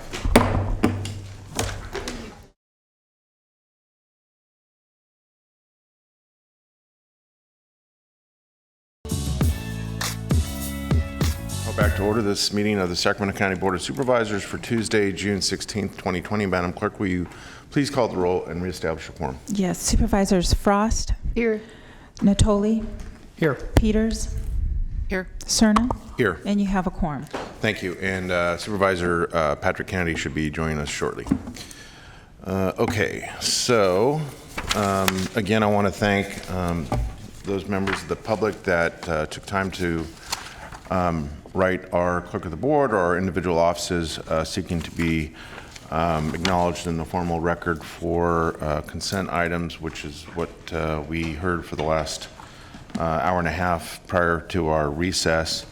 I believe at this point procedurally, because of the nature of the balance of consent that we want to consider individually relative to item 77, I'm going to ask the clerk now, should I go ahead and read the statement? Okay, so at this point, I'd like to call a motion for consent items 1 through 67 with the exception of the following items: 4, 5, 19, 20, 21, 22, 24, 29, 46, 56, and 59. Okay, it's been moved by Supervisor Frost. Is there a second? Second. Second by Supervisor Peters. Please vote. Unanimous vote with those members present. Great, thank you. And then, just so we have a kind of a clean slate in front of us to handle the balance of the afternoon, I've coordinated with the clerk of the board. I believe we're going to go ahead and get our public comments on items not on the agenda read into the record. I believe she has 3, I have 1, so that shouldn't take too long. And then hopefully by that time, Supervisor Kennedy is back with us and we can quickly go through nominations, which also should not take that long. And then that way we can just focus on the balance of our... So then are we going back to consent? Yes. Well, the items Well, that... the items we've called out to Yeah. withdraw from consent, we're going to go back and address those individually? The 4, 5, 6? Yes. Whatever that But we're said. treating those with 77, correct? Correct. Yes. Okay. Okay, are we ready? This is your off-agenda comment 1. This is from Martha Esch. Board Clerk, please read aloud this public comment at the next live SCBOS meeting. Subject June 4th, 2020 announcement by the Sacramento County Board of Supervisors of 5 vacated board seats on the LMA's 13-member board. These vacated seats may be appointed by Sacramento County Board of Supervisors according to LMA bylaws 2004 unamended. Under SB 323 enacted January 1, 2020, Section 5505 Code Section 5505 changed candidacy for all board directors of common interest developments to meet specific requirements, including membership in the CID. Sacramento County Board of Supervisors agenda of June 4th lists Daryl Wu's phone number for further information on the LMA. However, 6 attempts have been made days in a row to a voicemail full message. Certified mail sent to LMA in March and April 2020 have been returned, stamped, not picked up. Does Sacramento County Board of Supervisors, the application forms, does Daryl Wu have them? I apologize for butchering that. Okay. And I'll go ahead and read. I just have 2 more, and I'll read those out of order. We have a comment from Mandy, I believe it's Mandy Goff. My name is Mandy Goff. I am sending this letter because my husband passed away on May 10th, 2020. He was taken without permission to Sac County for an autopsy, and now I am expected to pay $400 for a transport fee. I am writing this letter because I am unable to attend the Board of Supervisors meeting, which I was told to attend in order to argue my case. Due to COVID, everything has added extra stress on an already stressful, life-changing event. Because I have to write a letter makes this less personal, and you do not get to see the pain in my face and tears as I I write this letter. On May 10th, 2020, my husband passed away. He was an organ donor. I left the hospital being told that he would not be a coroner's case, and UCD would be calling the mortuary soon so they could pick him up. The next phone call I get is from Sac County Coroner's Office telling me that they have my husband and will be performing an autopsy. Never once was I asked if I wanted one or informed of any charges, nor was the process explained to me. When they told me they had him, I started crying, and I told them I did not want this done. When I asked why they are performing an autopsy, I was told because the doctor gave a mechanism, not a reason. By performing an autopsy does not bring my husband back. I, as the next of kin, was fine with the mechanism given by the medical doctor. It was Sac County who wanted further answers. By performing this autopsy, it delayed my family and our children, who are 5 and 7, the right to a service for an additional 10 days. 10 days, my children are left wondering where and what happened to their father, who is their superhero. No closure for an unnecessary 10 days. I know he is just a body at the coroner's office to you, but to us he is our world, and one day one of you all will be in my position, and it is not fun and not fair. When someone becomes a coroner's case, it is paid for by the county, so why wouldn't the $400 transport fee also be paid by the county? I did not request the autopsy, nor did I want the autopsy. I feel as though Sac County is taking advantage of grieving families. I am already faced with expensive medical bills, cremation fees, and now an additional $400 fee for something I did not want done and did not give consent. I am asking that this $400 transport fee be waived, please. Thank you for your time, Mandy Goff. Madam Clerk, before you continue, Mr. CEO, did you want to make? Just very quickly, the clerk did bring this item to our attention. Mr. Wagstaff and our coroner are looking in, contacting the person, see if we can resolve this issue. Thank you for that. And additionally, my staff have too contacted the constituents, so please circle back with them as well. Will do. Thank you. Okay, and then I have one other comment that came in this morning. This is from Keith J. Please ask Soups to change the policy as soon as possible so as to not continue the extreme delay of the meetings. Simply make the comments a part of the record so that public business is not delayed, especially bad form to have timed hearings delayed by this. Thank you. And that concludes the comments I have. Okay, and as I mentioned earlier, I am also in receipt of a public comment. The commenter has requested that his comments be read into the record, and because this is by way of a meeting that I had with Mr. Ted Samara, or not a meeting, but a phone call with Mr. Ted Samara, head of United Public Employees, yesterday afternoon. I feel obligated that I should do the reading, so I will go ahead and do that now. Hello, distinguished Board of Supervisors. Thank you for allowing me to address the Board. I am requesting that this be read into the record. With great frustration and concern, the county is eliminating the paid administrative leave and returning back to work employees who have been out of work due to underlying medical conditions which may be worsened if they were to catch the coronavirus. At a time when employees who have been at work all along feel somewhat safe, you are now bringing back hundreds of employees with little to no safeguards in place. On May 27, 2020, the County Executive, Nav Gill, issued a return to work RTW guideline in response to the novel coronavirus pandemic COVID-19 health emergency guidelines. The county exec did state in his order that departments must perform a detailed risk assessment and implement a site-specific protection plan prior to the return to work. As of June 15, 2020, UPE has not received RTW plans from over 45 departments that house over 2,500 of our members. I was told from Labor Relations last week that the county has not received many, if any, of the RTW plans. UPE has raised our concerns numerous times requesting the RTW plans and our right to meet and confer with the departments. However, we have not had the opportunity to meet and confer with any except for DCFAS. With only 6 days until employees return to work, the lack of preparedness displayed by the county is concerning, to say the least. I pray that the Board of Supervisors will do everything within their power to stop the spread of this coronavirus. I ask that the county reconsider extending the leave that they placed their employees on at the onslaught of this pandemic. The rushed approach without the appropriate safety precautions outlined in NAB's order will only increase the possibility of the spread of this coronavirus to county employees who are at work, coming back to work, the community, and those seeking county services. Sincerely, United Public Employees, Ted Samara, Executive Director. Again, this is an item that's not on the agenda, so we cannot act on this, but suffice it to say, it's just happenstance, but I did have a conversation with our county CEO, I believe, at the tail end of our briefing, where I asked whether or not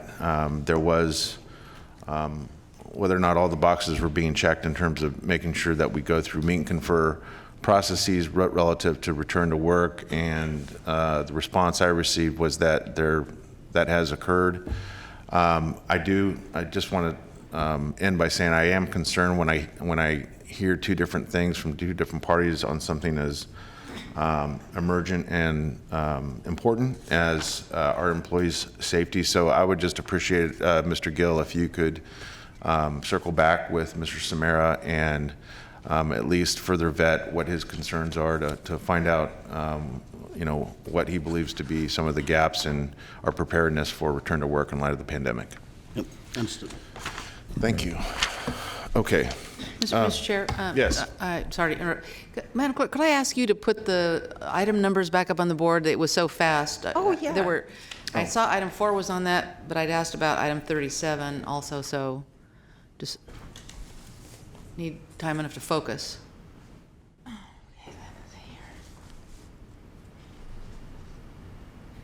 Okay, cover motion. Okay, 37 should have been on that. That was the one I asked about this morning. Can we let the record show that the exception will include 37 as well? Yes, we can amend that, yes. Thank you. Thank you for bringing that up. Okay, Mr. Kennedy, you were on your way here when I suggested that we try and get all of our functory items out of the way. So we're going to go ahead and take nominations at this point. That should not take more than a couple minutes. That's item 78.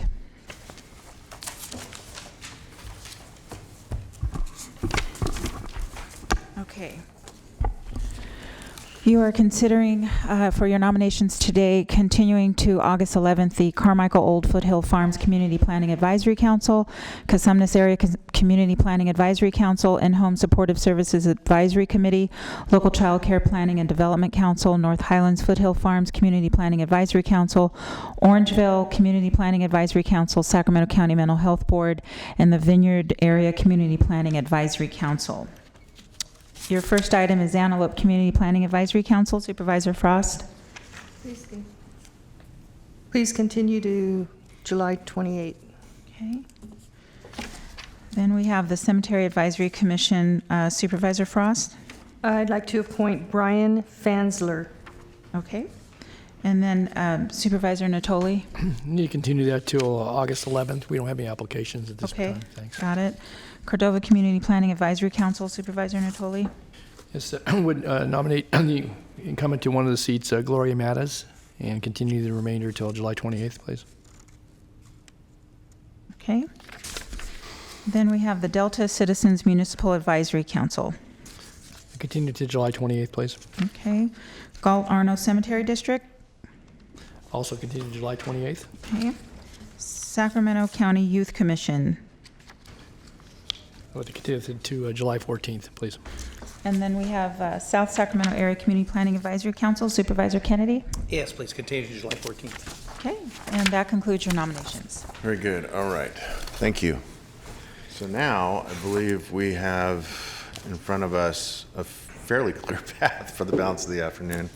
I know that we did receive another public comment, but it's on item 77, so we'll just add that to whatever comments we had on that. Yeah, and that was a comment that asked to be read in the record, and so staff will read that. Okay, so then with that, we're now going to go one by one for the balance of consent, correct? Okay, so this would be item 4 is our first item. And Madam Clerk, if I could though, but if we're going to call item 77 on the budget, then to link those kind of back to the budget. So I was, I guess, expecting that we might take the other items that are we're set hearing times and then call those, the bulk of the consent calendar with the budget item, so we can kind of, we're going to vote them individually, I trust, or maybe as a package, but That would be up to yeah, the board. maybe for convenience sake, to match them up, otherwise, Phil, it gets kind of out of sync with the budget We're meeting. already out of sync, so let's try and figure this out. So what are you suggesting? That those consent items be matched up with item 77, be called at the same time, or we can, in relationship to the budget. Okay. Yeah. All right. So then what would be the first item we're going to Okay, hear so right now? then your first timed matter would be item 68. Let me Okay. just make sure. This is a pretty large agenda. Item 68 is the authority to enter into an agreement with Next Move Homeless Services in the amount of $1,838,585 for the operation of the Laverne Adolfo Transitional Housing Program for former foster youth effective July 1 through June 30th, 2021, with the option of 2 one-year renewals through June 30th, 2023. Good morning. Oh, no, good afternoon. Sorry, it was supposed to be morning. It's actually good to see all of you. Ann Edwards, Department of Human Assistance. I'm here before you as the result of an RFP issued on February 10th to provide on-site and scattered site transitional housing, mental health and substance abuse treatment, employment, training and education, and parenting support to transitional age youth so they can successfully transition to adulthood. 3 proposals were received on March 10th. The request for proposal asked for the following specific items to be thoroughly described and asked for attachments supporting these items, such as curriculum, letters of support, etc. A program description that details how the proposer would address transitional age former foster youth barriers to housing, how to mitigate and address childhood traumas, and mitigate barriers to employment, education, and housing. Explain special resources, procedures, or approaches that make their program more advantageous. Describe collaborative partnerships who will support the program. Describe the service delivery model, qualifications, experience, and outreach to this specialized population. And finally, to provide a sound budget that corresponds with the proposed program. The proposals were reviewed based upon the ability of the submitting organizations to articulate the aforementioned items and to provide supportive rehousing services and supportive services that enhance a youth's ability to transition into and maintain permanent housing and provide a mathematically sound budget. In its response to the RFP, Next Move demonstrated the ability to operate the Adolfo program in the manner requested. On March 25th, DHA announced the recommended awardee of the Adolfo program to Next Move. On March 31st, DHA received a written letter of protest from Volunteers of America. We reviewed the protest letter and determined the information VOA cited in the letter of protest did not meet any of the grounds cited in the RFP. DHA notified VOA of that decision on April 3rd. I am therefore requesting you approve the award to Next Move, and I'm happy to answer any of your questions. Supervisor Tully. Thank you, Mr. Chair. Thanks, Ann. And I know I've had a chance to speak with both Ms. Edwards and Mr. Wagstaff in advance of this meeting, not in the last couple of days, but we did get a letter, I believe you're in receipt of it, from Volunteers of America, and it speaks specifically to the scoring categories for the RFP. And so again, if you might take an opportunity, because they hone in on, particularly as it relates to experience. And when you have an operator who's operated the program, you're very familiar with it, as am I, and I'm sure members of this board, for 16 years out there at Mather. And we're, I think, very much in the mix when the program came out of the ground, even before it got to Mather. And so I guess I'm curious on this whole thing about experience. And when I look at some of the other items we were already approved earlier this afternoon about articulating experience, having contractors with experience, organizational experience. So why, and again, maybe you can correct it if it's not correct, was it given such a low score when you have an operator who has done it, unless they were non-performing, there was no reference to any non-performance or lack of results as it relates to the youth and young adults that have been and were enrolled in the program. So I guess I'm if you could take a moment to address that issue, and I may have some other questions. But Of course. So for this program, the organizational experience was reduced to 10 in order to increase the program design to 30 and supportive services to 25. This is actually a trend in our homeless services contracts, and I have some data about using those same types of numbers in other RFPs, not just this one. So we're really looking at the focusing on the program elements in lieu of just experience. It's been a long time since we've included the number of 30 in program experience because we're really looking for innovative and updated programs. This was done in response to changes in the foster care system from 2015 to 2016, and I can highlight some of those changes for you. Extended foster care went into effect where foster youth and probation youth were able to extend foster care to 21. But these youth aren't required they get just a monthly stipend, and they're not required to doing case management with either child welfare or probation. So this particular program at Adolfo really needs more case management and more experience with a more difficult population. Extended foster care changed how we receive referrals. So we're not getting as many referrals directly from CPS and probation, so the program has to do a significant amount of outreach. And the Next Move proposal highlighted significantly more outreach than the VOA proposal did. And under VOA in the last couple of years, the vacancy factor has ranged from 10% to 17% since October of 2018, because many of the youth aren't finding that the program is actually meeting their needs. So the changing in that scoring was very deliberate around really focusing on program and supportive services. It was not intended to exclude any particular provider. The same is true for the budget. There was also a question about the scoring for the budget, how it was different for the family shelter versus the Adolfo program, and that's true. The family shelter budget was $720,000. The Adolfo budget is $1.8 million. So when there's a significantly more money, we tend to have more points for the budget. And again, as I said, we've got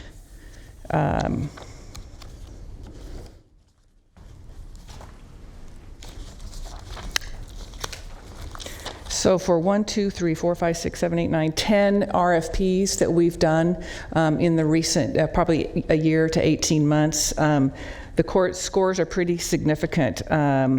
Organizational outreach and capacity, 20, 15, 10, 10, 15, 15, 20. So this is not inconsistent with other RFPs that we have done. I appreciate the explanation as it relates to other RFPs, again, without getting into detail which those were, but certainly made a general reference to some of the services that were being called out in those other RFPs.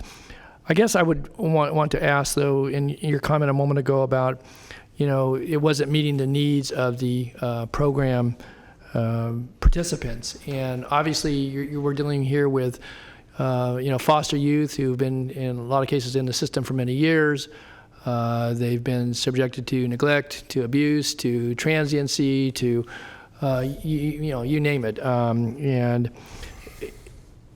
I guess I saw no reference. Again, we didn't get copies of the proposal, so we didn't have that ability to, as board members, to, not that necessarily would second guess a panel, but to do any evaluation of that. But I can just, again, maybe speak to the familiarity with the current program provider, and I think how they've integrated themselves into the community. But I think really the focus on trying to prepare young people who have, a variety of challenges, I say young adults, and the ages have changed, obviously, to prepare them for being able to live on their own, to, obviously pay rent, to have a skill set, a job, be able to maintain the job, to cope with any other issues, whether it's mental health or, addiction, and any other issues that may be, a part of their overall life experience. And I think it's so critical, though, to, when you develop those relationships with those folks, and, a 10% vacancy, I mean, I guess you could argue you should have 100% 100% enrollment rate at all time, but I mean, that doesn't, strike me as being, I think that you had 58 enrollee positions, and at any given time, 10% would be, say you'd be down 5 or 6. And I would imagine with turnover. And so I guess I'm struggling here with the recommendation, and this has no reflection on Next Move, and again, it's not even a reflection on the panel, is that when you have a provider, again, because I saw no reference in the staff report, and maybe there were things here, and again, I don't expect you to have to reveal things that may be a relationship between the contractor and the county staff. But if in fact they were meeting the requirements of the folks there and helping folks, again, I don't know if you did any exit interviews with program participants. You said that we weren't meeting the needs, and Next Move demonstrated on paper anyway that they have the ability to do this. I guess it concerns me that we make a change. Again, I have no idea what the scoring, how close it was, how disparate it was. But we're being asked here now, 14 days before the end of the contract period, and I get it that, Bruce said this, and you told me the same, that they knew what the panel's recommendation in March, but the action's not final until this board acts on it. And so we're going to have how many young folks, adults that are enrolled in that program.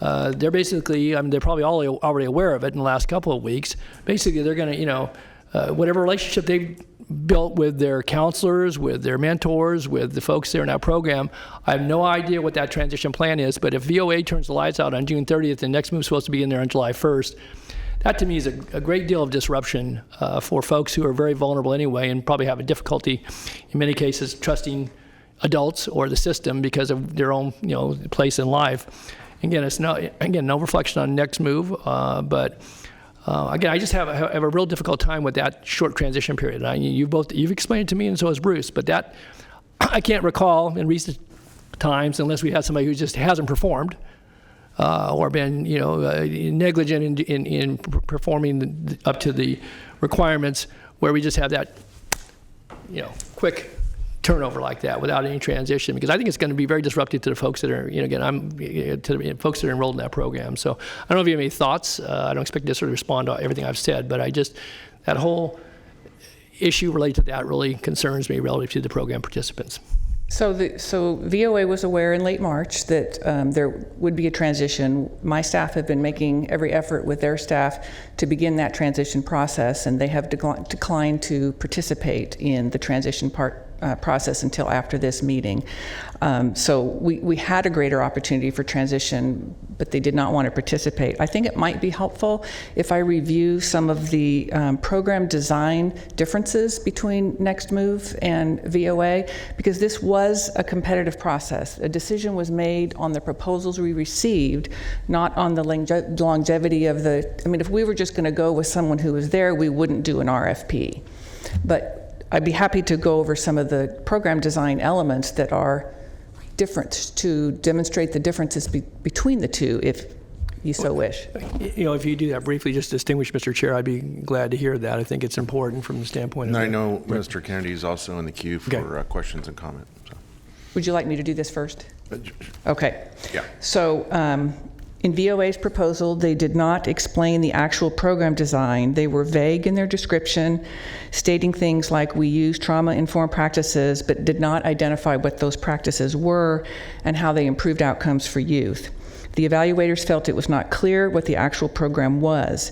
As requested, they did not provide a curriculum for the classes or workshops for the youth or any training for staff. They did not identify an outreach plan or describe how they would meet the needs of youth struggling with addiction. They did not identify measurable outcomes or goals for the program. Next Move outlined a comprehensive program that included on-site mental health clinician team to address childhood trauma and other mental health issues. They have significant housing experience to the unhoused youth. They have a program design that includes emotional support pets and focuses on harm reduction practices for alcohol and drug treatment. They have experience serving the homeless population and working with CPS to house families in crisis. They identified clear and measurable housing goals. They identified strong partnerships with WIND Youth Services, Waking the Village, Starts Behavioral Health, Lutheran Social Services, and the Sacramento LGBTQ Community Center. The team felt Next Move was client-centered and will offer a wide variety of services specific to each youth needs. There was a significant difference in the budget, too, around program and services. The program activities budget for VOA, and this includes workshops, education, employment incentives, totaled $74,300. The program activities budget for Next Move, including all of those same items, was $279,768. So it really felt like the proposal was more focused on really providing the services to the youth. Could I just follow on then? And I appreciate the explanation. But again, we've monitored the contract. We've, had interface with our social workers, with our program folks. And again, just being repetitive here, but if they were underperforming or they're deficient in their partnerships under the current contract, I would have thought that would have been called out. Obviously, you have a competition. I get it. You put it down on paper, put your best foot forward. But do I take from this that some of the things were said that they don't have a relationship with Win Youth Services, they don't have a relationship with Lutheran Social Services? I would be willing to bet that VOA has those relationships and probably maintains them right now, even if with or without this population that they're serving. So, and we asked specifically to identify that in the proposal, and they did not. And I'm not saying VOA was underperforming. We got some feedback that some youth didn't feel like the program was for them. We did monitor the contract. They were not necessarily underperforming, but Next Move's proposal was far superior to VOA's. Okay, that's all I have right now. Thanks. Okay, Supervisor Kennedy? Thank you, Mr. Chair. I just want to say that I actually appreciate the fact that you looked at changing the percentage that was based upon experience, because in my experience, that changes the good old boy network. That brings in new ideas. It brings in new, fresh, looking at these programs. So, I'm not discounting experience. It's obviously important, but I think that this gives us an opportunity to look at new ideas. I did take a deeper dive into the proposals and found that, in my opinion, the Next Move proposal was much more specific and was much more and hit the points that the programmatic points that we want to make. So I will be supporting the staff recommendation. Thank you. Okay, thank you. Any other comments from board members? Supervisor Peters. I agree with Patrick, and from my days in the private sector, one of the most important thing when you answer an RFP is answer the questions. I mean, when we did that, we would have someone outside our company go through the RFP and review our proposal to make sure we answered all the questions. And it's a shame that didn't happen for VOA, but they didn't. Okay, thank you. Supervisor Frost, any comments or questions? Okay, we don't have any comments on this? No, there was only one comment, and they did not ask for it to be read into the record, and Mr. Natoli made reference to it when he first started. Okay. All right. I think the board members were in receipt of a response to a question that I inspired when I had my briefing with Ann, which had to do with understanding a little bit better the composition of individuals representing different agencies and organizations who did the evaluation. So I do appreciate that. As I mentioned to one of my colleagues about this, a situation like this is so unfair to everyone involved. And I say that only because we have two organizations that I think this board and past boards think very highly of in terms of their ability to provide essential services. And so we're then thrust into kind of an odd position where we're being asked to choose between two great organizations, and yeah, they have different histories, different experience with the county, but it can be very quickly and simply interpreted that somehow not accepting an appeal or going with what is recommended somehow condemns the other. And I just want to be clear that as it relates to the vote we're about to take, that's not my intention. I have a lot of respect for both organizations, what they do and how they do it. One of the things I did ask Ann about, and we had a good conversation, she and I, and my Chief of Staff, Lisa Nava, about some of that history and some of the experience with VOA. And I think Ann was being very honest and candid, explaining that there had been some shortcomings in that history in terms of, and please correct me if I'm wrong here, Ann, but generally speaking, how they account for some of their activities and expenditures, and it hasn't necessarily been easy to decipher at times. And I kind of wondered out loud during our briefing on the phone whether or not, if there was interest by the board, that there could be hypothetically put in place any kind of measures that, if it were the will of the board to honor VOA's appeal here, whether there can be implemented new measures that could basically force the issue for them in terms of making sure that they do account for their activities and their funding and their expenditures much more precisely. And as we expect for so many other contractors that we deal with here at the county, and I think the answer was, yeah, there probably are some of those. There's probably some opportunity to do that. So I'm a bit torn here. Again, I have one-on-one great relationships with both organizations and executive leadership with both organizations. So it's not a very comfortable space to be in right now. Supervisor Frost. Well, I didn't say anything earlier because I did agree with Supervisor Kennedy in his comments, but I think something that comes to my mind is the process and the importance of the competitive process. And the RFP, both organizations had an opportunity to submit put their best foot forward and submit an application. And if I'm not mistaken, and you described a couple minutes ago that the appeal that came from VOA did not address there were no errors that you could see in the RFP process, and there's never been a time when you and your staff have given me the impression that I needed to question your ability to review the RFPs.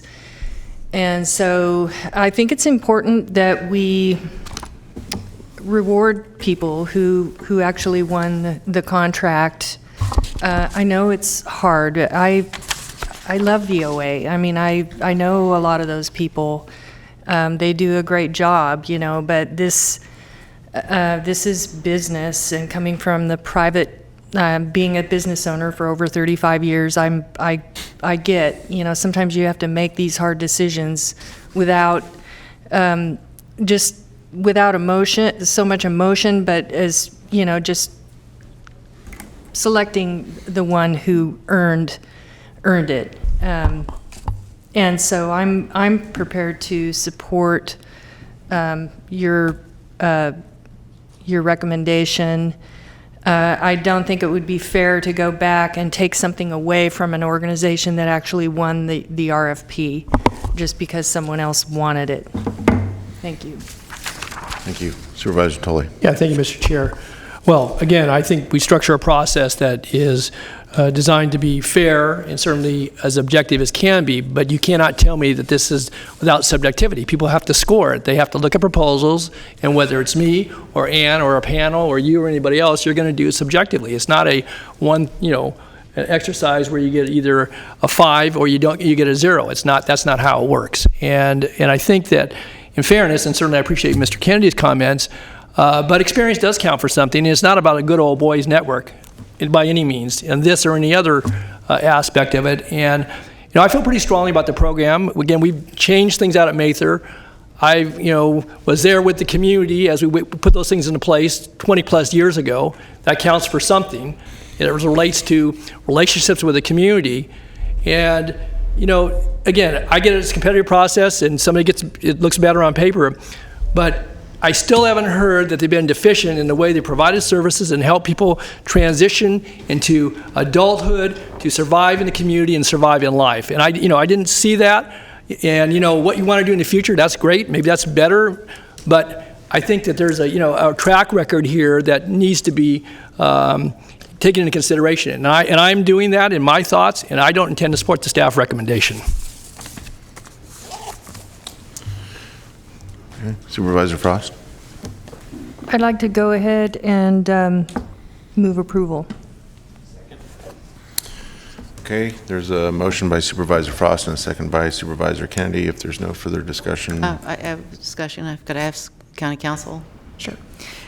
This is related to Supervisor Peters' question to me regarding her ownership interest at Mather Field. The information that was provided to me is that Supervisor Peters owns commercial, office buildings, and undeveloped land, which is approximately 1,400 feet away from the Mather Community Campus. As you may recall, the California Code of Regulations related to conflict of interest state that the effect of a decision involving real property that's over 1,000 feet shall be presumed to be not material unless there's clear and convincing evidence that shows otherwise, which means that unless there's clear and convincing evidence otherwise, Supervisor Peters can vote on this this item. And also it's related to number 37 as well, because that's an additional contract at Mather Community Campus. Since these two contracts involve transitional housing for moving homeless youth and homeless families into permanent housing, my opinion is that it does not have a material effect on Supervisor Peters' property interests, so she therefore is permitted to vote on this item and at item 37 as well. Great, thank you. As someone that just finished his biannual ethics training, 2-hour ethics training, I appreciate those the clarification. That explanation was almost 2 hours. Sorry. You can read I can send you the email too. It's even longer. All right, with that noted, please vote. And the motion carries with Supervisor Cerna voting no and Supervisor Natoli voting no. All right. Thank you. How are we going? Now we're on to 69. Yes, we are on item 69. This is to mitigate impacts from COVID-19 to construction and development activities by adopting an interim urgency ordinance extending ordinance number 1589 adopted on May 5th, 2020, authorizing emergency temporary use of property, extending the date of certain entitlement or other approvals to December 31, 2021, extending building and other related permits to December 31, 2021, and adopt a resolution initiating zoning code amendments. The environmental determination is exempt. Good afternoon, Leanne Moffett, your planning director. This is a combined economic development and planning item. You've previously adopted this interim ordinance. This extends that ordinance and also has you initiate some permanent zoning code amendments related to the item. And I would be available for any questions you have. Your brevity is appreciated. Okay, any questions of staff? Move the item. Okay, and it's been moved by Supervisor Peters, second by Supervisor Frost. We don't have any public comment, right? No public comments on item 69. Great, thank you. All right, with that, please vote. Unanimous vote. Great, thank you. Okay, now we are on item 70. This is the public hearing on the benefit category change and levy of increased service charges for the Malibu Estate subdivision. This is within Zone 1 of County Service Area Number 1. Good afternoon, members of the board. My name is Dorothy Kodani, and I will also aim to be very brief on this item. In a response to a condition of approval for the Malibu Estates subdivision, a request was submitted to initiate the benefit category change process for County Service Area Number 1, which provides street and safety light services in the unincorporated portion of the county.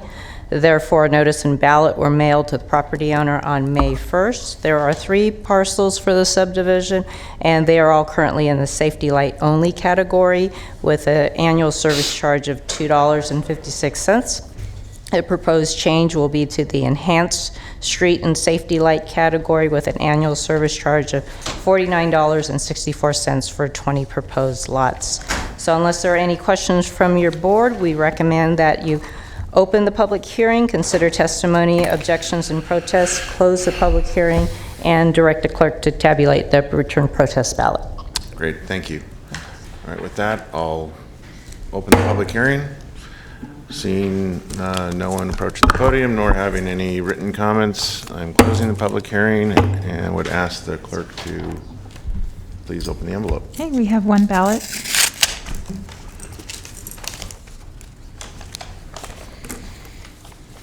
Okay, this is this is the protest ballot on County Service Area Number 1 benefit category change. The legal owner is Jeremy Jager. This is for parcel numbers 228-0082-015, 027, and 028. The site address is 4552 Palm Avenue, and they are in favor. Yeah, thank you, Flo. All right. Then Peters? we ask for the board to adopt the attached resolution, and I can read into the record the fill-ins on the resolution. And that is Section 2. At the close of the hearing, the board had received 0 written protests. And Section 3, at the close of the tabulation, the board had received 1 protest ballot, totaling 100% of the total service charges to be levied, of which 100% was in favor of the benefit category change and 0% was in opposition. Great, thank you. Supervisor Peters. I've had no objections from the community to this, so I would move the item. Okay, Chair will second. If there are no further questions, please vote. Unanimous vote. Thank you. Great, thank you. Okay, for the second item, this is the County Service Area Number 10, Benefit Zone Number 3, public hearing on establishing a service charge within the Councilman South Division, South Subdivision, and the, oh, that's all for this title. Sorry about that. Okay, good afternoon again, Dorothy Kodani, and to present this item in response to a condition of approval for the Castleman South subdivision, a request was submitted to initiate the establishment of a service charge for County Service Area Number 10, which provides trip reduction services. Notices and ballots were mailed to the property owners on May 1st, and this item proposes a levy of an annual service charge of $112.68 per single-family lot. And again, if there are no questions from your board, we recommend that you open the public hearing, consider testimonies, objections, and protests, close the public hearing, and direct the clerk to tabulate the return protest ballots. All right, very good. Okay, with that, I'll open the public hearing. Seeing no one approaching the podium nor having any written public comments, I will close the public hearing. Madam Clerk? Okay, so for this item, there's 3 ballots.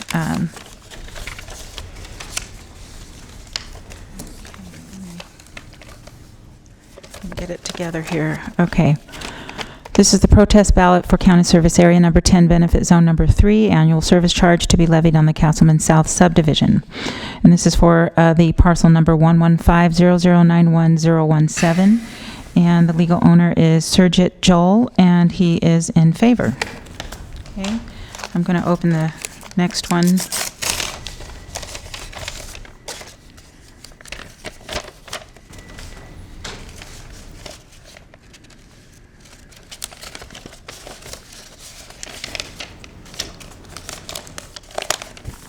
Bear with me. Okay, let's see.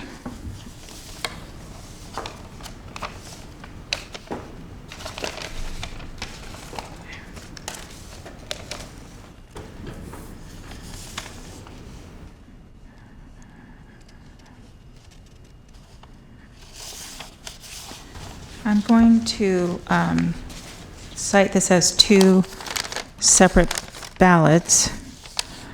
This is the protest ballot. It was in one envelope. This is the protest ballot for County Service Area Number 10, Benefit Zone Number 3, annual service charge to be levied on the Castleman South subdivision, parcel number 11500911016.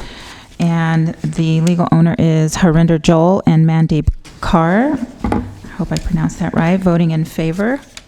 The third ballot is for parcel number 11500911014. And the legal owners are Harwinder and Sarwan Joel. And the site address is 8730 Castleman Road, 95828, and they are voting in favor.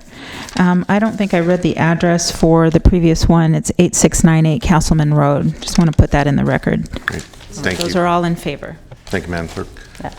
Thank you. And since there is no majority protest, we ask for the board to adopt the attached resolution. And again, I'll read into the record the fill-ins.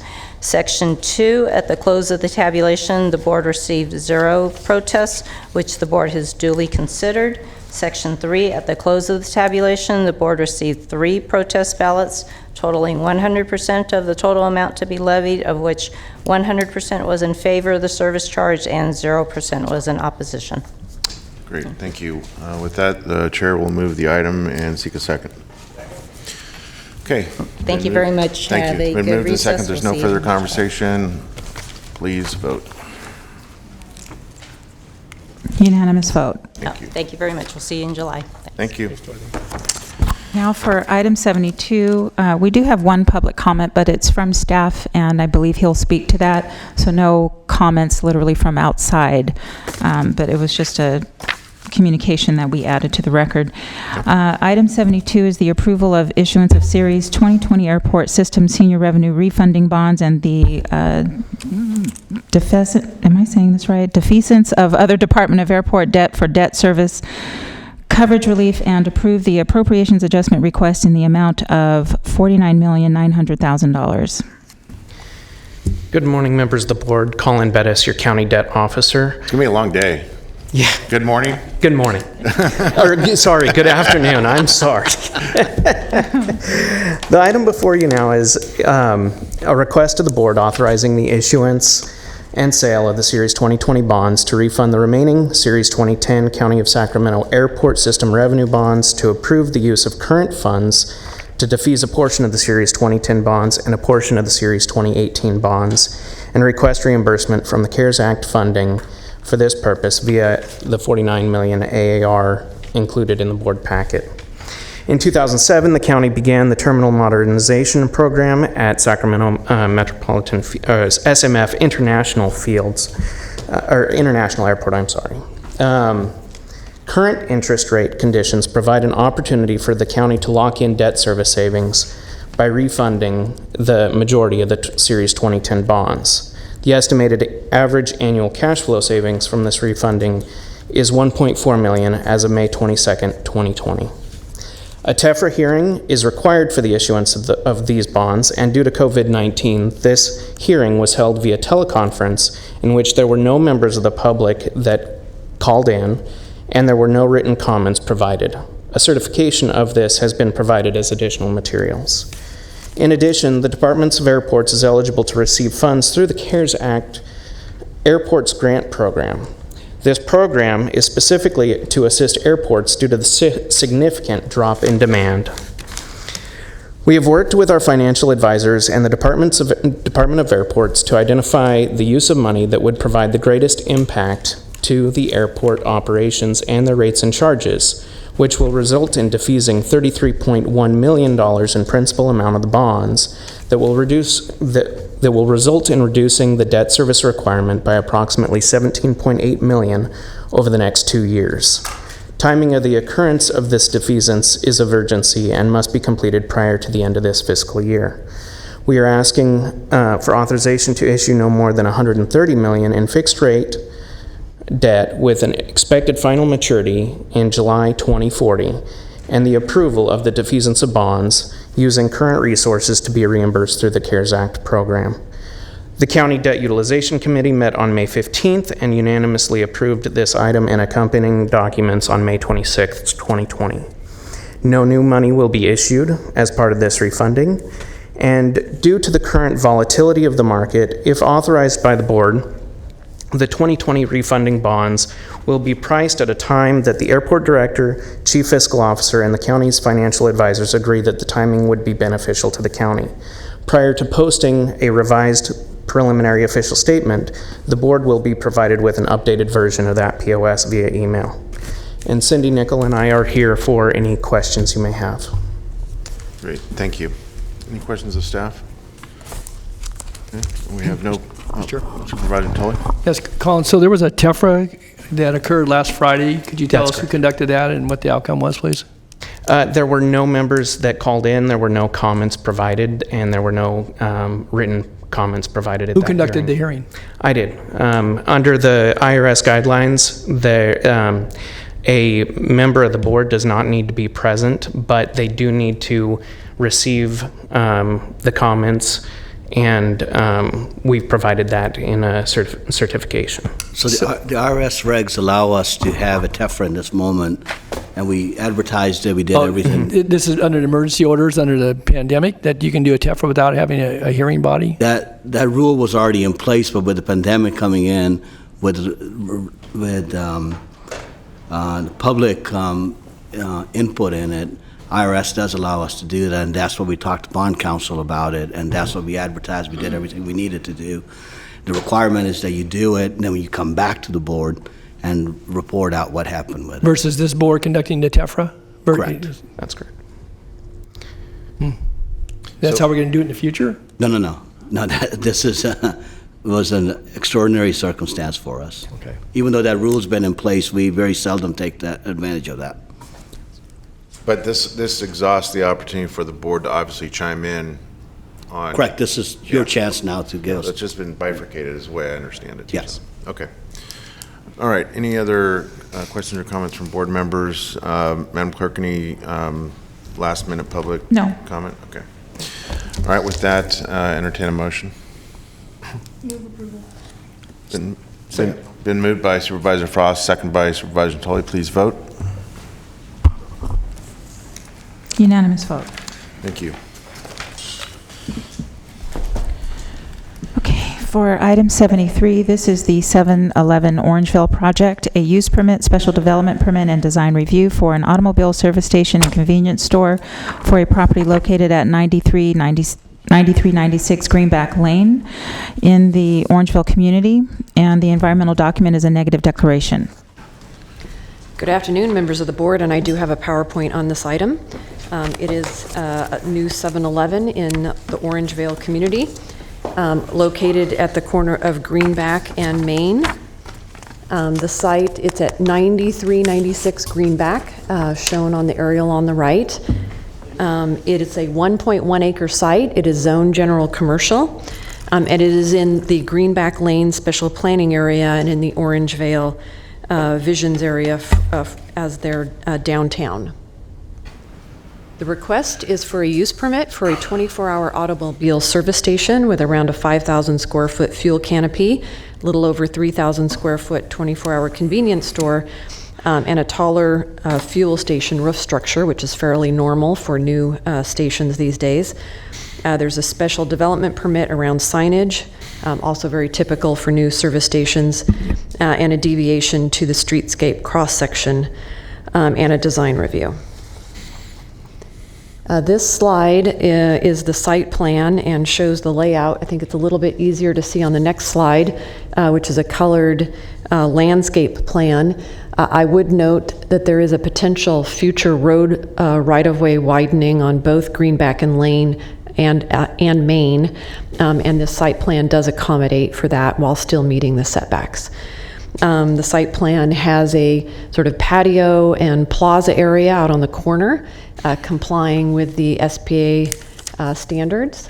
Leanne, can I interrupt for a sec? Yes. So what you just mentioned, that there's future anticipation of road widening, and you say that this meets that condition, or that expected condition there, change of condition, I guess.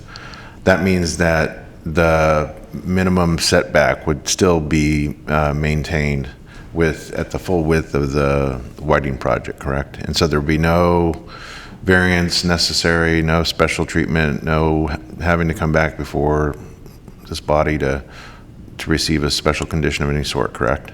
Correct. Okay. Thank you for clarifying. Thank you. Yes, that was probably too much of a shortcut to say that, yes. Because of the SPA, we have spent a lot of time working with the applicant on the aesthetic design of the structure.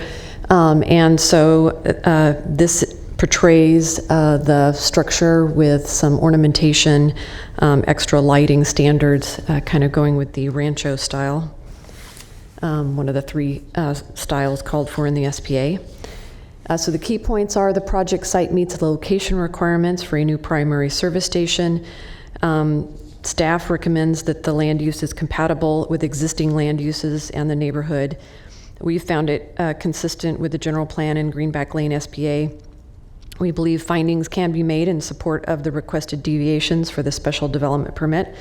There's initial study neg deck identifying less than significant impacts. I did want to note there was community opposition and concerns expressed at the CPAC meeting, and the packet in front of you includes a variety of correspondence with concerns. There were no comments in writing when we made it to the Planning Commission. As I note on the next slide, the Community Planning Advisory Council did recommend approval despite some of those concerns expressed at the CPAC meeting. The Design Review Advisory Committee also recommends approval, and the Planning Commission recommends approval to the board on a 5-0 vote. And so with that, these are the recommended actions in your staff report. There's also an accompanying PCN request that is the next agenda item. All right, that concludes your report. Yes. Thank you, Supervisor Frost. I don't have any questions, but I just wanted to thank Leanne. I know this is this project has been a lengthy, I guess they're all kind of lengthy, right? But I'm going to say that this is probably the most beautiful 7-Eleven you've ever seen in Sacramento County. And if you've seen some of the elevations, part of the problem that the community had originally was that they didn't feel like they needed another tire store or another gas station, because that's all we have. And we did get a lot of opposition, but and I'll probably be saying this again in item 73, one of the bigger problems that we have in Orangevale is that we have a lot of empty commercial space and not enough investors that are willing to come in and spend millions of dollars to build, just infuse money and capital into that commercial corridor. So I'm excited to support it, and I move approval. I don't have any questions, but I just wanted to thank you for helping make this possible. Yeah, I will say the design guidelines in the SPA did give planning staff and the design review committee sort of the impetus to be able to work with the applicant to demand a very high quality design. I mean, they wanted a restaurant, and from the outside, it kind of looks like a beautiful restaurant. It's a 7-Eleven, though. Nice country market. Thank you. Okay, any further comment? There's a motion and a second. No public comment, correct? No, not on this item. Great. All right, with that, please vote. Unanimous vote. Great, thank you. Okay, for item 74, this is the 7-Eleven Orangeville PCN ABC license hearing to determine whether public convenience or necessity would be served by issuance of a type 20 beer and wine liquor license to 7-Eleven located at 9396 Greenback Lane in the Orangeville community. I have a shorter PowerPoint on this one. So again, we've already seen the location. This item is the PCN request for a beer and wine license for the prior 7-Eleven. This is the 1 mile radius map showing the locations of other stores that have both beer and wine and full liquor licenses. Again, they're requesting off-sale beer and wine. The need for the PCN is triggered because the site is in an over-concentrated area. The census tract permits 3, and there are currently 9, 2 of which are type 20 and 7 of which are type 21. Staff is recommending approval in part because the Orangevale CPAC recommended approval on a 5-2 vote. And again, there were those prior comments that I referenced, as well as some speakers at the meeting. The Sheriff's Department is willing to withdraw their opposition with compliance with all the conditions, and this does have all of the normal conditions you see, restricting hours of sale between 7 a.m. and 10 p.m., the size restrictions, and all the normal crime and other security camera conditions, the whole gamut of all those normal conditions. Okay. And that concludes my presentation. Thank you. Supervisor Frost. So I'm also going to support this. There was one letter of opposition, and I think their main point was that there were already 9 businesses serving alcohol, selling alcohol in the same area. Again, I want to say that the bigger problem, in my opinion, is that, this is an huge opportunity to have someone willing to invest and infuse funds into a commercial corridor. And the fact that the sheriff had put out so many conditions that they're going to, there won't be any loitering, they have to remove graffiti within 72 hours, they have a timeline from 7 to 10 that they can serve alcohol. And so that kind of environment where if you're going to go buy alcohol, where would you rather go buy it, could potentially bring up other areas. And so I'm prepared to support it and move approval. Okay. There's a motion. Is there a second? Second. Second by Supervisor Kennedy. Madam Clerk, we have no public comment, correct? No, other than the one that Supervisor Frost mentioned. Thank you very much. Okay, with that, please vote. Unanimous vote. Great, thank you. Okay. Item 75 is the Silva Ranch Biosolids Project, a use permit amendment to allow the continuation of a biosolid application operation on approximately 3,336 acres located at 13955 Twin Cities Road in the southeast community. The environmental document is a prior negative declaration. I do also have a PowerPoint on this one.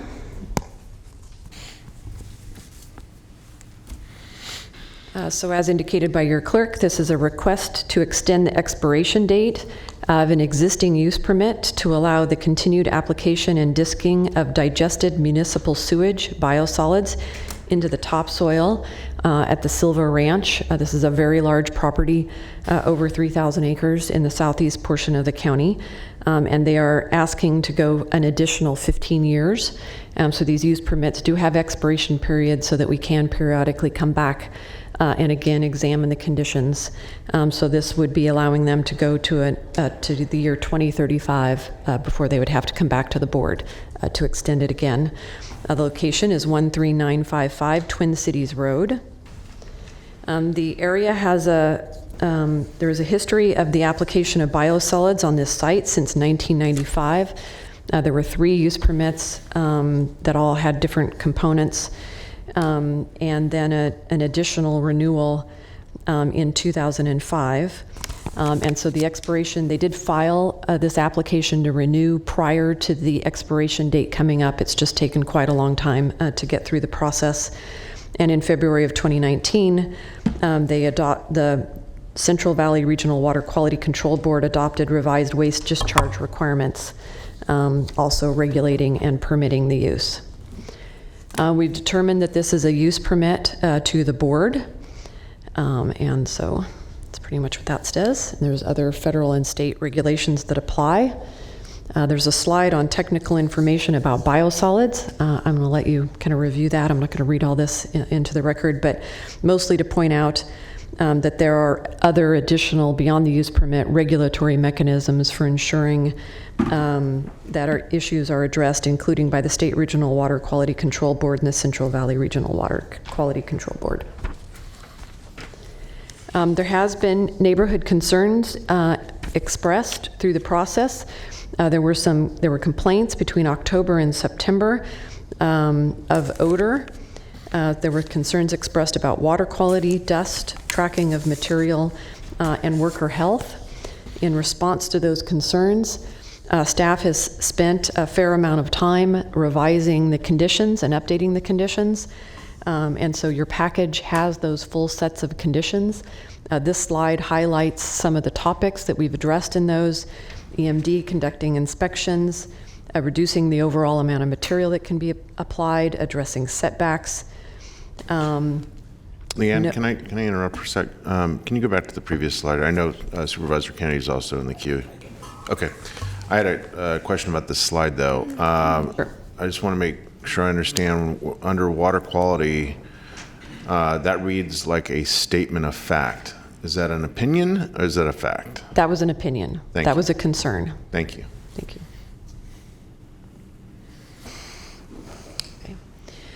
And one of which we have tried to address through the imposition of clear conditions, including well monitoring, no land spreading of biosolids if there's high wind, providing sanitary facilities to personnel, having conditions on preventing track out onto roads, specifying the depth of tilling for materials and monitoring protocols. What about weather and atmospheric conditions?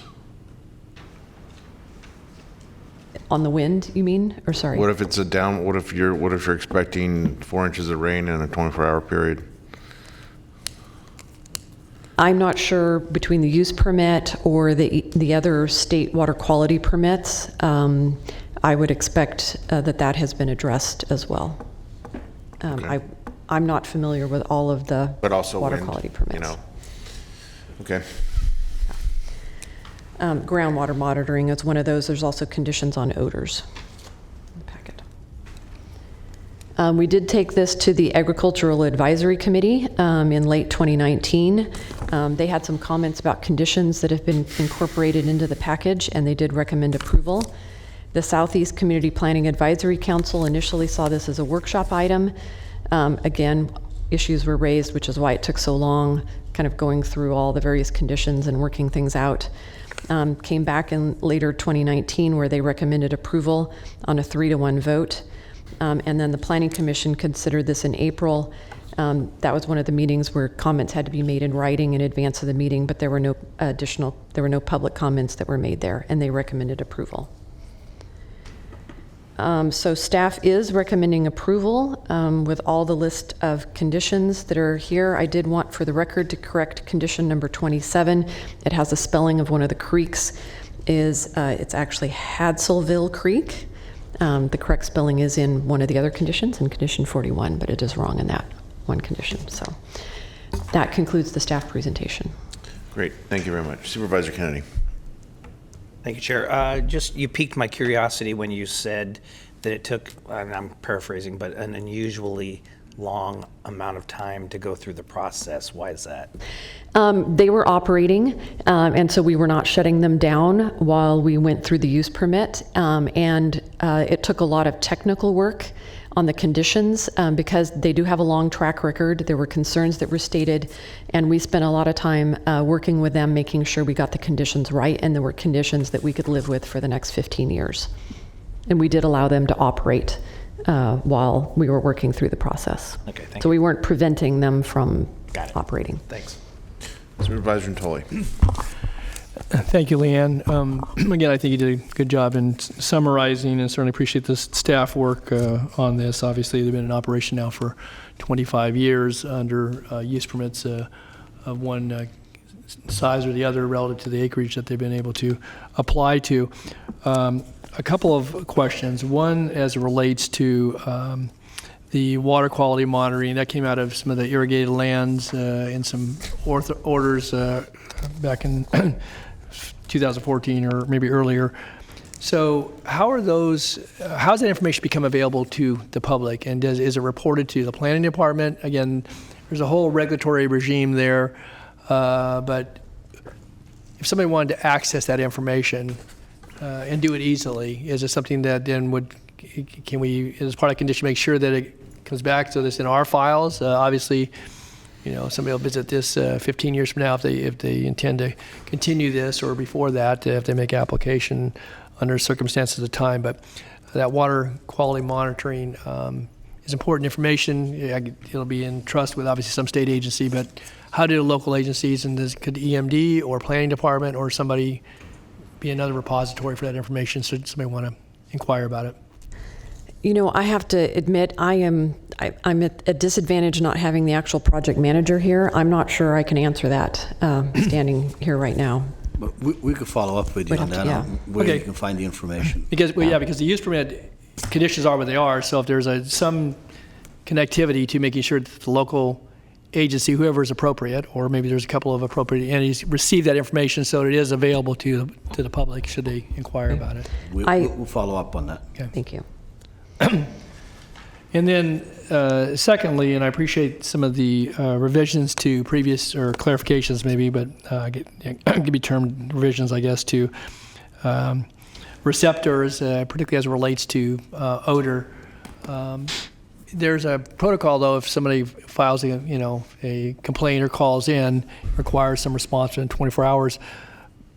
What, if anything, though? I mean, there's going to be some odor associated with this material. I mean, if anybody's been out there, I know I have, and there's some, there's some odor. Obviously, it gets dissed in and gets applied, and that's taken care of. But is there any quicker response that could, and again, if so, but even if they respond and they find odor to be an issue, it doesn't say you can't have odor. It's just you're just trying to separate some of the, the distance, or provide distances so there's some separation between those who might be a receptor of the odor. So, is there? I guess what differs here versus what's been in place? Because that's the complaints I've generally heard. Right. Condition 16 on page 6 of attachment 2 is the one that directly addresses odors. And it does refer to the satisfaction of environmental management or their designee in conjunction with code enforcement. Plus, we have increased the setbacks and some of the other items. So that's the condition that it directly addresses odor. I would have to get back to you on how that compares to the prior condition. But I believe it has been beefed up in this version. Because it doesn't say what happens. Because then it just says objectionable odor shall not be perceivable beyond the limits of the property. Okay, so we make that's the rule, that's the control. And they say they shall self-monitor, but if we have complaints, then we got to respond within 24 hours and 10 days to investigate. Well, most times, if not all times, the problem's either gone or it's dissipated, wouldn't even be detectable. And then it says appropriate control measure must be taken to prevent the occurrence of nuisances to the satisfaction of EMD or its designee in conjunction with code enforcement, other responsible regulatory authority. It sounds like a lot of words without any enforcement tool there. I mean, well, so what? So what? EMD goes out there and there's an odor, said you're not supposed to have the odor leaving the property limits, and that may occur from time to time depending on what weather conditions.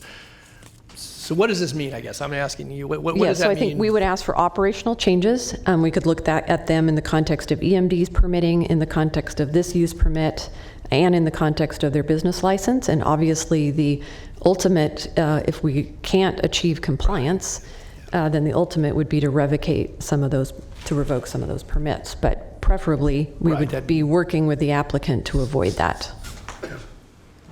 Again, I'm just providing some, I guess, a reasonable assurance to folks who may be sensitive to the odor that, the follow-up one is timely, but secondly, that, we engage with, it's not just the landowner permits it, obviously, but Synagro is the one who's actually applying for the permit to apply. And they get the benefit, obviously, of, having a place for the material to be placed. Then the landowner can use it to soil amend and such. It's just that, I guess that condition seems a little bit nebulous, I guess, to be honest about it. But how does it differ from the condition we had previously, or is it the same? I would have to go back and report back to you on that. I don't. Okay. All right, that's all the questions I had. Okay. No public comment? No, not for item, let me just double check, sorry. 75. For 75, no, we do not. Okay. All right, any further questions by the board? If not, entertain a motion. Mr. Chair, I'm prepared to move the item with the appropriate aspects, including the environmental document. I guess I would ask as two things as part of the motion to maybe have some clear understanding of the departmental roles as relates to that question I raised on item 16 for responsiveness to constituents should there be, concerns expressed in the future. And then secondly, I think to Mr. Gill's response to the other question about the monitoring information being available at some, easily accessible location, whatever that is, a website or through planning department. But I would move the item with those notations. Okay, Chair will second. All right, if there's no further questions or comment, please vote. Supervisor Peters, unanimous vote. Thank you. Okay. Item 76 is the Sacramento County Zoning Code 2020 technical updates. Request to amend the zoning code with technical amendments related to chapters 1, 2, 3, 5, and 7. All right, I also have a short PowerPoint on this one. So this is a group of zoning code technical fixes, many of which were staff generated based on our experience with the 2015 code. We bundled a lot of these items that were challenges to us, as well as a few other things that have come up with the goal of addressing a number of concerns and inconsistencies in the development code since it was adopted in 2015. We've categorized that in 5 topic areas. One is we're now calling things cannabis, having a consistent terminology. The next category is dealing with a number of use categories having to do with discontinued uses. And then at the bottom of the slide, there are 8 items having to do with primary uses where we are fixing various use regulations and use definitions as described in your board report. Any questions on any of those? We have a couple of accessory use topics that we are revising, as well as some temporary use topics. Quick question. Sure. You and I talked about the temporary uses as it relates to recreational vehicles for agricultural activities, and yes, to this moment haven't been able to determine how that might get referenced in the code update. But in the event that there was something that was supposed to have been addressed and it comes to our attention, we have the yes, we also concluded that for farm worker housing, there's also already a reference to the use of RV vehicles if needed for farm worker housing already in the code. So in part, we felt this was redundant, and we weren't clear what the origin of this phrasing was, and it didn't come with any standards. So, okay, thanks. Yeah. We also have some changes with regard to development standards, a fair amount of formatting, and trying to make things consistent, getting the standards in the right chapter, not blending those two things. And then a number of specific topics at the bottom of the slide, these 6 items where there were revisions to various development standards, as explained in the board package, in the board report. And then there were a couple items that related to new state regulations. These 3 topics where we needed to bring our zoning code into compliance with recent state changes. And then we also have an item that was requested by a board member in open session, which is addressing use in the downtown Reelinda special planning area, allowing them to have events on Park District property. Supervisor Frost? I just want to especially thank you for helping with that, because that made it possible for some folks to do some activities that they couldn't pencil out before, and so you made their dreams come true, and we appreciate it. All right, good. Thank you. So we did provide information to the Community Planning Advisory Councils in March and April prior to the Planning Commission. That information was, we didn't go to their meetings. We provided other written and other materials, and it provided information on our website. We did not have any comments or questions submitted by the Community Planning Advisory Council members after we provided that clarifying information about what was in this package. And the Planning Commission has recommended approval, and so these are the staff recommendations. Great. Thank you. Question about our CPACs. It just occurred to me. What are they? How are they meeting or convening after the middle of March? Are they doing it by Yes, Zoom? we've been holding Community Planning Advisory Council meetings, a lot of hard work on the part of the clerk of the board staff to convene those. They are being convened using they're being convened using By phone. by phone, yeah. The phone. Yeah. Well, Okay.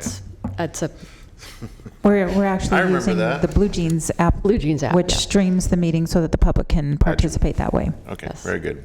yeah. And we Okay. have seen active participation by the public, particularly in writing on some items. Good, good. Okay, any further questions of staff? Madam Clerk, we don't have any comments in No. writing? Move staff recommendation. Okay, it's been moved by Supervisor Natoli. Is there a second? Second. Second by Supervisor Kennedy. Please vote. Unanimous vote. All right, thank you, Leanne. Now for the main event. And maybe as a reminder, you can just, again, for the record, kind of explain how we're treating this. Yes. So the following items were pulled from the consent calendar to be coupled with item 77, and that would be items 4, 5, 19, 20, 21, 22, 24, 29, 37, 46, 56, and 59. Okay. And so is it the pleasure of the board that we would do what? Go one by one, starting from number 4 through each of these? That's fine. Okay. So why don't we go ahead and do that? Unless the CEO and his staff wants to tee up generally. Just The generally budget. speaking, this is a placeholder. Okay. What we are planning on doing is rolling the budget. That's the term we're using. We're working with our departments with the impact that coronavirus is having on our budget. Our plan is to come back in September, have the full budget hearings, all the packages, come ask you on the budget for 2020, 2021, and it will be 3 to 4 days worth of public hearing that we're planning on having at that point. So what we're doing next couple months is continue work with the departments, what needs to be funded, and then come back in September. Okay, thank you for that. I'll just add, for those that may be watching, carefully watching these proceedings, they're obviously very noticeably different than our typical June budget deliberations. What the CEO just mentioned in terms of it being quote-unquote a rollover budget means that it's essentially a status quo of the 2019 budget moving forward.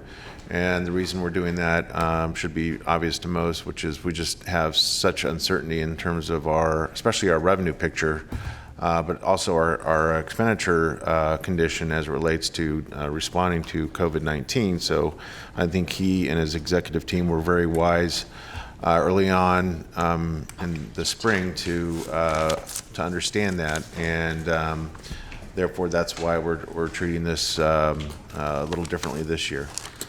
Supervisor Kennedy? Actually, you just summed up everything that I was going to ask. Okay. All right.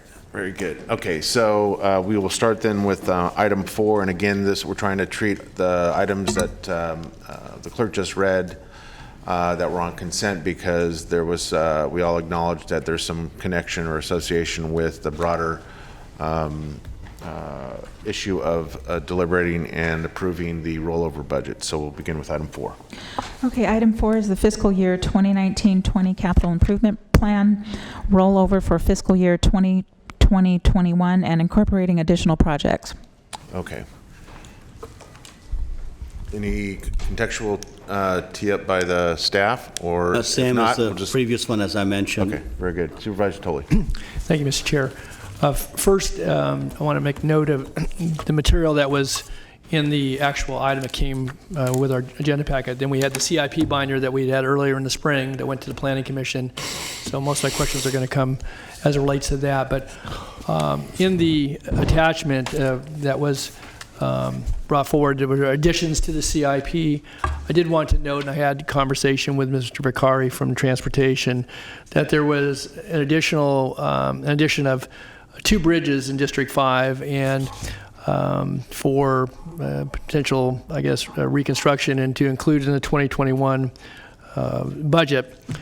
want to express some concern about the Kiefer Boulevard Bridge over Deer Creek. This was the first I had seen of this as of yesterday. I spoke with Mr. Gill about it and spoke to Mr. Ricari last night. When we have pavement deterioration to the level we do throughout this county, but certainly in District 5, and roads leading up to the bridge, although this, the Kiefer Boulevard in that area is one of the better paved surfaces.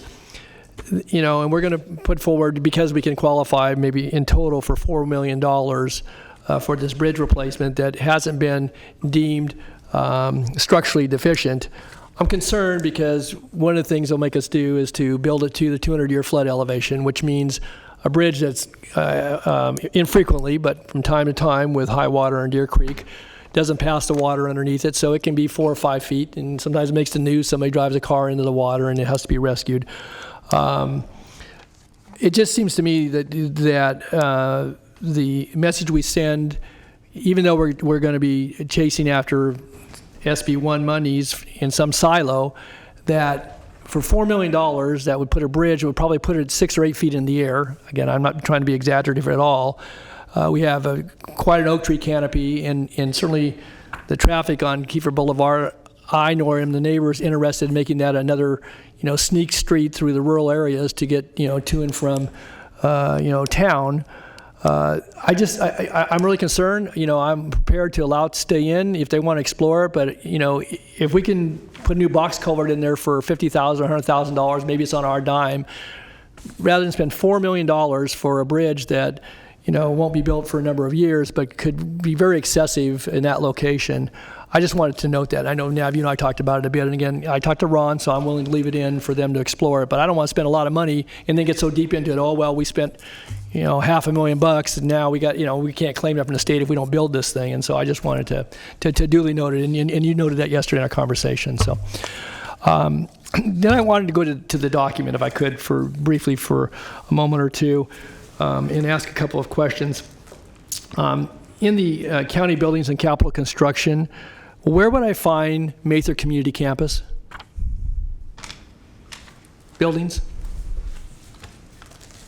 I've searched, but maybe I've overlooked it. So, may I ask, were you looking just in the board agenda item, or were you, okay. Right. So the board agenda item doesn't contain the full list of projects.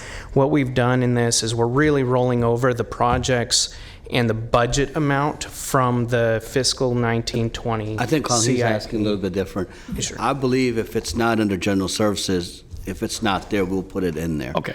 That's where it will belong. It's just That's what I thought. Yeah. Again, I didn't want to say it's not in there, but I could not find it. I'm not saying it's not in there. So that was the question. It should be under general services. Yeah, I don't have it in front of me, Okay. but if it's not there when we come back in September, we'll Okay. have that. Okay. I think it's important because otherwise it's always kind of an orphan item in that nobody kind of owns it, so to speak. And I know, having talked with Ann and others, that there's an assessment of the facilities update going on, as we do with a lot of our facilities. But if it ever gets on a list, at least it gets up for some consideration at some future date. So I wanted to be sure. And again, Colin, if it's in there, certainly just let me know what page. But to your point, But we'll make sure. Okay. So the next question I have is about, and it goes to some of the commentary that we heard today from folks, but in 2021 we had, for the main jail, termed the annex here on page 142, we have the $8 million from the prior year. This budget's now $3.2 million. We haven't even expended dollars on the contract that we awarded in April, which was going to carry us through next year with the planning, design, and so forth. Why are we putting another $3.2 million into something that we have yet to determine what we're going to do, what it's going to look like, and so forth? So we got $3.2 million for this year, which would be approved if we approve this document. $3.2 million then anticipated for 21-22, and $1.6 million for the ensuing year. Again, some of that's subject to change, but I guess I'm curious as to why, when we're looking at some of the budget issues we haven't even spent the money that we allocated a year ago. We just started on that, so I guess that's my question. So may I, one of the things that I want to clarify on this. Can you bring the microphones down so we can hear you? Thank you. Yeah, absolutely. One of the things that I want to clarify is that while you took a look at the original plan that we were coming forward with, the full CIP book, pass that on along to the Planning Commission. We are planning on coming back in September with the full revised book as well. That will take into consideration some of the budget impacts that have come about because of the reduced revenues. So what we're actually doing is taking last year's we're rolling over the budget amount, and what we've identified is specifically those projects that have a need to move forward prior to the September approval of the CIP. Does that help, President Tully? So is that what's included in, well, that's not exactly what that said here either. It just says new capital project started before October, so that's the attached list here? So the attached list is new CIP projects that weren't in the 1920 CIP plan. And so these are new projects that would need to be approved by the board in order to move forward with them prior to approval of the full revised CIP plan in September. So what we're doing today in a placeholder budget, are we putting placeholder in for $3.2 million for main jail annex or not?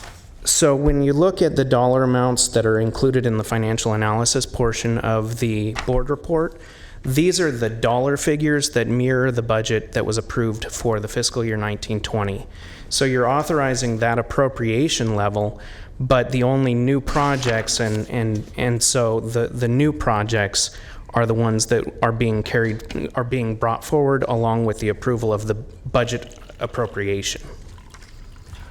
Okay, Colin, maybe I'm being dense on this, but so if I'm looking at, I'll just take page 142, but you could take any of these pages where you have a column that says fiscal year 2020, 2021, and you have, Ecology Lane building for ADA upgrades, or you have Fleet Services warehouse, or you have John Price Attorney building. Those amounts are not, we're not fixing those amounts for purposes of budgeting today, or so those columns are all zeroed out, or are we putting placeholder numbers in there that will then be visited in some permanency in September? So I'm not sure which document you're looking at. Are you looking at the 1920 CIP? Page 2 in the staff 2021. report. No, do not look at the 2021. Look at the thanks. 1920. Tell me, Britt. What, yeah, I know. That's what's confusing. Sorry, before he says, there is no 2021 CIP. There's no book we've produced. All we produced is You got a draft right here. well, that was what we brought to you before, that we asked permission to take that to the Planning Commission. We've done that. Under our normal process, we would have brought that to you in the budget process and said, board, here it is with planning's input. Right. Can we go forth with it? We have not finished that process. That is still going through. What we're asking today was a rollover budget, and that's what Britt's going to address to what funding we're asking for. Right. So we're treating the CIP essentially like we're treating the budget. It's a rollover budget. We are rolling over the 1920 CIP with the exception of those few items that were not in the 1920 CIP and need to start prior to September. And that's the only change from 1920. We realize it's just a placeholder CIP. It's not the new CIP that will actually be in place for the bulk of 2021. That will be coming to you in September, along with the revised recommended budget that will include the sort of the real budget for 2021. Is that clear? I think.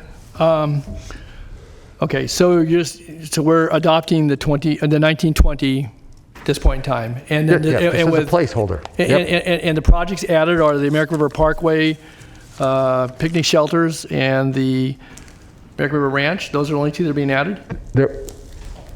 What's being added? What are we being asked to approve today? Then I'm sorry, but. So the list of projects, there are projects. You're gonna have to get on the microphone. Get in the middle. Sorry. Yeah, excuse me.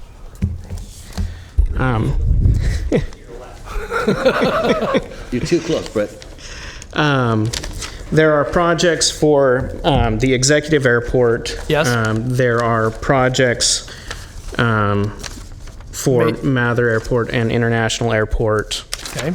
So each of those are included within the exhibit as the attachment to the board item. There are county buildings. There's one for county buildings. And then there's the projects for transportation as well. So we're doing BT Collins to Youth Detention Center, where you're spending $2 million, $3.6 million to replace their personal alarm device system. Is that, that's what we're doing that today? Or is that what we had in 1920? So this is a new project that is coming forward, and the plan is to start this project prior to September. Okay. So it'll be included in the September CIP as well, but because So we're wasn't in the basically treating the 1920 CIP as a 15-month budget. Correct. Okay. With the stuff that we know that we have to add stuff. Those are a couple of projects that Colin just went through. Maybe a different way to get a better grasp on it, Supervisor Natoli, is to ask, how do you envision the format that you would bring this back to us for final in September? What we'll do is we will go through with our budget process if the CIP projects are going to stay or not. What are we going to fund, what we're not going to fund. Realizing we took something to the Planning Commission. And a couple of projects that Colin and Britt talked about, we fully anticipate to put those back in there and say we would like to continue the funding for it. The comment that Supervisor Natoli has made on the Kiefer Boulevard Bridge is something we're going to look at. Does it come in or out? So we'll have a new book that will show you all the projects that we want for 2021. So then I would assume that there would be plenty of opportunity once the board returns from summer recess and the time that we actually are, a week away from our final budget hearings in September, that there's plenty of opportunity for one-on-one briefings, meetings, opportunities for board members and our chiefs to express to you or underscore to you what capital projects in our respective districts or countywide that, again, we have some sense of priority for, so that it finds its way, correct, at least into the discussion about finalizing the CIP. Correct. Okay. Okay. This does not preclude that. That's just a very important point, thank you, because we do know there are some particular needs. Supervisor Natoli, you've been talking about the Gene Harvey roof. We're going to keep looking at that. We had the structure and discovery. We found a way to get that in there.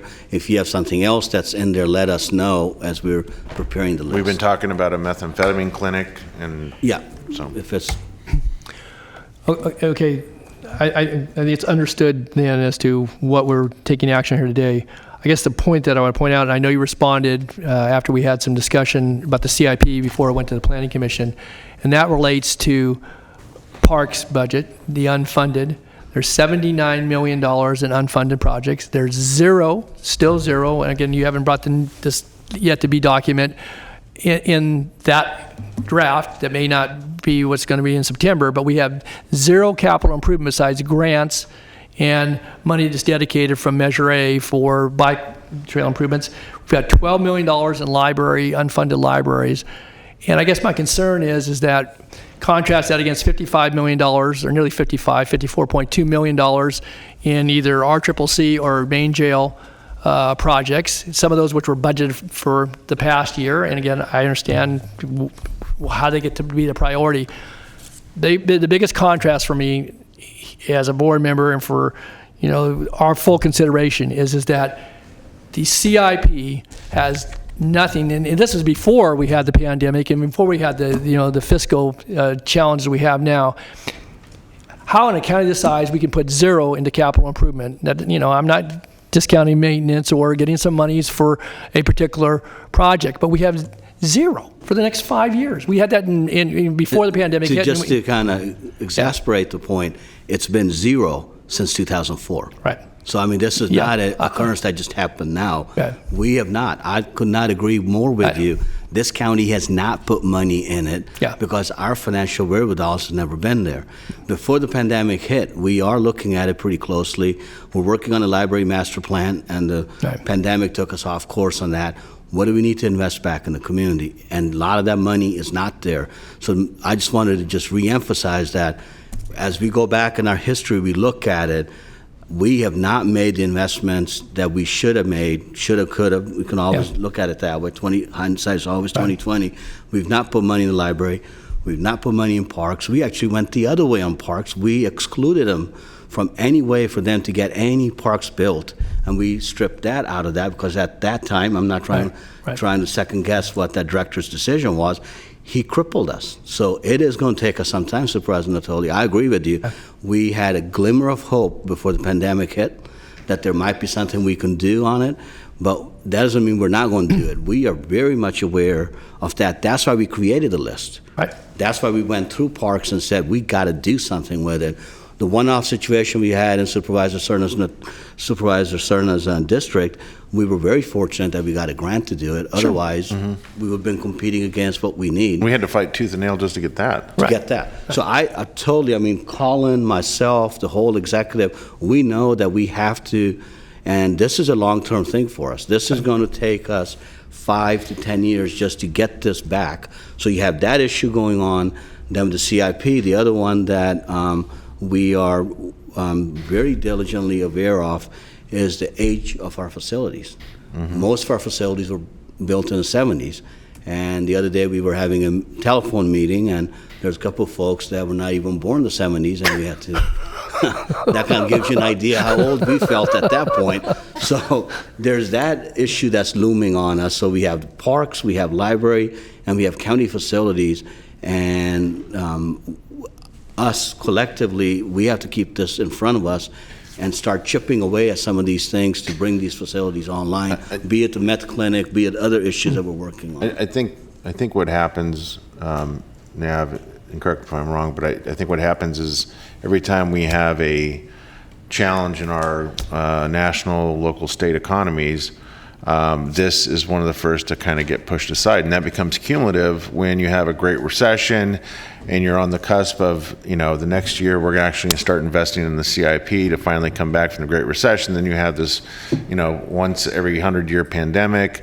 And then what I'm hopeful is that we don't lose sight of the fact is we don't want to get so behind the 8 ball here that we can never even dream of, have the audacity to think that we could ever enhance the CIP investments that need to be made, to your point about the age of our facilities.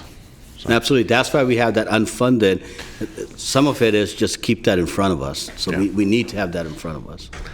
If I could, you responded after we had a discussion in March, or whenever it was, maybe late February, March, on the CIP that we couldn't include parks because it was $1 million buy-in. Is that, and that's why, because they haven't contributed to the capital improvement programming. It was their 2% that got taken out that would have been available to go back into facilities. So part of the discussion before we got hit with the pandemic, when we're looking at the budget, what would that look like if we got them back at some level contribution coming in? It's a call on the general fund, but we were trying to figure out, do we go all in 1 year? Do we stagger it in? How do we get that in? We're going to still keep looking at that, but a lot of those options are very narrow for us right now.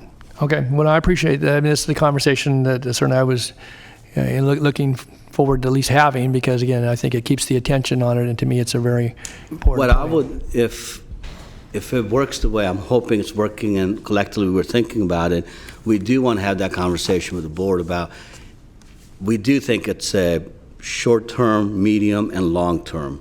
And we got to have our goals set up, realizing, to your point, that we might not be getting to every one of those, but we got to have an idea what is that we're shooting for on this, and keep that in front of us. So it's going to be I want to have that conversation, but it's going to be a very long process for us. Like a 2, 5, and 10 year. Yeah. Okay. Supervisor Kennedy. Thank you, Chair. As Supervisor Cerna and I just made it under that 1970s line, I do want to make a suggestion that before September, when we come back and we have the budget talks, that for full transparency for the public as well as the 5 of us, that we have maybe 3 columns and show what we have spent because of the pandemic. I mean, I'm sure we have to keep track of this numbers for the CARES Act anyway. So what we've spent because of the pandemic, what it has cost us, and what did we recoup through the CARES Act. Real clear, those numbers would be helpful. Thank you. Okay, any other comments or questions about? No, I think with the explanation, Mr. Chair, I would move the item with the understanding you're going to be coming back with a significantly revised document, I guess, for our consideration. And a robust discussion. And more robust discussion, and hopefully a roof on Gene Harvey's school, so that's my editorial comment. Anyway, I move the item. Yes, Supervisor Donna, Peters. I'm sorry, because my conflicts on this, I have to move the item. And, Oh, I'm sorry, okay. Good, I deferred to my Flo has a colleague. slide. Reverse engineer it here. Okay. Yeah, it is. So let the record reflect that I'm recusing from voting on these projects that are on the screen due to potential conflict of interest. So then I would move that item except these. Second. See, Okay, it's motion by Supervisor Peters, second by Supervisor Tully. Please vote. A unanimous vote, and then we'll need... balance. I move the balance. Okay, Chair will second. So it's been moved by Supervisor Tully. Chair is seconded. Please vote. 1 second, I don't know what happened there. Sorry about that. Please vote. Ms. Peters, will you please vote? Oh, I Thank thought you. I did. Okay, and the motion carries with Supervisor Peters recusing. Very good. Okay. Item 5. Item 5 is the approval of appropriation adjustment requests for various departments. Mr. Chair, members of the board, Britt Ferguson, the county's chief fiscal officer. As you know, every year we ask the board to approve year-end budget adjustments to make sure departments don't exceed their appropriation authority and address other current year fiscal issues.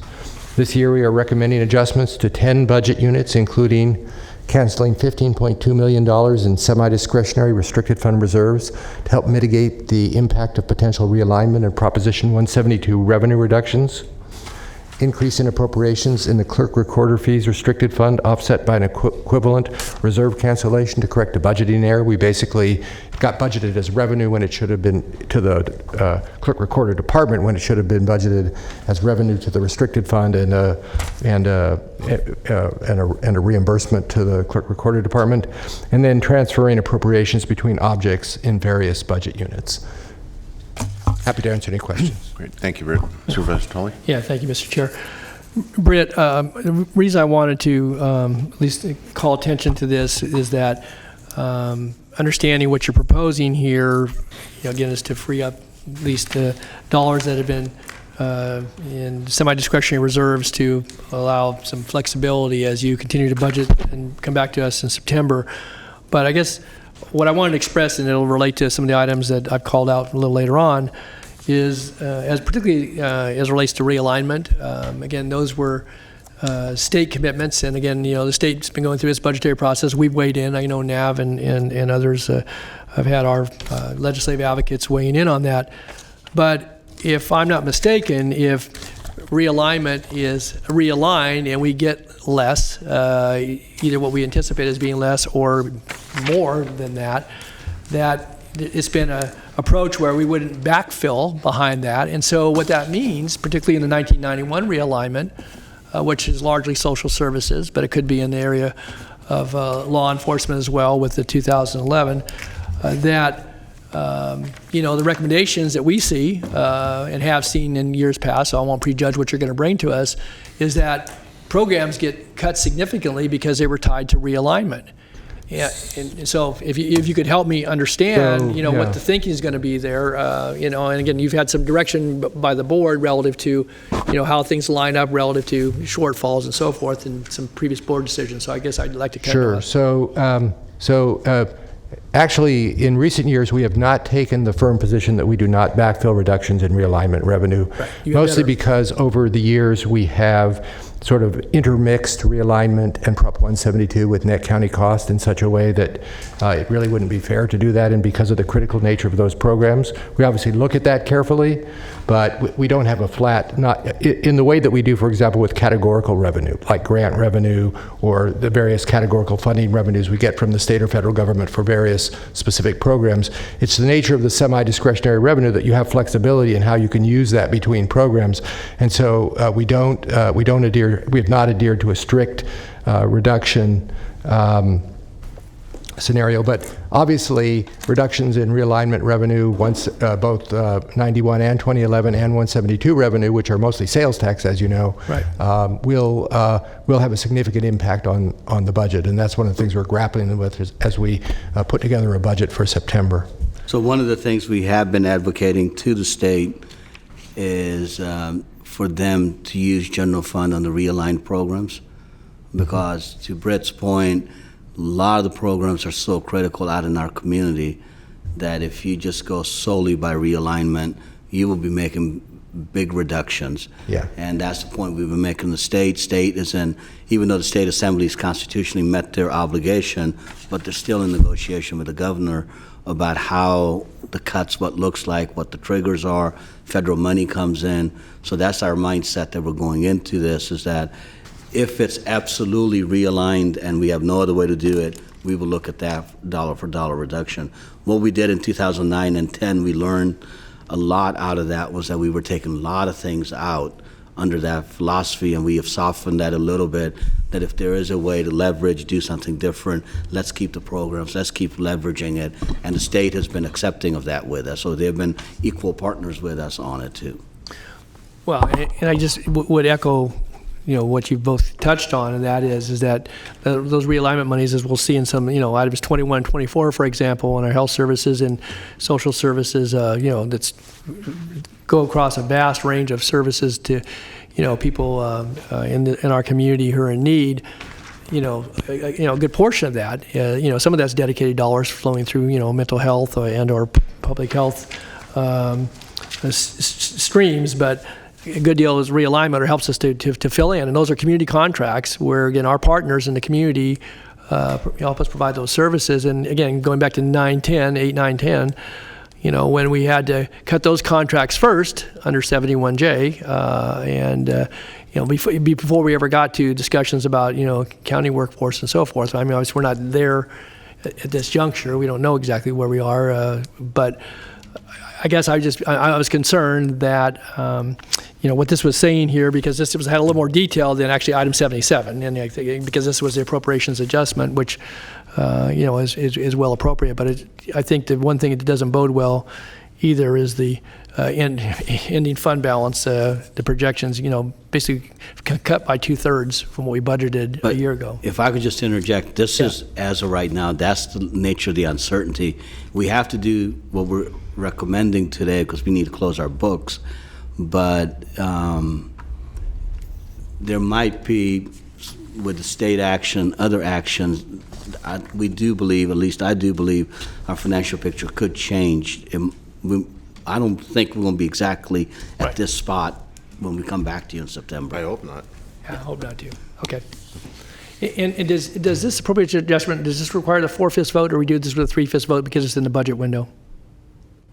This is a 4/5 vote. These are adjustments that are being done for the 1920 budget. The actual approval of the budget, that will be the other item, will be a majority vote. Yes, 77 is majority. This is just truing up what we have for the current budget. That's a 4/5. And just an important point, again, I know everybody up here knows it, but that, the two windows that the board, through a simple majority, whatever that would look like, there's only 2 times during the year when that can be done, is when you're doing your proposed or recommended budget and then your adopted budget. Other than that, then all the actions, including this one, require 4/5 because you're locked in by your budgetary process. Is that correct? That's correct. Correct. Okay, all right. Okay, I don't have any other questions. I'm prepared to move the item.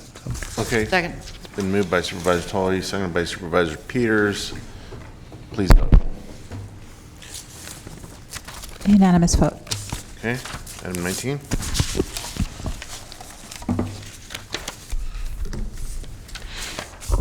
Item 19 is the fiscal year 2020-21 renewal of various county insurance policies not to exceed $6,802,873.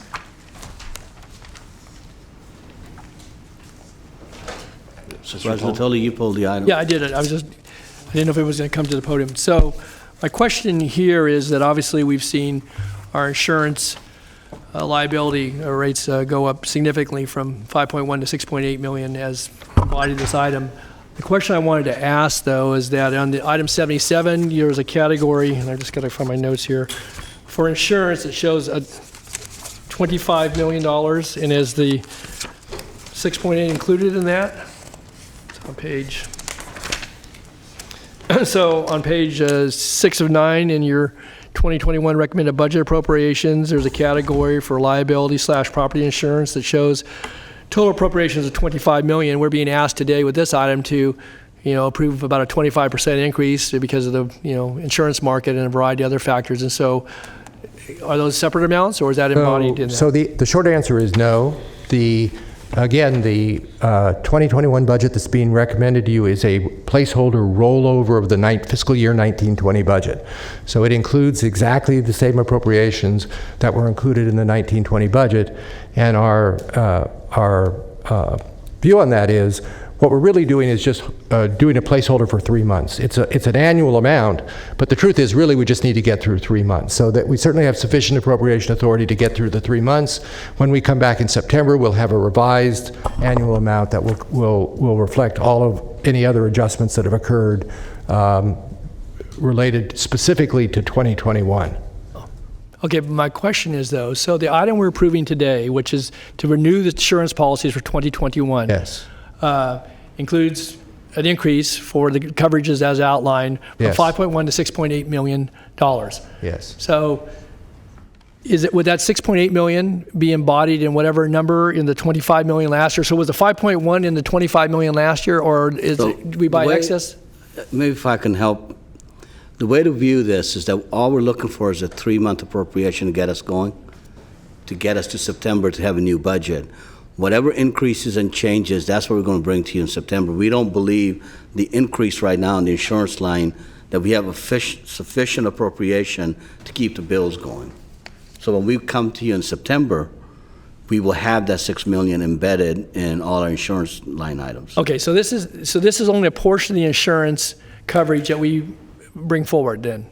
No? That's your whole year insurance there. Okay. So the budget, in a normal circumstances, the budget we would have presented to you would have already put that in there. The budget we're working on has it. Those increases are in the budget that we're working on. Right.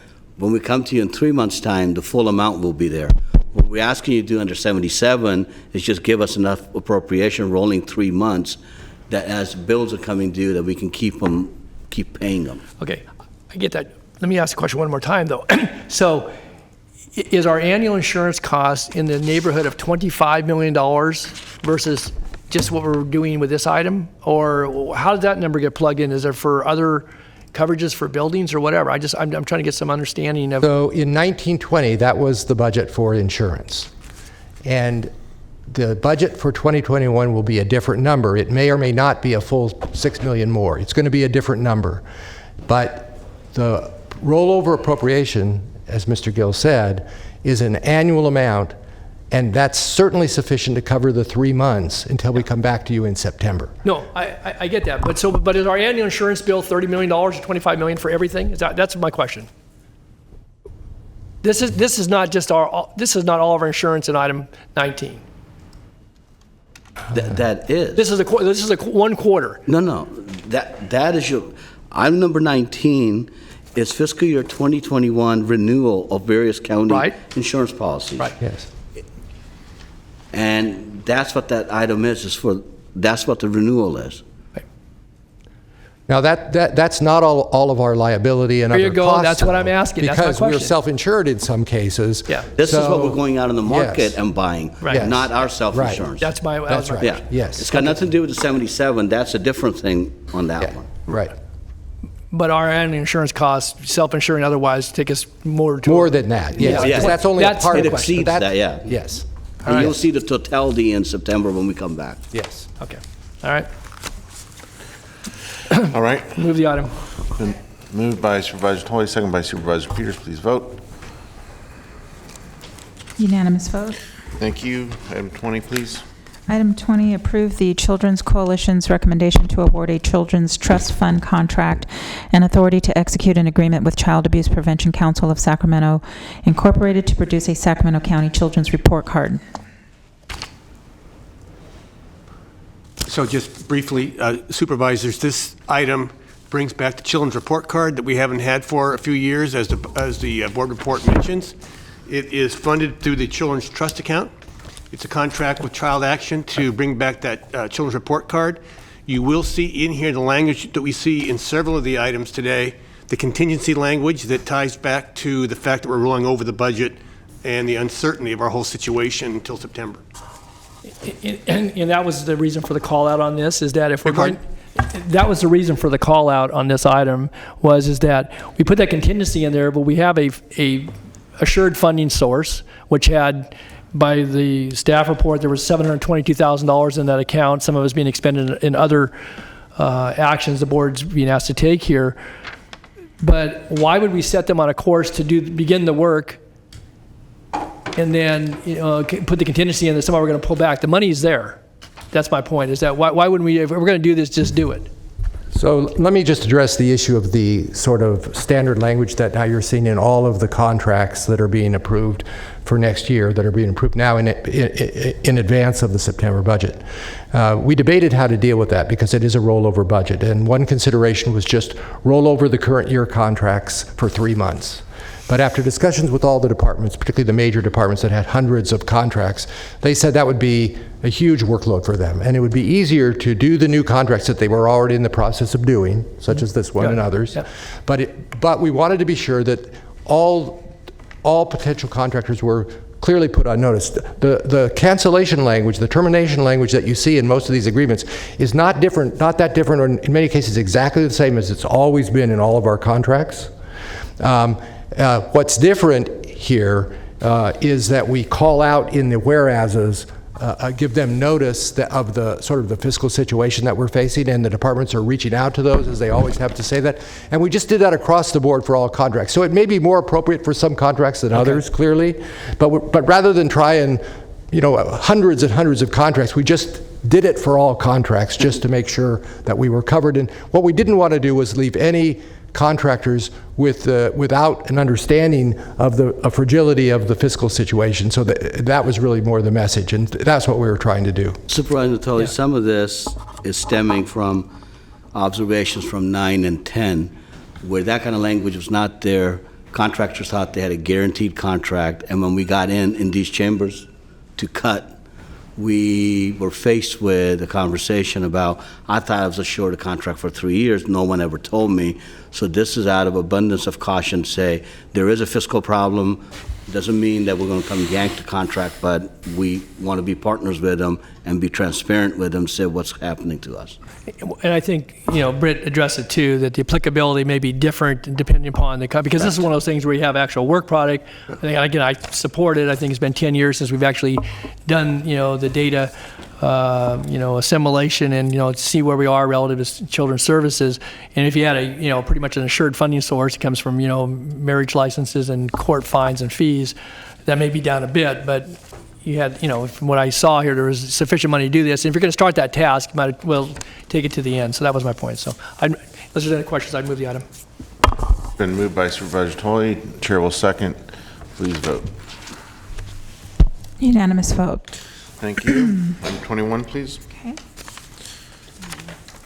Item 21 is the authority to execute fiscal year 2020-21 continuing one-year expenditure contracts and enrolled provider contracts in the amount of $12,359,794, continuing multiple year expenditure contracts in the amount of $8,810,797, continuing revenue contracts in the amount of $816,896, and authority to reapply for previously approved grants. So if I may, Supervisor, what this does is exactly what Britt just described for contracts in the area of the Department of Children, Families, and Adults.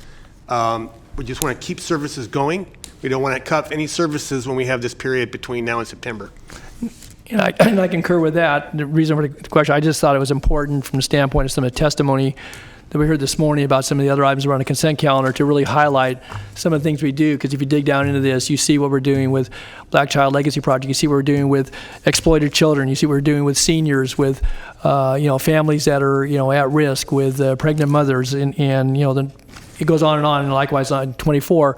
I just wanted to be sure that as we're talking about budget framework, that if you just look at it as a bunch of contracts, you read the detail, though, it's really important. They're critical services, and as we look at how we're going to hold the line and preserve things, I think it was just important to call it out. So it was, again, I support it wholeheartedly, but I think it's going to be obviously a very integral part of the conversation come September, because, again, these are critical services, and some of these took big hits in the recession in 2009 and 10, and we've built back and we maintained some of them, and some of them were new since then with initiatives. And I thought it was important to call that out. So I assume too we'll have, as part of that discussion, maintenance of effort requirements as well, which are critical.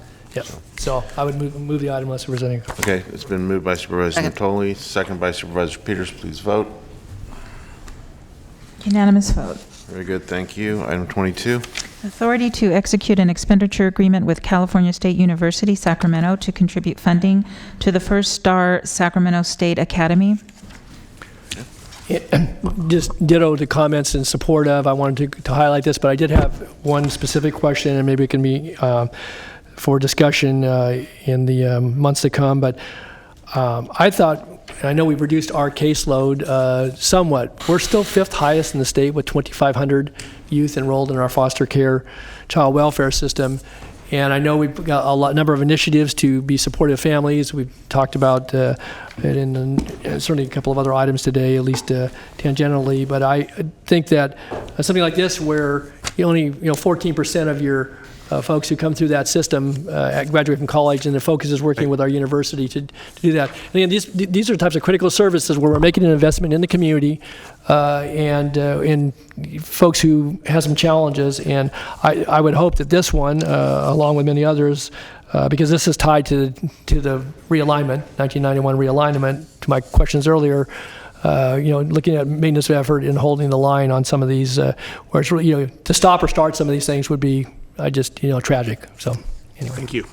I move the item. Thank you. Okay. Is that moved? Yes, move Okay. the item. Chair will second. Please vote. Unanimous vote.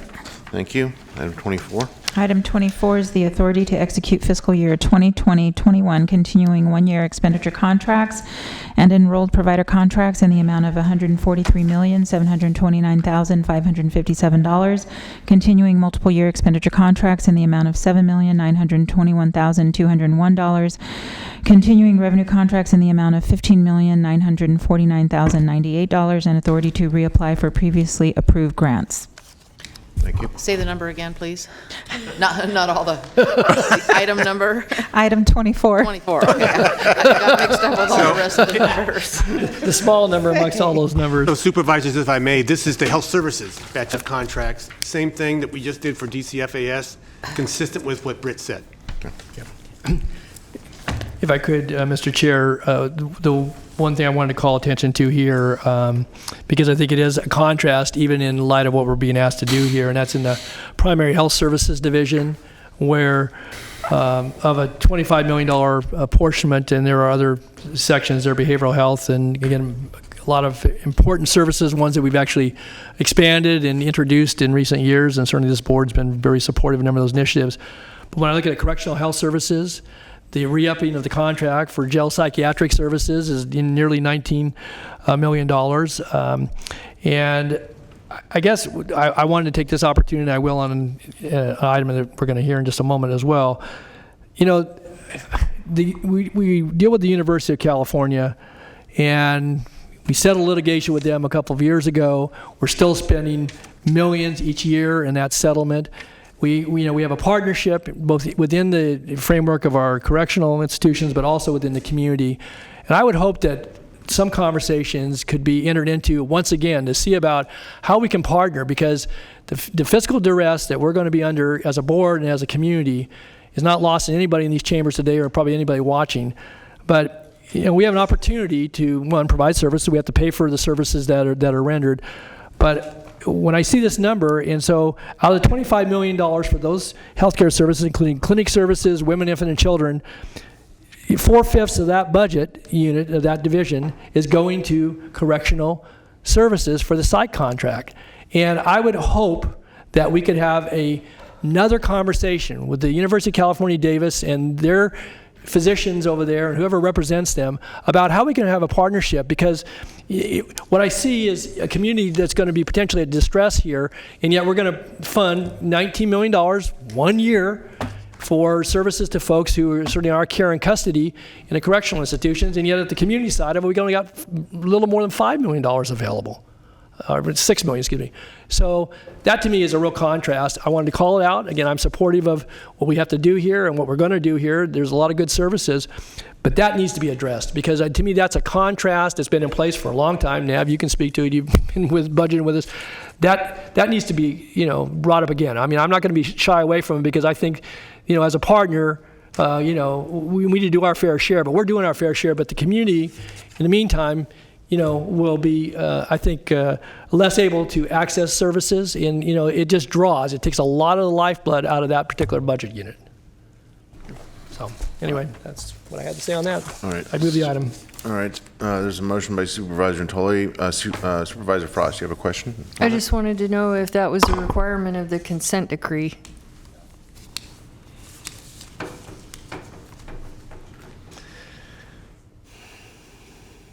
So, yes and no. So, we are obligated to provide a certain level of mental health services and to increase that level of service. And though that amount is, what we're doing there is consistent with that. So that is consistent with the consent decree.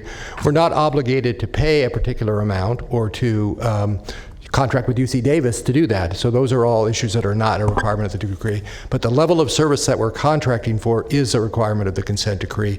And in fact, it'll be increasing again over the years as we continue to implement those improvements that we're obligated to make. Thank you.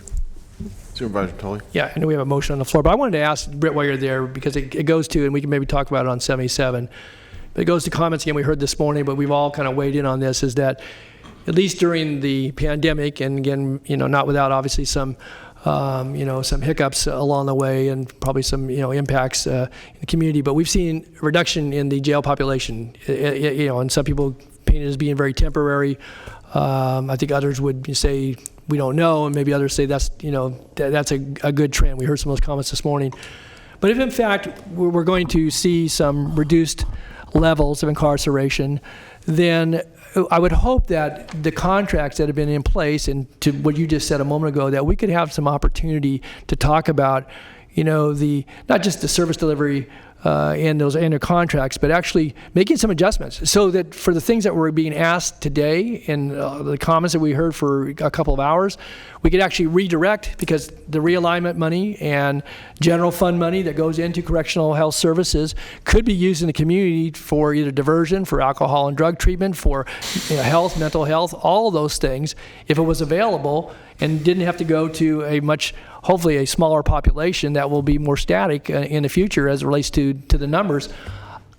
I mean, I don't know, what you may bring us in September, and it may be too early to tell. But that to me is one of the promises that's held within what we're experiencing right now, is that we can maybe see, some ability to shift and further invest in to the community outside of the walls of our jails. Yeah, I mean, that's a good point, and that occurred to us as well. And we have had conversations with the Sheriff's Department, with Correctional Health, some extensive conversations about how things might be done differently if the population level, which is about 1,000 below what it was before the coronavirus hit, were to continue. And they've been doing some analysis, both the Sheriff and Correctional Health, about what that might mean. The big question, of course, is will it continue? There are also, I will tell you, there's some additional costs that come about as a result of the coronavirus. The sheriffs had to set up isolation units. I mean, there's a whole variety of things that also, on the other side, despite the reduced population, impact the cost. So it's not as simple as, I've learned, it's not as simple as you might think, but we are having those discussions, and we are looking at the issue of, what would the correctional world look like if the population were, on a long-term basis, reduced below, it was when we were originally getting into this issue with the consent decree. If I could just sum that up, it's all on the table for us to look at. Okay. Good. Supervisor Frost? Will probation be coming back with a report back on the pilot? Yes. Thank you. Or before September, or? I'll double check the time frame, Supervisor. I was just but curious. I can tell you the project's going well. I'll Oh. check with Lee to see what timing on that is. Thank you. All right, I believe we had a motion by Supervisor Natoli. Was there a second? Second by Supervisor Frost. Please vote. Unanimous vote. Okay.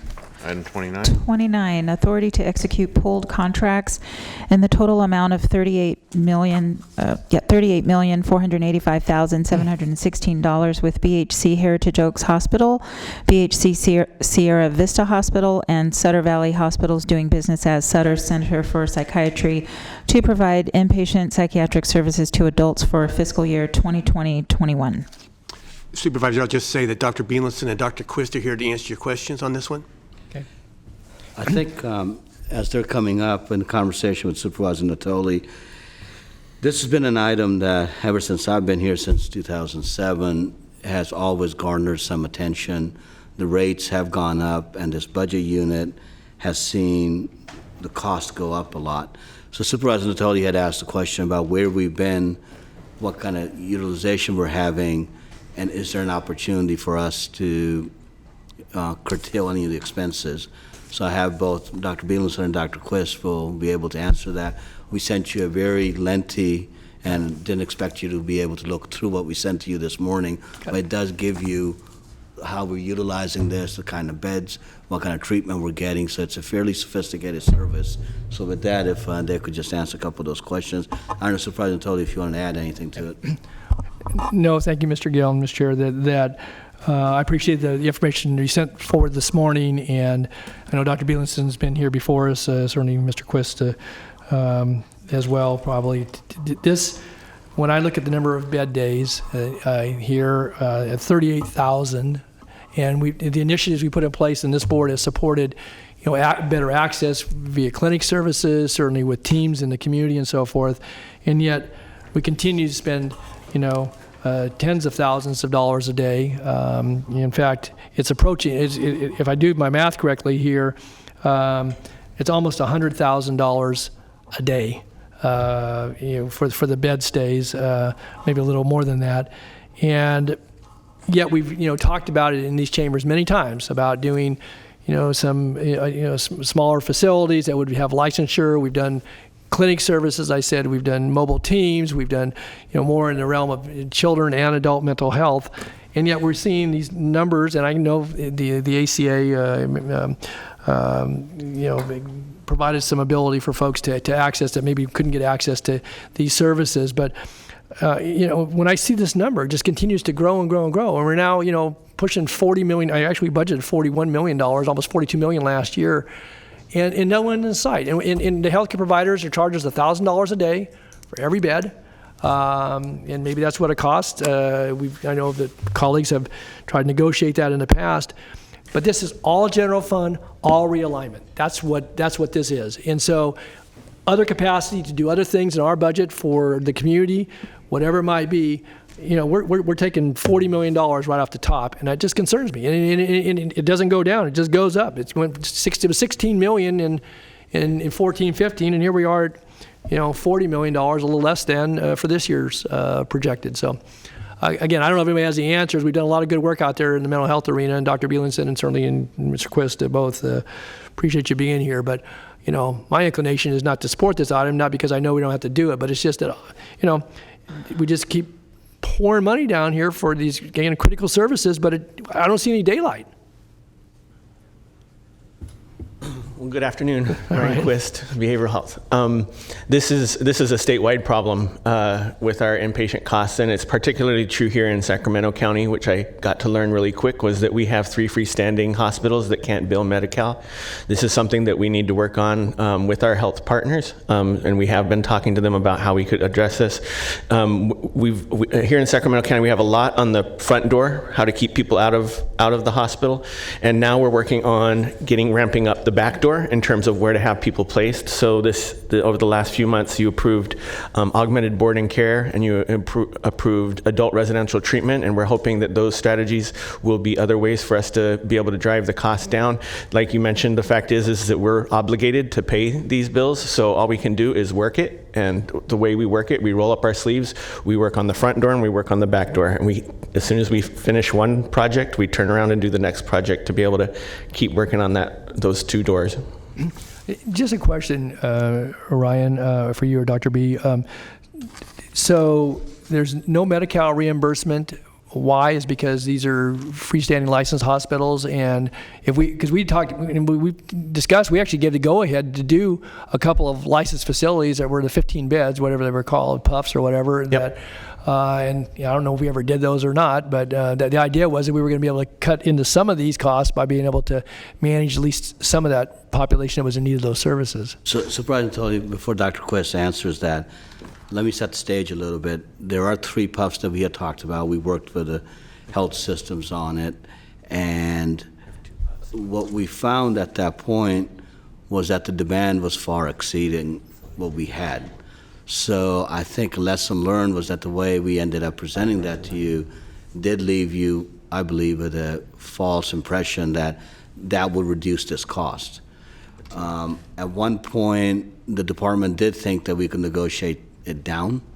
And as Dr. Quist said, this is a statewide thing, that this is what the cost is. So I think we inadvertently left you with an impression that there was an opportunity to negotiate the rates down. And I don't think we should have left you with that impression. Doing the 3 ones that we have been working on, it has helped. I think it's taken some of the costs down a little bit, but not to the extent that in 2015 we were thinking. So I just want to give that historical context before Ryan talks about where he's going with this. Okay. Yeah, one of the possibilities would be is if we partner with some of our physical health care hospitals in order to have some psychiatric beds within their facilities. That's something that the medical hospitals see as a problem when it comes to profitability. But there are some strategies that we could work on around that. So that's one of the conversations we're having. The goal is to try to get more beds that we can build at Medi-Cal. And I would just, and that's important. Again, those initiatives, again, maybe just one of the things we can, workshop as a part of our budget lead up in September to have a better, understanding, what's in the works, what some of the potential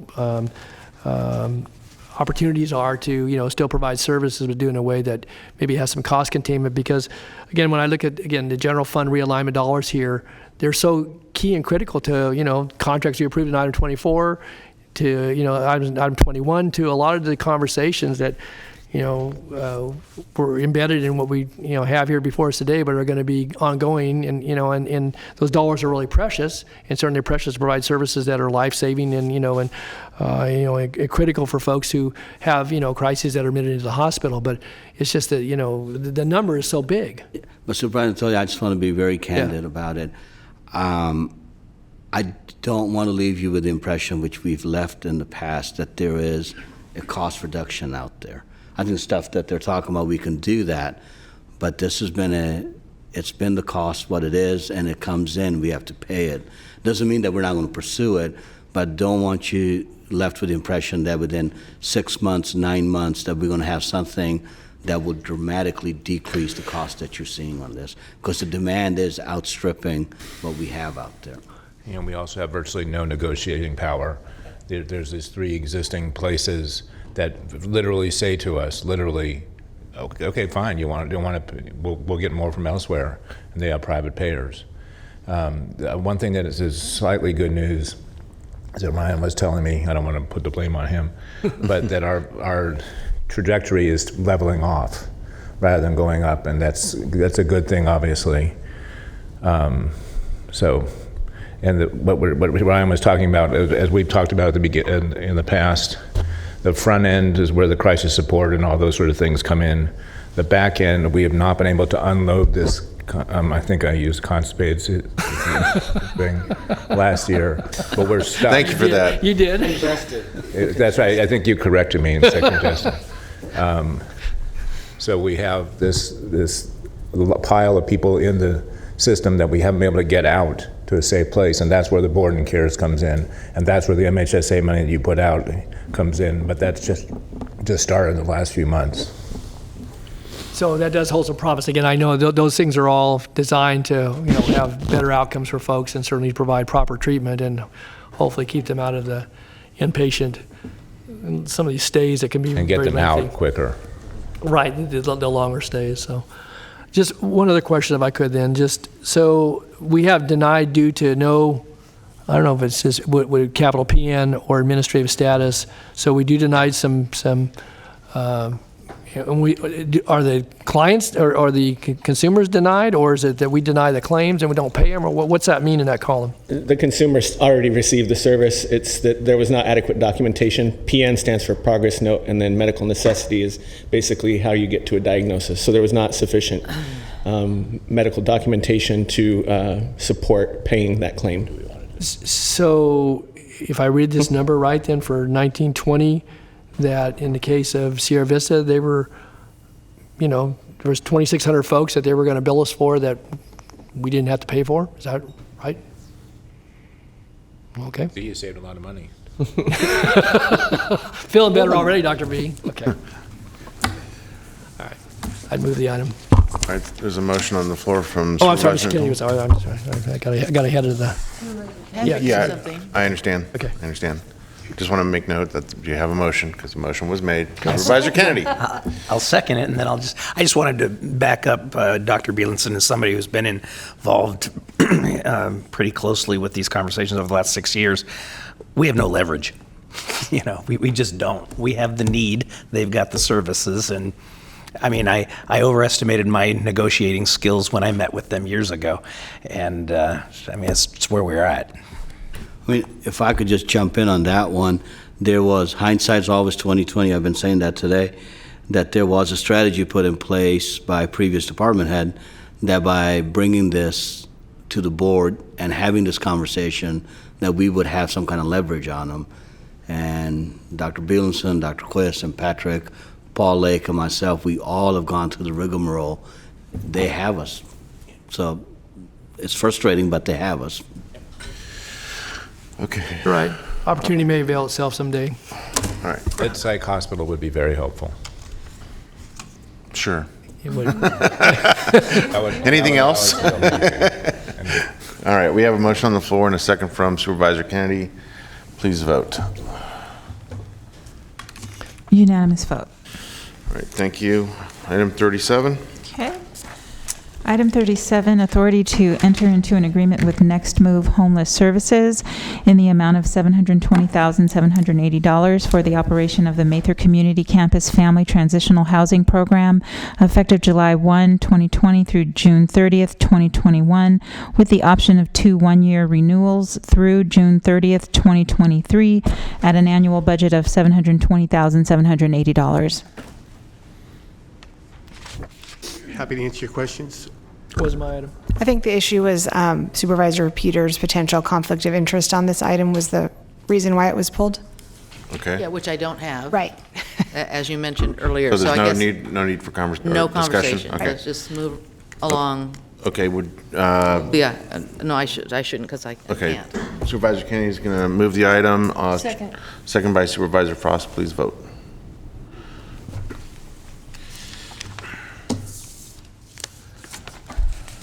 A unanimous vote.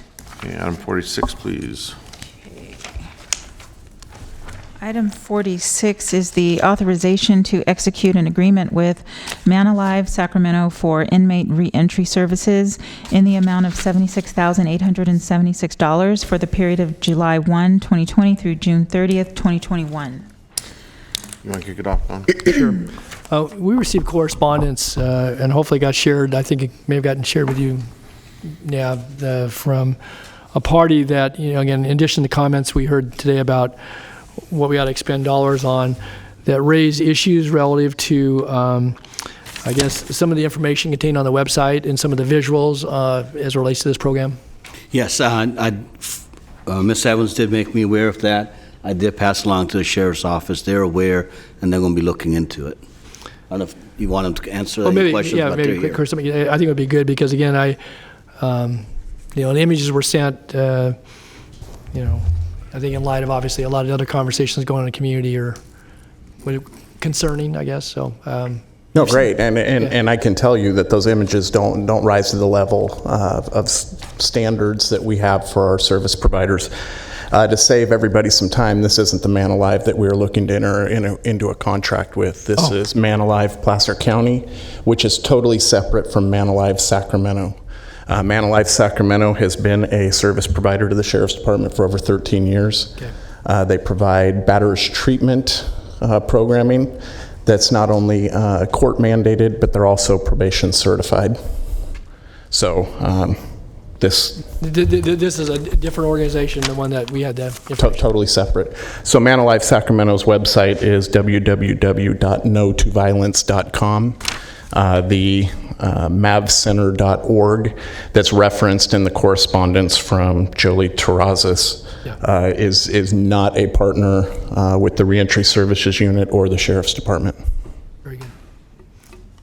You answered the question that was posed, so yeah, I'm comfortable with that. Great, thanks. Yeah, I was going to raise the issue too. Brought to my attention that there was a email from a constituent that made some pretty profound claims about imagery that was used. It's associated with, I guess, a different group. Correct. And so that's, Supervisor Matoli and I share the same concern, so I appreciate you clarifying for us the difference between the two.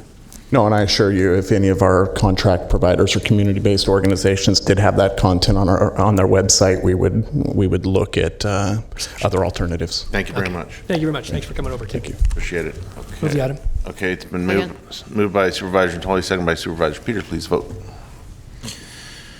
Unanimous vote. Okay, item 56. Item 56, authorization to execute a revenue agreement with the Commission on Peace Officer Standards and Training for the provision of force option simulator training courses in the amount of $1,430 for the period of July 1, 2020 through June 30th, 2021. I'm hoping that you can help address the question. I'm looking for others that have uniforms and badges here, but so I had a question earlier this morning about this item. This is my understanding that the action that's being asked of us today is to enter into a revenue agreement for a fairly small amount, $1,430, and this is for force option simulation training. And my question had to do with just the small amount, and is that reflective of the fact that there's little interest in this, or it's otherwise not necessary? Sorry, I wasn't sure whom from the department to call down. But my question has to do with why the amount's so small. There's reference in the board letter to only 13 participants, I believe sworn participants from the Sheriff's Office, Sheriff's Department. So I just wanted some clarity on that. Good afternoon, members of the board. My name is Lisa Gaiman. I'm with the Sacramento County Sheriff's Office. So with regards to that, in 1999, Post awarded us the funding for the equipment for the force option simulator. And now this is to just provide funding for 13 outside agency participants to attend that Post will reimburse us for. Okay, so does this then action we're being asked to take funds an augmentation of 13 people in addition to a greater number that our deputies have access to? Correct. Okay. Yes, good. just part of the agreement with Post. Otherwise, I was left with the impression that there's only interest 13 out of how many hundreds of sworn personnel we have, and that would be of concern to me. Absolutely. And since you're here, the training consists of what? Is it a like a video on screen kind of Yes. question and answer thing, or It's a force option simulator that shows realistic law enforcement scenarios, and then shows what the officers, what their best practice is with responding to use of force options. So this is on a lot of people's minds right now. Generally, the concept of use of force. I assume that these simulations are not static. In other words, they evolve as best practices evolve in the space of the use of force to subdue suspects and whatnot. Correct. Okay. All right. Thank you. I appreciate it. Thank you. I believe I was the only one that had a question about that, but I do see that Supervisor Frost is in the queue. I just want to comment that I had the opportunity to go in front of the simulator. They give you a gun and a taser, 3 different weapons, and it's a little bit humbling because you think it's more clear cut than it really is. I recommend anyone who has an opportunity to try it out because it gives you an idea of how fast in split seconds things can happen and what our deputies really go through in real life. So I thank the Sheriff's Department for letting me have that opportunity. I assume that one of the options is the use of neither too, right? No weapons.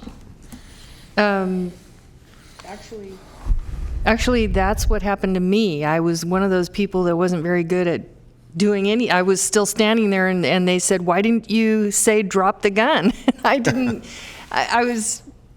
couldn't visualize a child with a gun. So I thought it was a book. I thought I was seeing something completely different. So it's a matter of what you are actually seeing and what you are processing that you might see given where you might environmentally have come from. It's not an easy situation, and it is I think a matter of training and reflex and learning practice that our deputies go through, and obviously they need to continue to go through. Great, thank you. Okay, I'll move the item. Is there a second? Moved by the chair, seconded by Supervisor Kennedy. Please vote. Unanimous vote.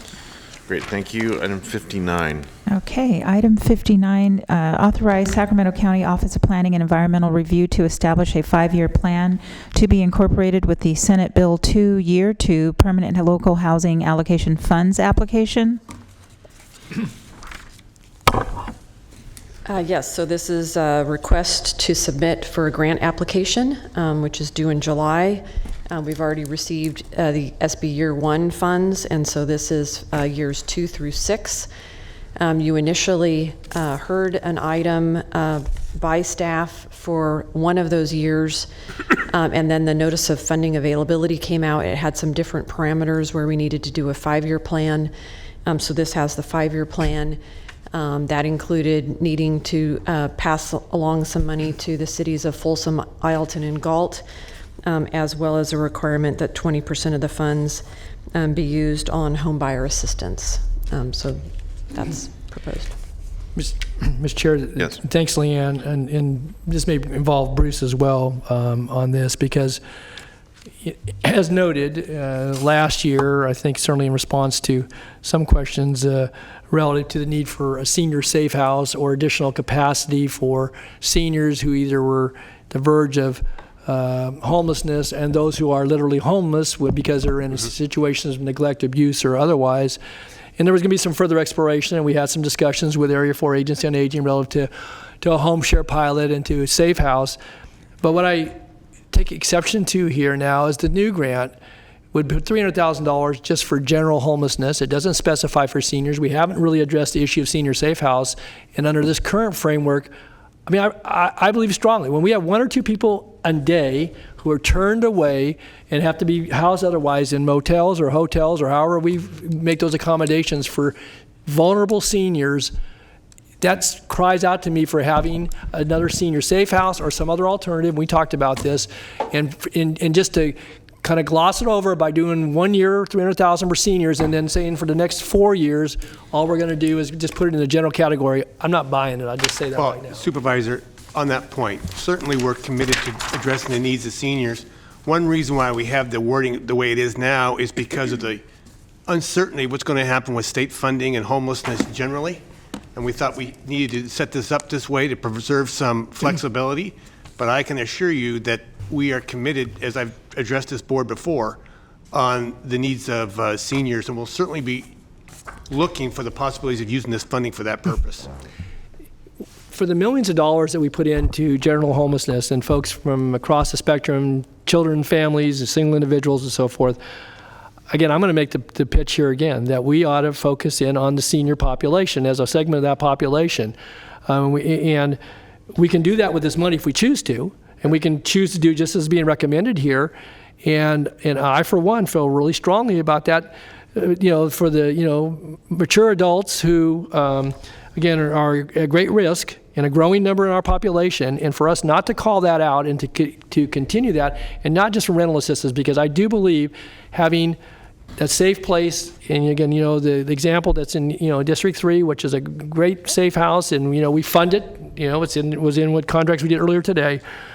I just think that, that may not be the only model, because we talked about other models, but to know that we turn away somebody every day on average that's at risk, vulnerable, and senior, and the population is growing, and we know some of the neglect and fraudulent activities that go on, and people, again, we're the gatekeepers and responders for adult services and so forth. I just think that we could carve out of a $2 million allocation every year to fund additional safe house capacity, and I use that more literally than or figuratively than I do literally, to figure that out. And I'd like to see that money dedicated. And again, if the rest of the board's comfortable with just doing it generally, that's one thing. But we're pouring millions of dollars into homelessness, including general fund. I think having a carve out for the senior population is important. And again, that's I would ask that our application would show that. And if you want to have further discussion before this board, the grant application is due in July. I heard you say, Leanne, to have a discussion. We can have it today. But to me, this is just we did it once. Not that you weren't going to pay attention to it, but it just kind of got glossed over. I would just say this, Supervisor, as you know, when we came here before for the second year funds, we proposed and you approved a set aside for senior housing. If it's the will of the board, we could make that adjustment in the application, certainly. But as I said, we thought it was important to retain some flexibility here with the uncertainty of what's going to happen generally with funding for homelessness and other things. So we can make that adjustment, though, if it's the will of the board. Well, so mechanically, how is the will of the board then expressed on this, separate from what we're being asked to do today? Would this have to be agendized more specifically after we return from break, and is it too late by then? I think, Leanne, correct me if I'm wrong on this, but if it's your direction to make the adjustment in our application, we could do that. Yes, and just to clarify, you would want the $300,000 directed towards seniors. Yes. So that can simply be made as a motion? Yes, you could. I think you could give us that direction, okay, and then we would apply the grant that way. Yes. Okay. Continue with the action we took a year ago. I would make that motion, Mr. Chair. Okay, I'll second the motion. Is there further questions of staff or discussion? So does that include approving the item also? Yes. Yeah. All right, so we have a motion and a second. Please vote. Unanimous vote. Okay. All right. Before we hear the clerk read item 77, I have this public comment. It's not clear whether this was supposed to be read into the record or not. That's if I'm looking at that correctly, that's a public comment that was added after your set was distributed. So we're going to read that into the record they requested. Yeah. Yeah, okay, very good. All right. That's for item 77. Yep. You want to read it, 77? Yeah, I do. Okay. Item 77 is approval of the fiscal year 2020-21 recommended county budget. All right, very good. Thank you.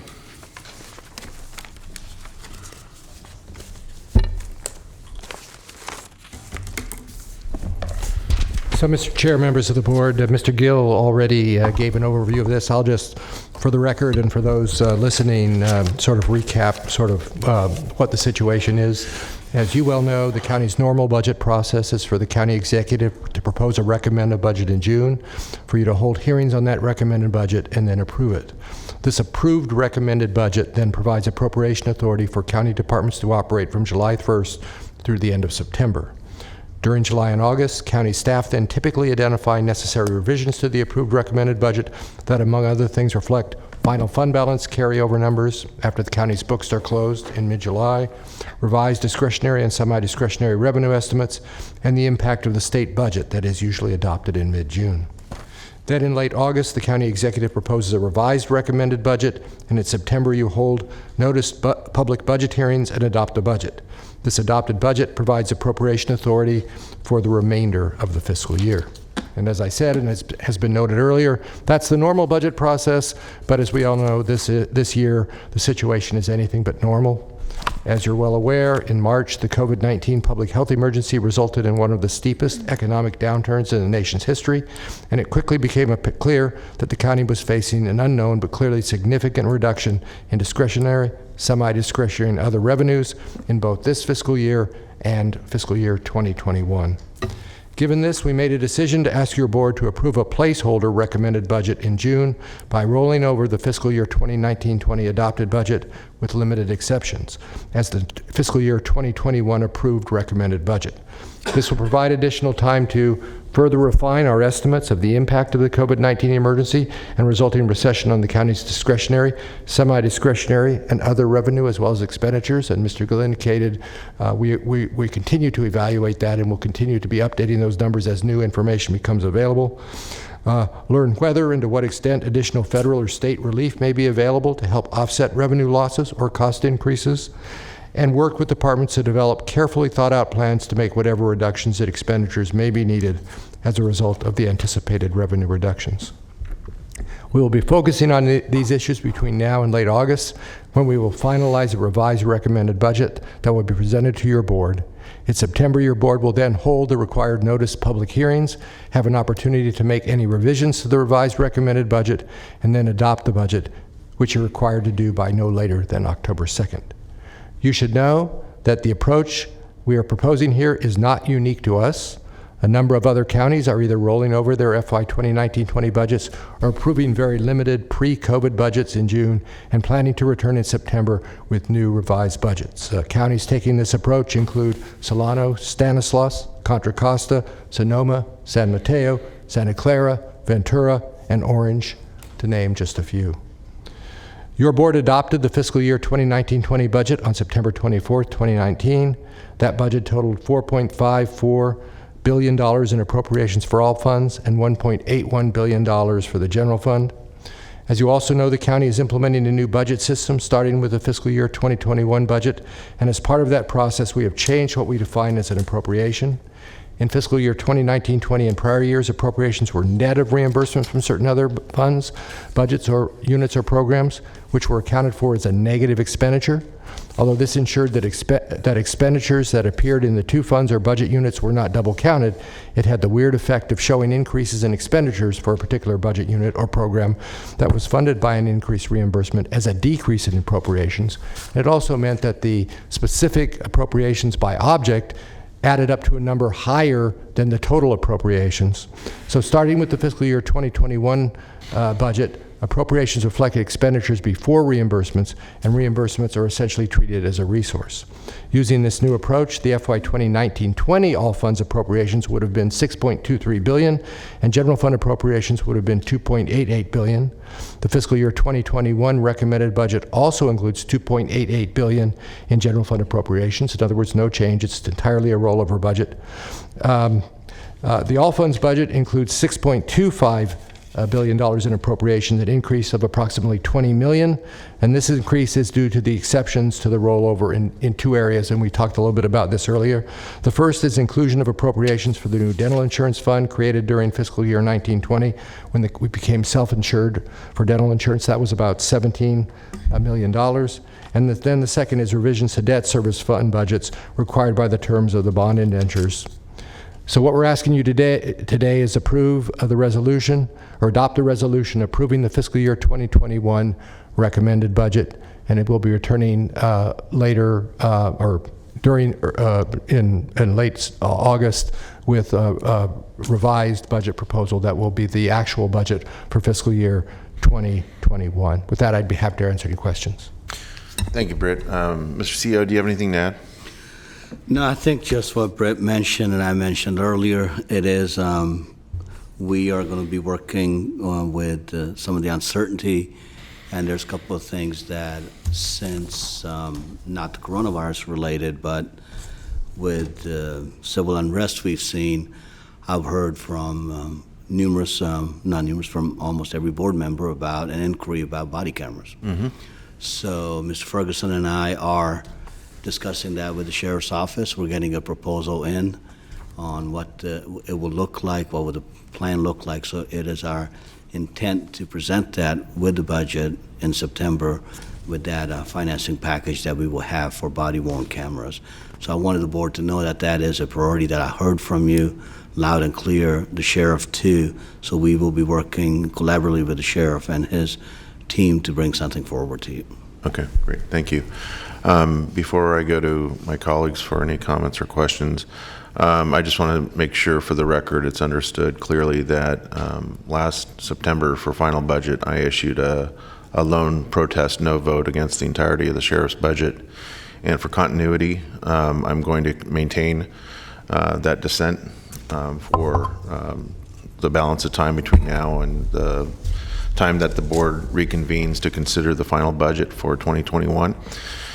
And again, I would just remind the public especially that the reason for that lone no vote, as I stated back in September of 2019, had to do with the cumulative, for this supervisor, for the cumulative concern that I had and continue to have for just the disjointed nature of the value set that I think is reflected in, continue to be reflected in the sheriff's budget, both because of some of the discretion that the sheriff applies to things that I just, patently disagree with. For instance, the liberal carry concealed weapon permit policy that he's deployed now for years. The fact that we had gone through a very painful process with the Inspector General. The fact that to date we just heard from the CEO, it sounds like there's a ray of hope for body cameras, but again, last September there was not a recommendation either from the CEO or the sheriff for body cameras. And so I couldn't, in my good conscience, representing the people of the 1st District, support the budget of the sheriff. And so I will continue not to support the budget with this carryover for the sheriff's unit. So with that, Supervisor Frost.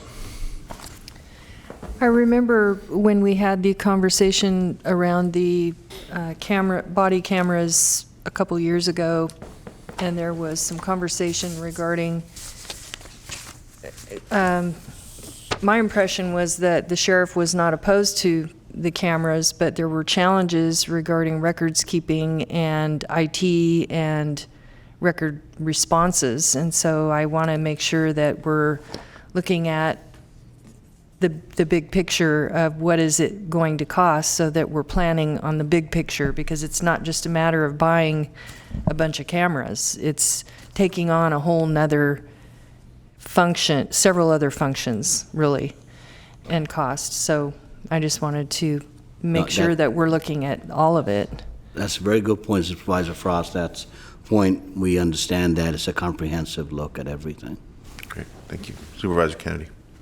Okay, so while we're on the subject of body cameras, thank you very much, Mr. Gill. I appreciate that.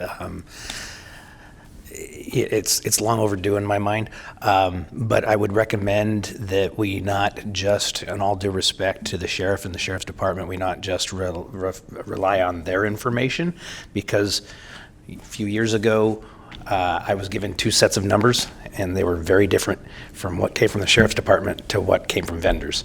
So I would reach directly out to vendors and in your information gathering. Got it. Understood. Okay, Supervisor Tolley, any comments, questions? No, sir. Thanks. Okay, Supervisor Peters, anything? Okay. All right, and we've exhausted all the public comment on the subject directly or associated so far, right, Madam Clerk?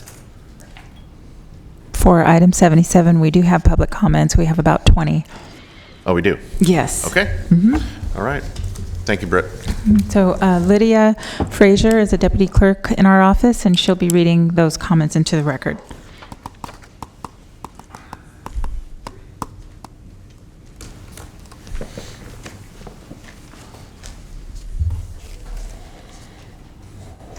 That's got to be the cleanest podium in California.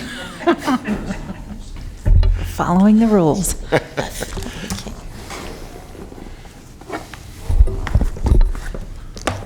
Okay. The first one is obviously for item 77 from N. Hello, I would like this comment read aloud at the June 15th meeting. As a resident of Sacramento, I am demanding that the city cuts the unethical and excessive funding to the Sheriff's Department, Sacramento PD, and Sacramento jails. Giving hordes of money and militarizing the police does nothing to protect the communities of Sacramento and instead causes great harm. Police reform has proven to be ineffective. We need to defund the police and allocate those funds to other programs.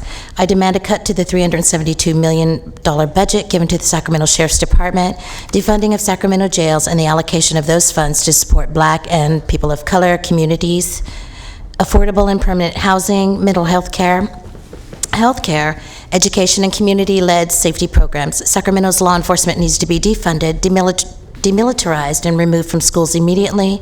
Sacramento is also in desperate need for decarceration.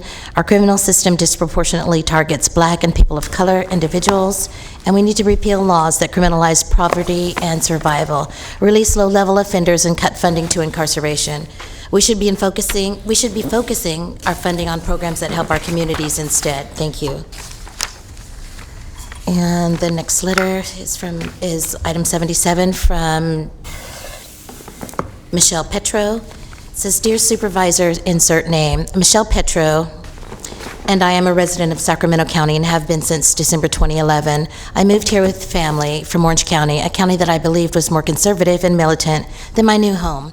I realized after the death of Stephon Clark that I was wrong. I should have known before this because my family and I already know to not call the police. My sister is severely mentally ill. She needs intense care and therapists, social workers, and psychiatrists, but there is not enough funding to provide county employees for mental health care needed. Instead, if my sister were to encounter police officers, she would be sent to jail. She is privileged in that she is white, otherwise she would be at risk of being shot on sight just for being Black. Last year, my sister was the victim of a swatting where her apartment was raided by police. She now has severe PTSD from the incident. She's been hospitalized 3 times this year because of it and still will not tell my family exactly what happened during the police raid.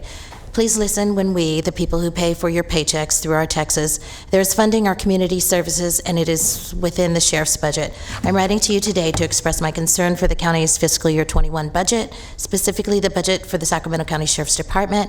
I think I made that clear above.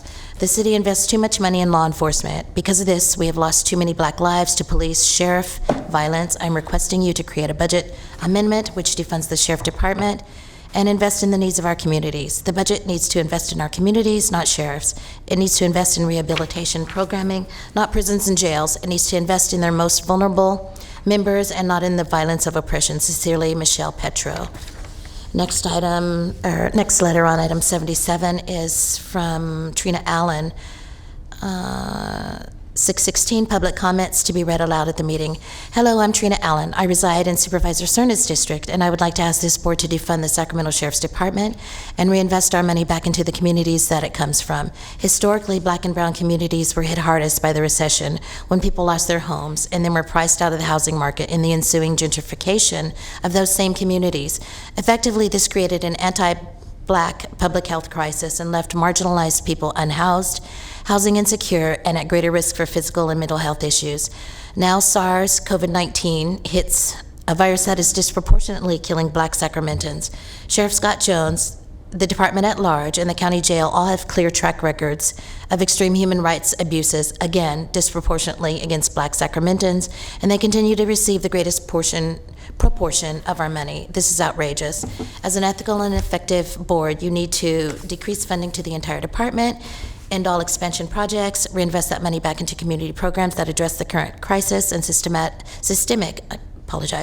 racial inequalities that this board failed to prevent and directly caused by rampantly funding and organization of terror on BIPOC communities. Thank you, Trina Allen. The next letter is on item 77. Hello, it's from, Erin Mahoney. Hello, I'm Erin Mahoney, and I'm a resident of Sacramento's 4th District. I want this comment read at the meeting. As a citizen who is paying attention to the violence perpetrated by the police, sheriff, and other law enforcement departments in Sacramento as well as across the country, I demand that you begin the process of defunding these racist and colonial organizations and put that money to resources that actually help people. Since their inception, law enforcement agencies in the United States have inflicted endless pain, damage, and violence upon our community, especially black and brown people, protecting no one but white elites. This year alone, there have been almost 500 fatal shootings by police in the United States. 5 of those have taken place in Sacramento, where more than half of the victims were unarmed. 9 times out of 10 in Sacramento, police have attempted to use non-lethal force before shooting people. Reform has proved ineffective. Throwing more money at law enforcement does nothing to keep people safe and only allows for an increasingly militarized and deadly police force. Because of this, I demand the following. Do not grant the sheriff's request for $3.1 million. Cancel the $7 million jail expansion project. Don't you dare use money from the CARES Act to further arm the police state. This is not just a SAC PD problem. This is a police problem. This is an institutional problem. Reroute these funds to the community. Listen to black leadership. Listen to your constituents. Listen to the people you serve. Thank you. Next on item 77 is Mia Carissa Dawson. This comment is a general public comment on the 616 meeting. I would like this comment read aloud during the meeting. As a longtime Sacramento resident, I'm opposed to the allocation of $3.1 million to the sheriff's office. I consider it of the utmost importance to take the following measures to keep our communities safe, healthy, and unharmed. 1, defund the police. 2, demilitarize our communities. 3, remove police from schools. 4, free people from jails and prisons. 5, repeal laws that criminalize survival. 6, invest in community self-governance. 7, provide safe housing for everyone. Mia Dawson. The next public comment, item 77, again, meeting date 6/16/20. It says agenda items 46 through 56. I apologize. I'm a citizen of Sacramento County, District 5, and I'm writing to demand that the Board of Supervisors defund and dismantle the Sacramento Sheriff's Department and reinvest in the community. The Sacramento Sheriff's Department currently receives over $372 million every year and over 1/3 of the entire budget, and their budget increases every year. Meanwhile, we can't seem to find the money to make our schools function well, to find solutions to our growing homeless population, to properly handle mental health and addiction issues, etc. This is unacceptable. We do not need to invest more in law enforcement, especially at a time when our community is in even more pain due to COVID-19. We need to reevaluate how we define public safety. Crime is not the result of evil people. It is the result of people not having access to their basic needs. We need to focus on the root of the problem rather than hacking away violently at the symptoms of an unjust society. Sacramento County has been given $181 million through the CARES Act, which needs to be spent by December 2020. None of this funding should go to the Sheriff's Department, the DA, or probation. These funds should be allocated to support Black communities, affordable and permanent supportive housing, mental health care, and community-led public safety programs. We are watching. Do the right thing. I would like my public comment read aloud at this meeting. Allison Silak. Next public comment on item 77 is from Steve Wirtz, and this is a duplicate from a previous. And this item on this letter on item 77 as well, public comment, is from Laura Patterson. She says the most widely accepted current theory of evolution is called punctuated equilibrium. Fossil evidence and empirical data demonstrate that for millennia there have been long periods of stasis punctuated with brief periods of rapid change. I believe this process also translates into the evolution of social systems. 2020 is a year of rapid social change. We are in the midst of a deadly pandemic that has transformed our concept of what showing love means. Social distancing and wearing masks as a way to demonstrate love was foreign to us just 3 months ago. Just a couple hours ago, the Supreme Court of the U.S. ruled during Pride Month, no less, that LGBTQ folks are provided equal protection under the Civil Rights Act of 1964. And people across the globe are standing in solidarity with Black people, demanding liberation from police violence and 400 years of systemic racial injustice. The power of the purse is yours. The budget you execute is a direct reflection of your values, and since you represent us, it should be a direct reflection of our values. As a Sacramento County resident for nearly 25 years, I want you to know that I support defunding the Sacramento County Sheriff's Department. There can be no reform for a department so entrenched in a culture of white supremacy. The Sheriff's Department needs to be dismantled. The money should be reinvested in community services and repairing the hundreds of years of trauma and oppression forced upon our communities of color. I implore you to start this process now. We should not wait one more minute. California is a leader in so many ways. Sacramento, as the state capital, should be a leader as well. It is beyond time that we invest in proactive programs to uplift and empower our underrepresented and marginalized communities in ways that enrich all our lives instead of investing in reactive, punitive measures that have negative and deadly repercussions and reverberate for generations. Thank you for your consideration. Sorry, I apologize. Item 77, public comment from Adriana Bolds.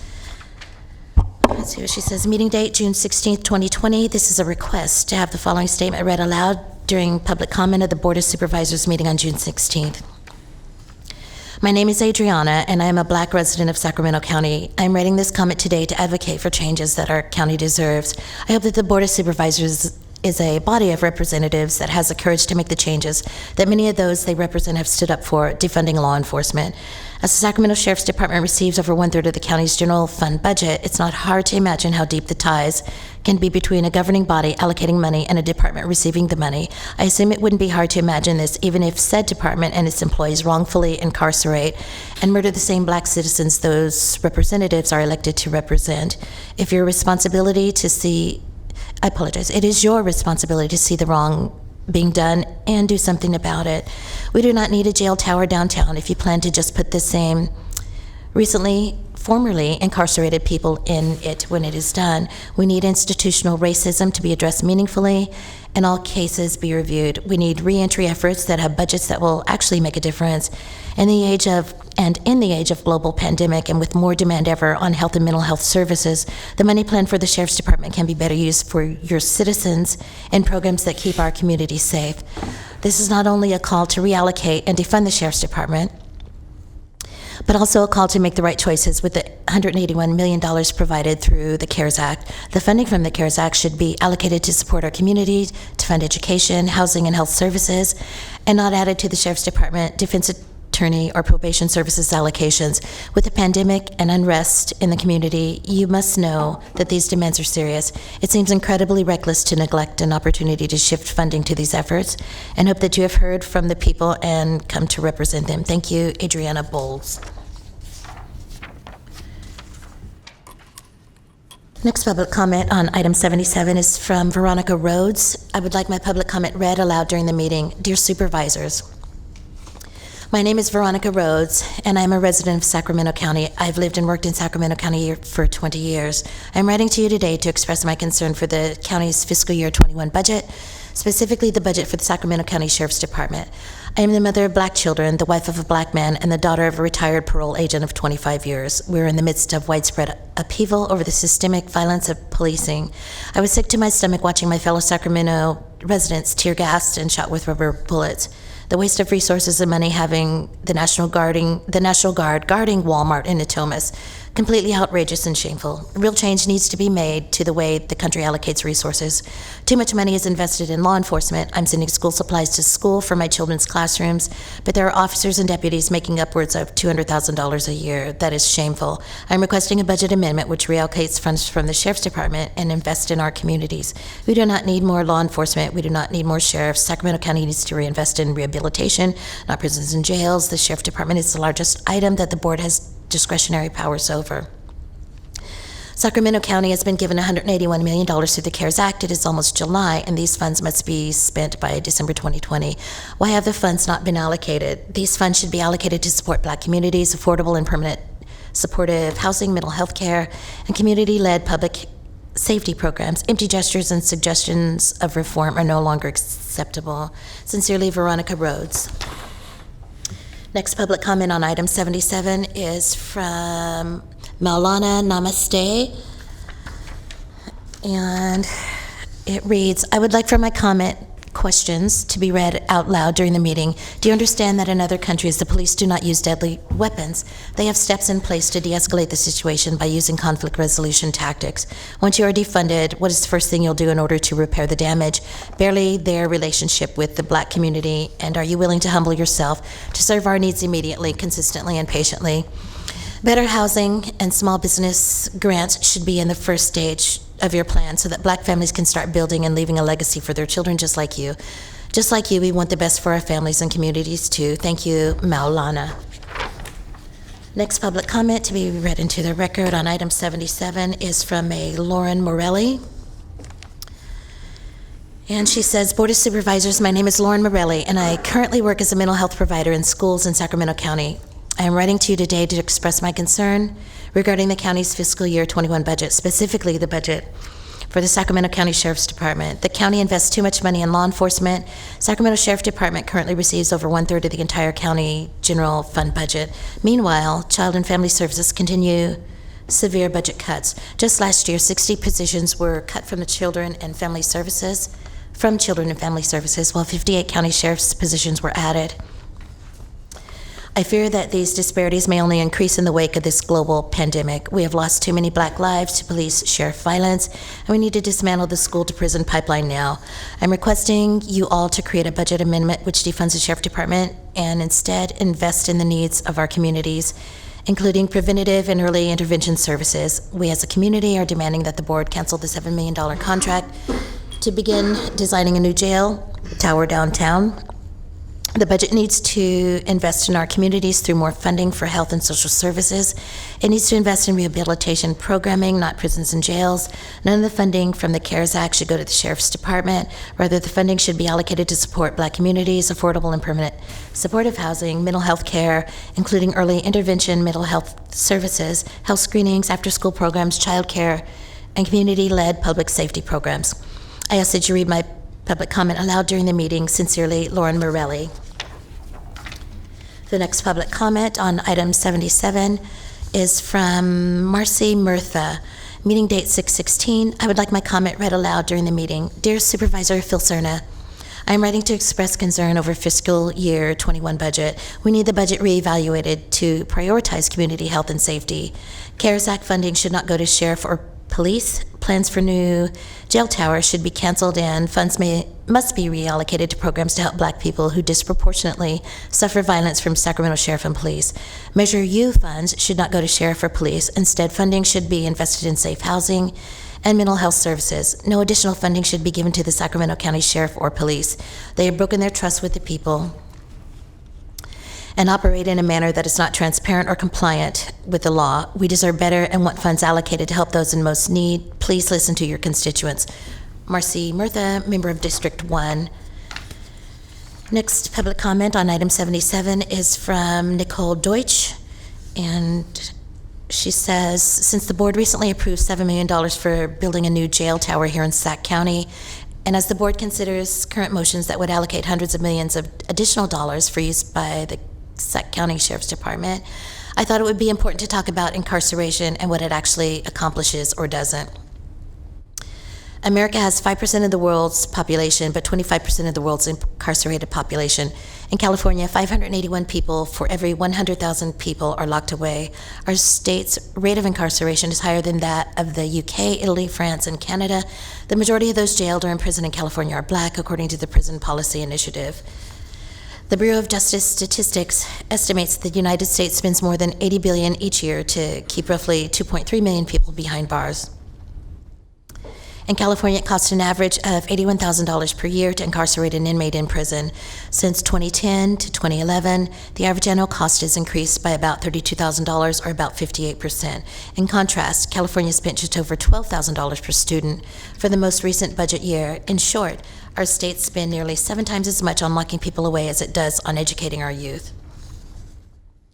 So what do we get for our money? Apparently not much. Despite the high rates of incarceration, despite the millions and billions spent on locking citizens away, the system does not have a great track record of rehabilitating and returning incarcerated people to productive lives back out in the community. According to an April 2011 report by the Pew Center on the states, the average national recidivism rate for released prisoners is 43%. According to the National Institute of Justice, almost 44% of the recently released return to jail before the end of their first year out. California is doing even worse. Our recidivism rate hovers around 50%. An evaluation of why that situation exists was detailed in a January 2019 letter from the state's auditor, Elaine M. Howell, to the governor and legislators, and yet nothing has been done. Clearly, our criminal justice system isn't working despite increasing police and sheriff's budgets, despite increasing the number of people who are behind bars, despite police reform, body cams, and increased training. People continue to die and have their lives ruined by the criminal justice system. And Black, brown, and Indigenous people are impacted at greater rates than whites because of systemic racism. We need to abandon the current practices of policing and incarceration that result in the unjust death, brutalization, and withholding of civil liberties of too many of our most vulnerable citizens. We need to stop criminalizing poverty and instead move to ameliorate it. We need to explore a new way, a way that holds restorative justice practices, not punishment, which we know is too often administered disproportionately to our Black and brown brothers and sisters at its center. I ask the Board of County Supervisors, as it considers the county budget for the coming year, to decrease, not increase, the county sheriff's budget or direct more money for new prison facilities. Instead, I request that the board immediately form task and mandate groups to explore restorative justice alternatives and ways to redirect county funds to community initiatives that truly support the most vulnerable citizens in our county. We have elected you to positions of leadership to look out upon the landscape of our community, see where the needs are, identify what needs to be done, and then move to create solutions to make sure it does. It has become clear that our current practices of policing and incarceration do not work for so many people in our community. We look to you to acknowledge that reality. We look to you to acknowledge that reality and take the lead on creating a new system. That is why we've elected you. Do your jobs, defund now. Thank you. Respectfully, Nicole R. Deutsch. And the next public comment on item 77 is from Sam. Meeting date June 16, general public comment. I request that my comment be read out loud during the meeting. Thank you. Dear Sacramento County Board of Supervisors, my name is Sam Chow, and I am a resident of Sacramento. I am writing to demand that you reduce funding, the law enforcement, and invest in community-based programs. In the wake of the Black Lives Matter movement, police violence and racism has been brought to the attention of Americans in the entire world. With this information, we cannot continue to increase the budget allocations in the California Highway Patrol, City Police, and Sac County Sheriff's deputies.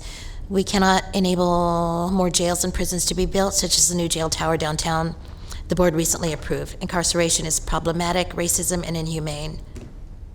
Your constituents do not support these values. I demand that you refuse the $3.1 million funding allocation toward the sheriff.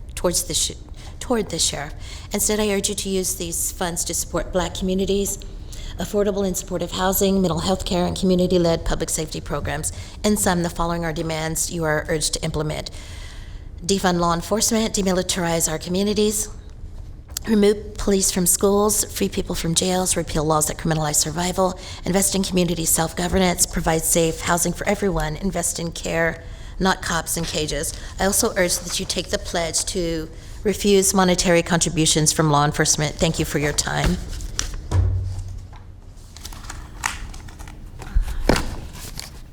And then the next item, or next public comment on item 77 is from Corey Pryor. Hi there. I request that my comment be read aloud in the meeting.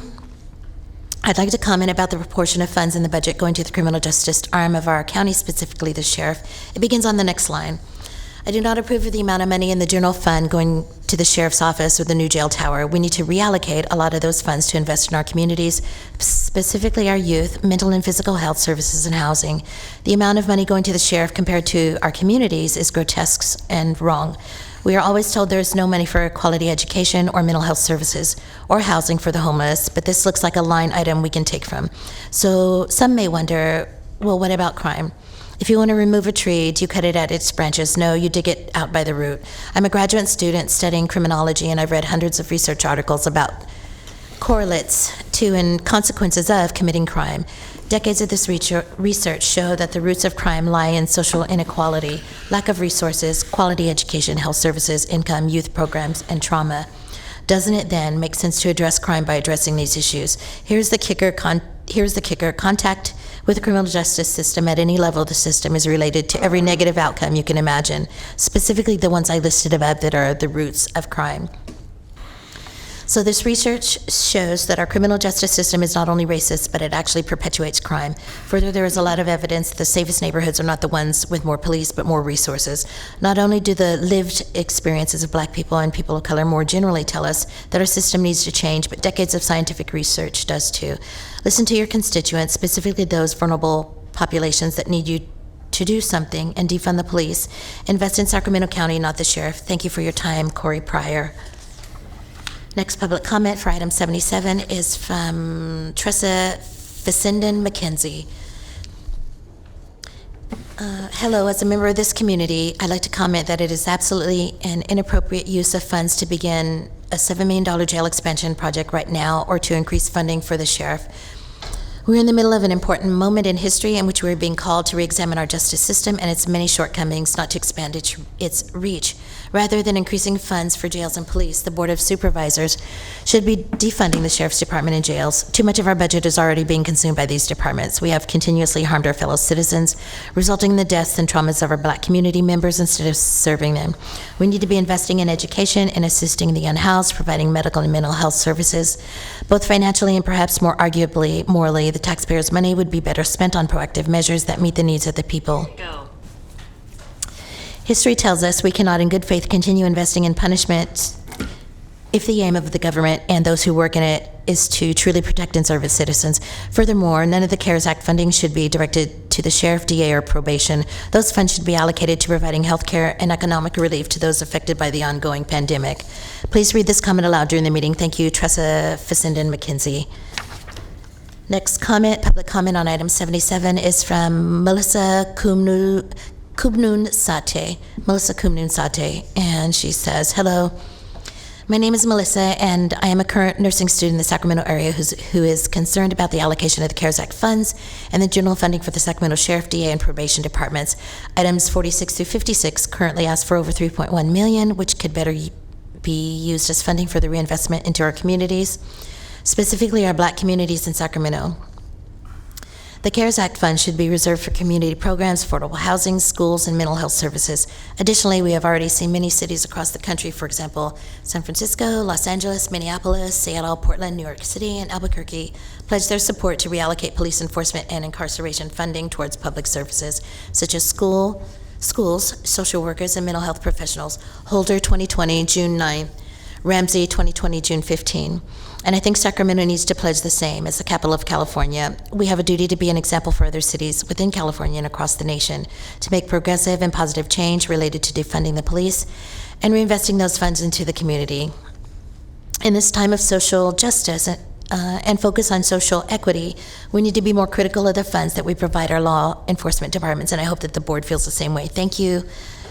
These are the news sources I used and recommend reading Kamsey and Cornfield article for some inspiration on how Sacramento can make steps toward positive change. She includes a link, and Ramsey, AR, and Cornfield M 2020 June 15 amid calls to defund the police, Albuquerque creates an alternative department. The Washington Post retrieved from, she includes another link, sincerely, Melissa Kumnun Sate. The next public comment for item 77 is from a Beth Heil Schall. She says this message is intended to be read aloud. Good morning, my name is Beth Hailey Schall, and I live in Midtown with my husband and 2 young children. Our community is suffering, and we have the money and resources to make meaningful change that would create real community safety and stability. As civil leaders, I believe you have a moral obligation to study white supremacy and how it has shaped the policies and spending choices of our county. The resources are available to you, and you should each commit to learning more about the validity of Black Sacramento's demand for law enforcement reduction and abolition. Our neighbors need housing, our neighbors need healthcare, our neighbors need jobs. This is what facilitates community safety. The criminal justice system devastates communities and is not making us safe. I do not say that to insult or demean law enforcement. I mean it as an urgent, irrefutable fact. Our money needs to reflect our values, and we should stop pretending that the status quo is acceptable or on the long arc of justice. We are not on the path to justice. There is a fork in the road. Sacramento must choose radical change and be the community that decides to opt out of white supremacies and opt into budgets that provide communities with support to live out the freedom that was promised. Thank you, Beth Hailey Schall. Next public comment on item 77 is from Camille Rogado. Greetings. Below is my comment on the agenda item for the June 16th meeting.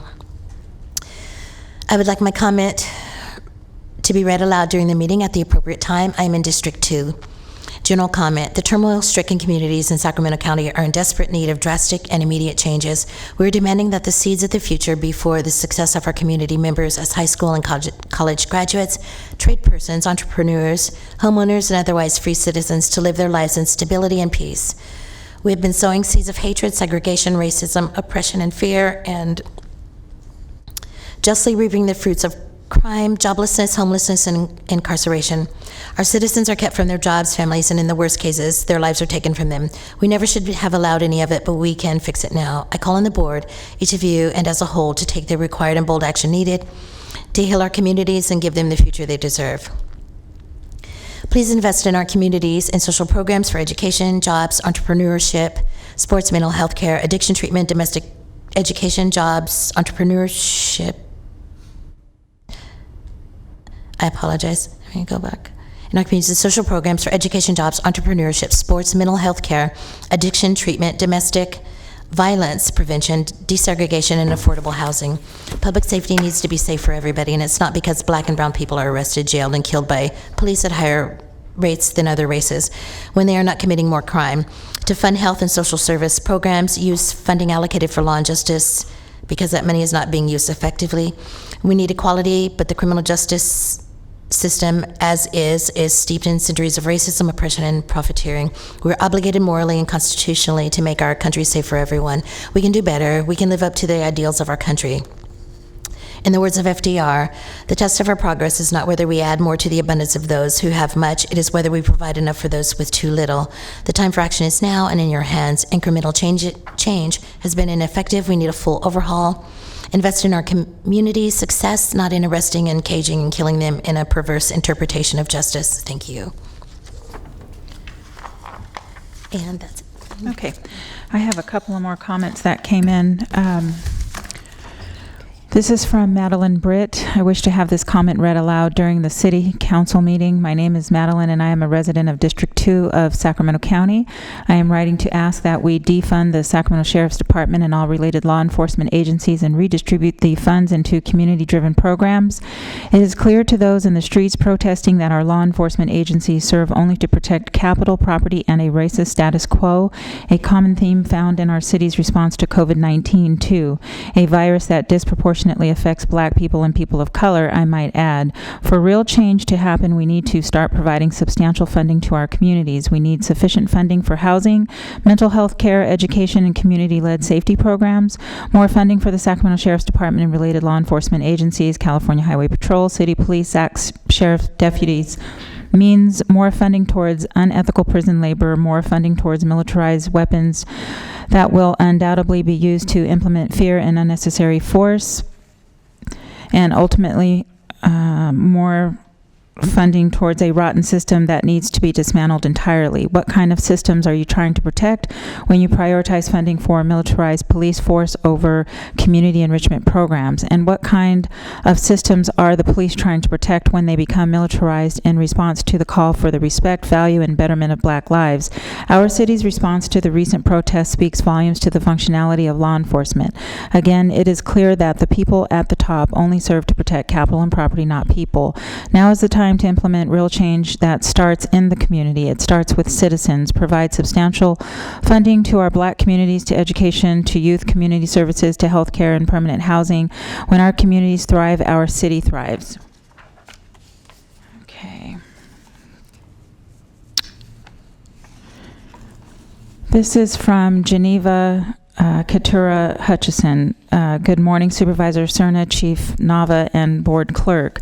I am writing with some questions and comments on the 2020-2021 rollover budget, which is item 77 on the agenda for the May 16, 2020 Board of Supervisors meeting and scheduled at 10:45.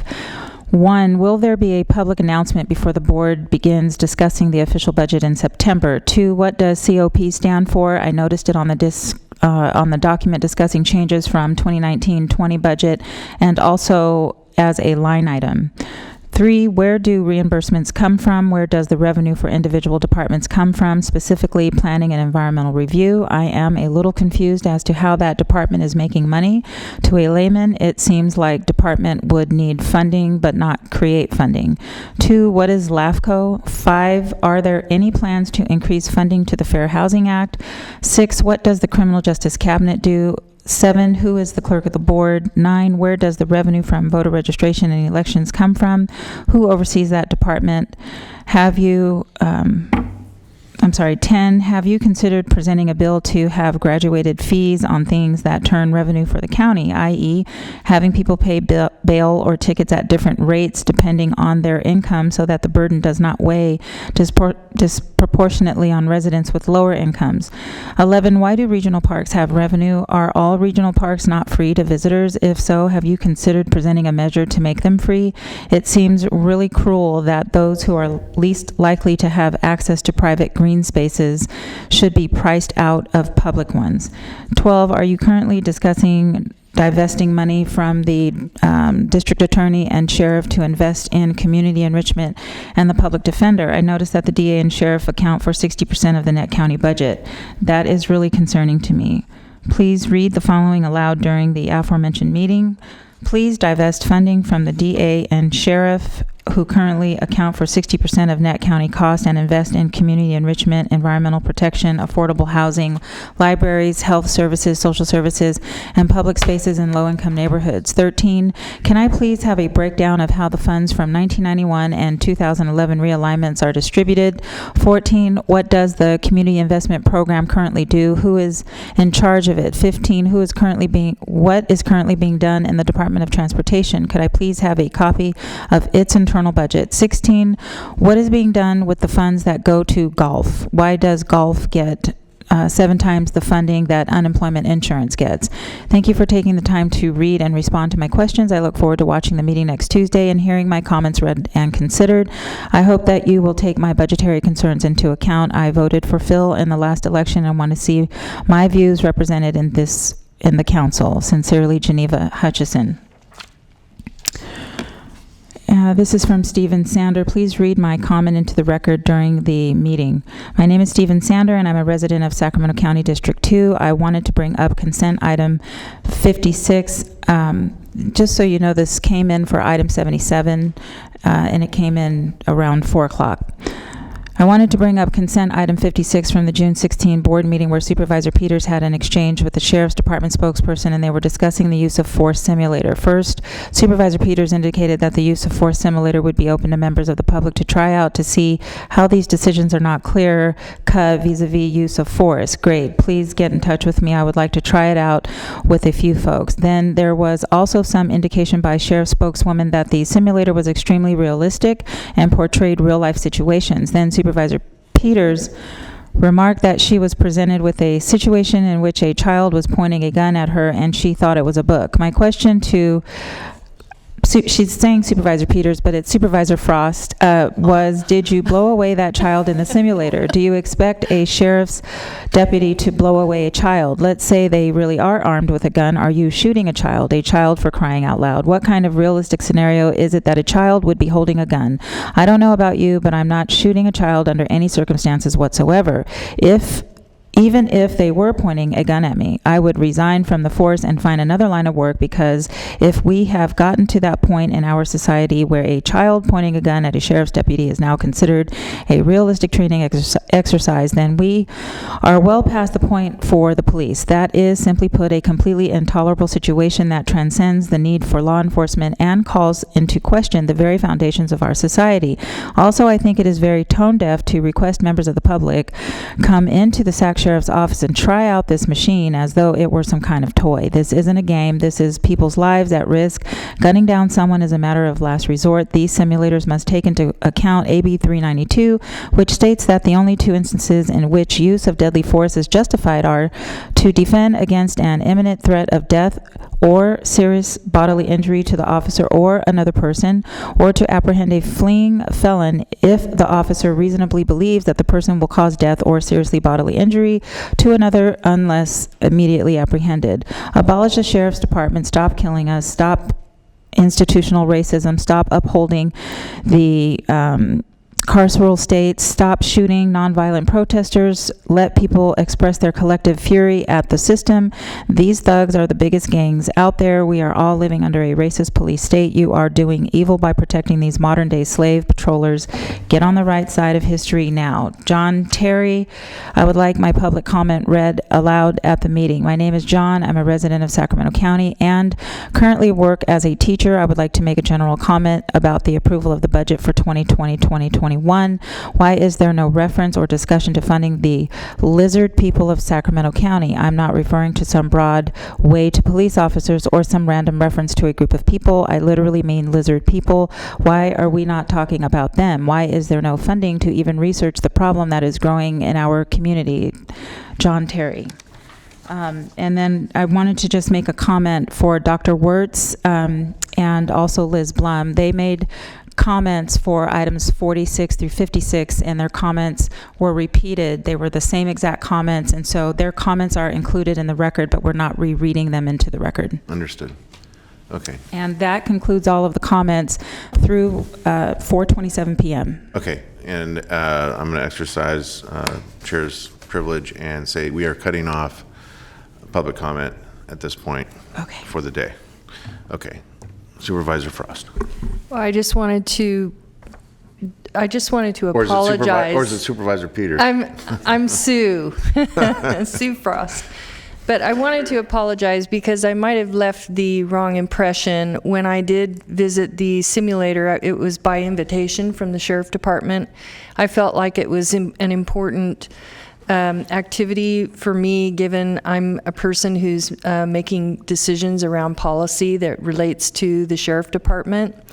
I, at that time, was encouraged by the officers that if any of my colleagues on the board would like to come and visit, that they are also invited. And if I left the wrong impression, I don't know that the sheriff has the resources to open that simulator to the general public. I know they do have ride-alongs, and I want to say that I've also gone on ride-alongs with the sheriff and CHPD, but I didn't want to leave the wrong impression that the sheriff was open or able to provide that experience. But they did invite board members if they would like to see the simulator. So I wanted to apologize if I left that person with the wrong impression. Thank you. Thank you, Supervisor Frost. Supervisor Tolley. Thank you, Mr. Chair. Thanks again to the clerk's office and our staff for reading those into the record.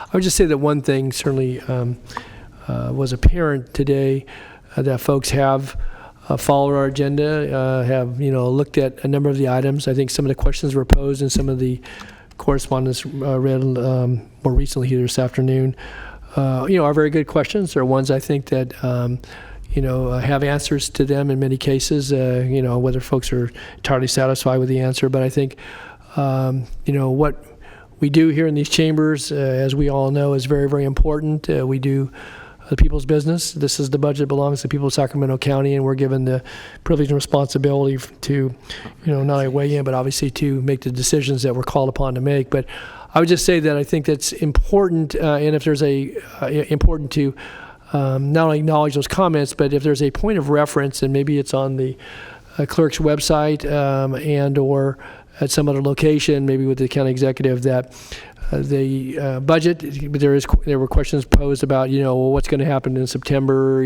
how will we know, and so forth and so on.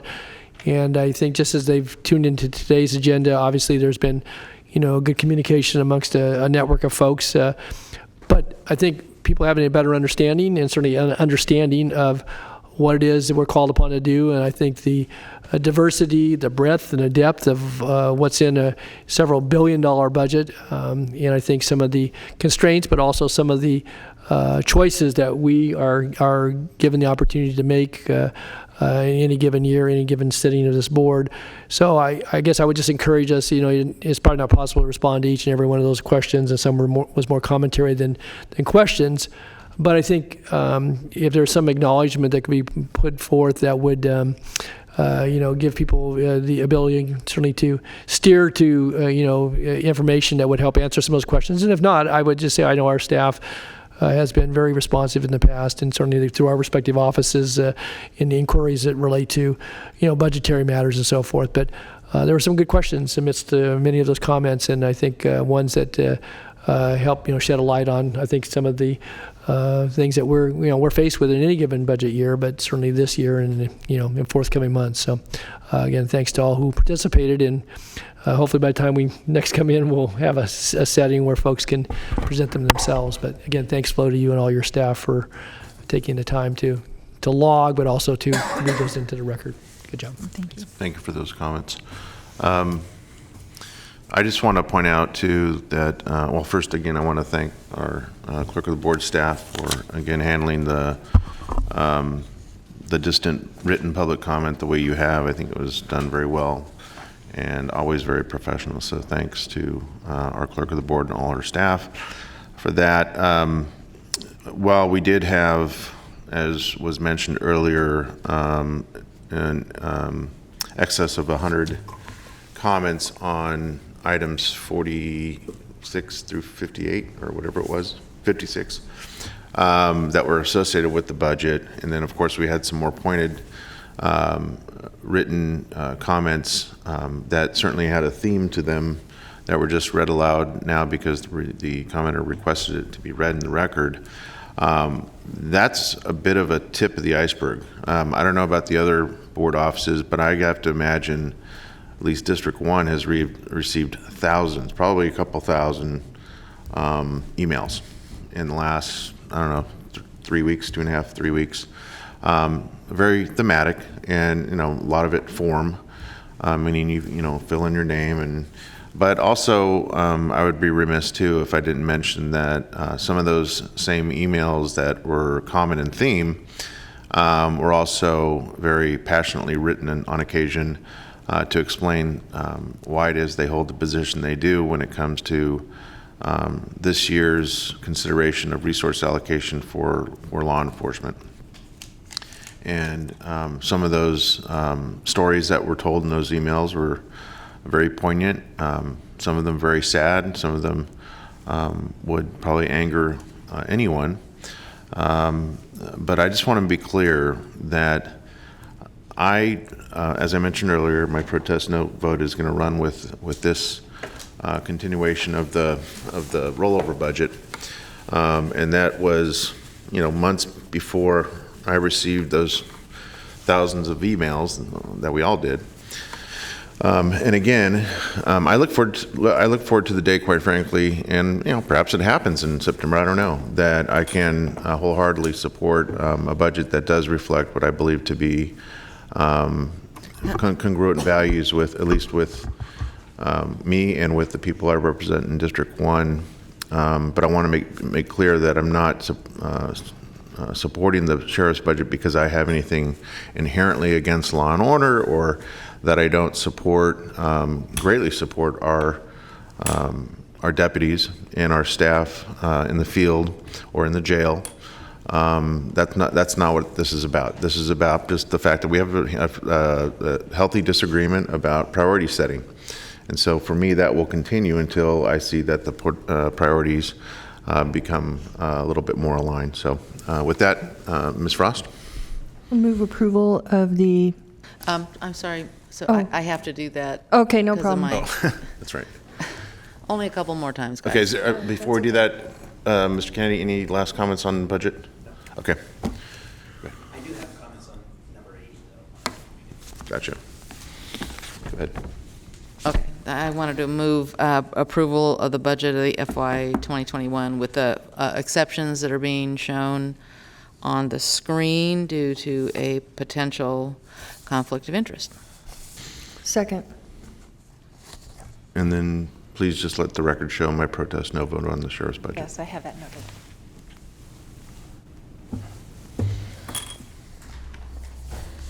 Do we need to move the remainder? Unanimous vote, and yes, you'll need to do another. Someone else to Move the remainder. I can't hear you, I'm sorry, you're both talking. Do we need to move I make a motion to move the remainder Yes. balance. Okay, it's been moved by Supervisor Frost, seconded by Supervisor Kennedy. Please vote.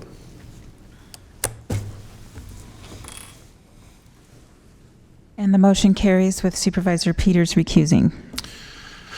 Okay, thank you. So we Okay, included so- a 10:45 item at 4:30, okay. That's a record. No. No, actually, it's not. Feels like a record. You should have been here, and, well, I was over there, but these two were here in 2009, and those, you don't want to be part of those hearings. Okay. Adjournment. Item 79 is the county executive's comments. Any comments, Mr. Executive? Nope. Okay. I know Mr. Kennedy does have a board comment. Thank you, Mr. Chair. I just, I brought, I think it was the last meeting, maybe the meeting before that, the idea of having the sheriff come before us, and I left some very specific issues that I wanted to address. The chair added to that. So I was just wondering if that has been scheduled. No, I'm still in discussion with the sheriff coming up with a date. We are working on that item. I'm looking at July timeframe, July, early August. Okay, it's a big priority. It's pressing. For me. Yes. And I think necessarily it should be something that we have as publicly as we can by that time with COVID and the social distancing and all that, prior to our consideration of final budget. It'd probably be very helpful. That's what I was hoping for. And the second thing I wanted to say is, kudos to the clerk staff for their reading skills. Very impressive. Also, I also wanted to, Dr. Bielenson, I don't see him here now, but I just wanted to, for the record, say that I'm letting my decisions be driven largely by Dr. Bielenson at this point. I think he's gotten us where we've gotten, and we're in a better position than most counties in the country. And so I'm not in a position where I'm going to second guess him at this point. I'll pass that along to him. Thank you. Good comments. Supervisor Tully. Yes, I know that Supervisor Kennedy at the last meeting raised it, and I'll just say that the emails have started as relates to fireworks, illegal fireworks, and I know there was a task force that was convened. I don't know if the sheriff's staff was able to participate in that. I think it was about the same time, obviously, some of the other activities were going on that were drawing, people's resources, but I would just say that that's, last year we had quite a bit of discussion about it. We, put some funding up. The sheriff was a part of the team of folks and actually deployed some additional staff. Whether we have the resources to do that or not, it's a serious issue. It doesn't go away. And I would just say anecdotally that I heard from folks that, albeit it may have been still a big issue in the community, that there was a recognition that at least the county attempted to address some of their calls for service, if they couldn't get in on the line and so forth. I don't know what our plans are now, but, we take a year at it, and, the report didn't show a lot of citations and such. But I think the presence was important, and granted it's a holiday, and it's going to be a longer weekend, but we're now right into it. And I saw 2 or 3 emails today from constituents in my district, and as well as Supervisor Kennedy's district. So I don't know what you can do in your conversations with the powers that be, but I do think that we need to keep some emphasis on this. It just doesn't go away. A couple of things. There's a memo that we're asking Lisa Bartlett from Sacramento Fire sent to the board members on what they're doing, and in conversation with the sheriff is what can we do to continue the collaboration with Sacramento on it. So I'll have the conversation again with the sheriff. Okay. Yeah, too bad. And just one other, I know that they're looking at it, but there was an article over the weekend in the Bee regarding some of the operators of nail salons in particular, and largely ethnic community of ownership there. And I got an email yesterday from someone. I got another one this morning, and I guess we're still taking a look at that. But the pronouncement that came through the governor's office, as I understand it, was that June 19th they were to open it up, but it's still upon us to decide. And I know Dr. Kassiri responded to some of the information I sent to her yesterday, saying they're still taking a look at it. But that people are very, very. So a couple of things on that one. That's created some confusion. That's going the other way.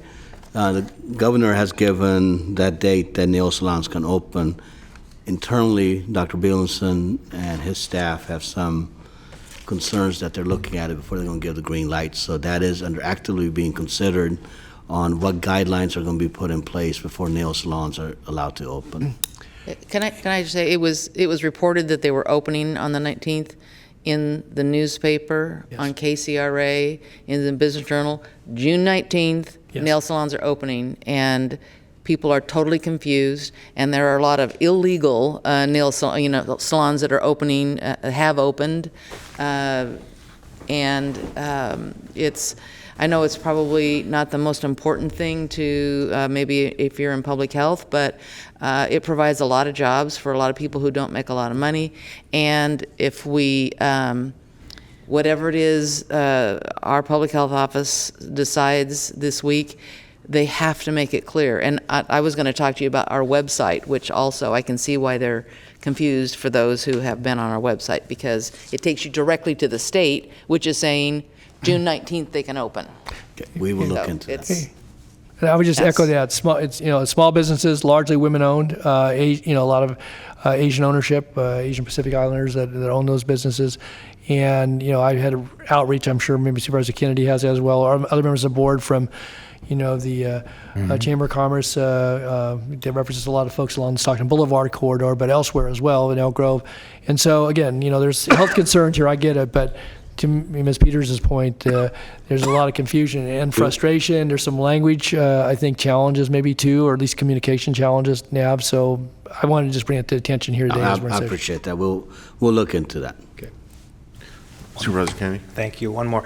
That reminded me, and I talked a little bit with Mr. Gill about this. We also need to do a better job of reaching out to restaurants and letting them know what the rules are and what they can and cannot do. Yeah. I mean, anecdotally, I went to 5 different restaurants to take my wife to lunch recently, and they all thought that they had to still be shut down, and they didn't. So I just think that and I've reached out to region restaurants, and they're willing to pay for the outreach if we just provide them with the contacts. No, we're looking into that. Okay, thank you. Okay, thanks. I know Supervisor Peters has an adjournment, but before we get to that, I do have one comment that I want to offer, and hopefully provide some direction to our county CEO. My office has been in receipt, especially it's kind of crescendoed in the last, week or so, a number of emails expressing interest in the possibility of moving our 3 countywide elections, office holders to a presidential election instead of a gubernatorial election, which is a 2-year stagger. So I'm not suggesting I agree with it, or I'm not advocating it necessarily, but I think there's enough interest, at least that I'm seeing in the community, that I'd like to have the CEO work with my office as we begin to come back after some recess to maybe schedule a workshop around, or an informational item, maybe it's not a full-blown workshop, but an informational item about what would it be involved, whether or not you have to have charter revisions and what that means and what options there could be for folks that might be interested in signature gathering, that kind of thing. Basically, everything that would be involved in moving those election cycles 2 years to presidential cycles. Okay, Supervisor Peters. Thank you. I think we all just recently learned about the passing of the husband of Renee McLean White, one of our deputy clerks. Just wanted her to know that we share her loss and notice his passing by adjourning today in his memory. So I'd like the board to adjourn today in memory of Terry D. White. Great, thank you. All right, if there's no further business before this board, we will adjourn in the memory of Terry D. White.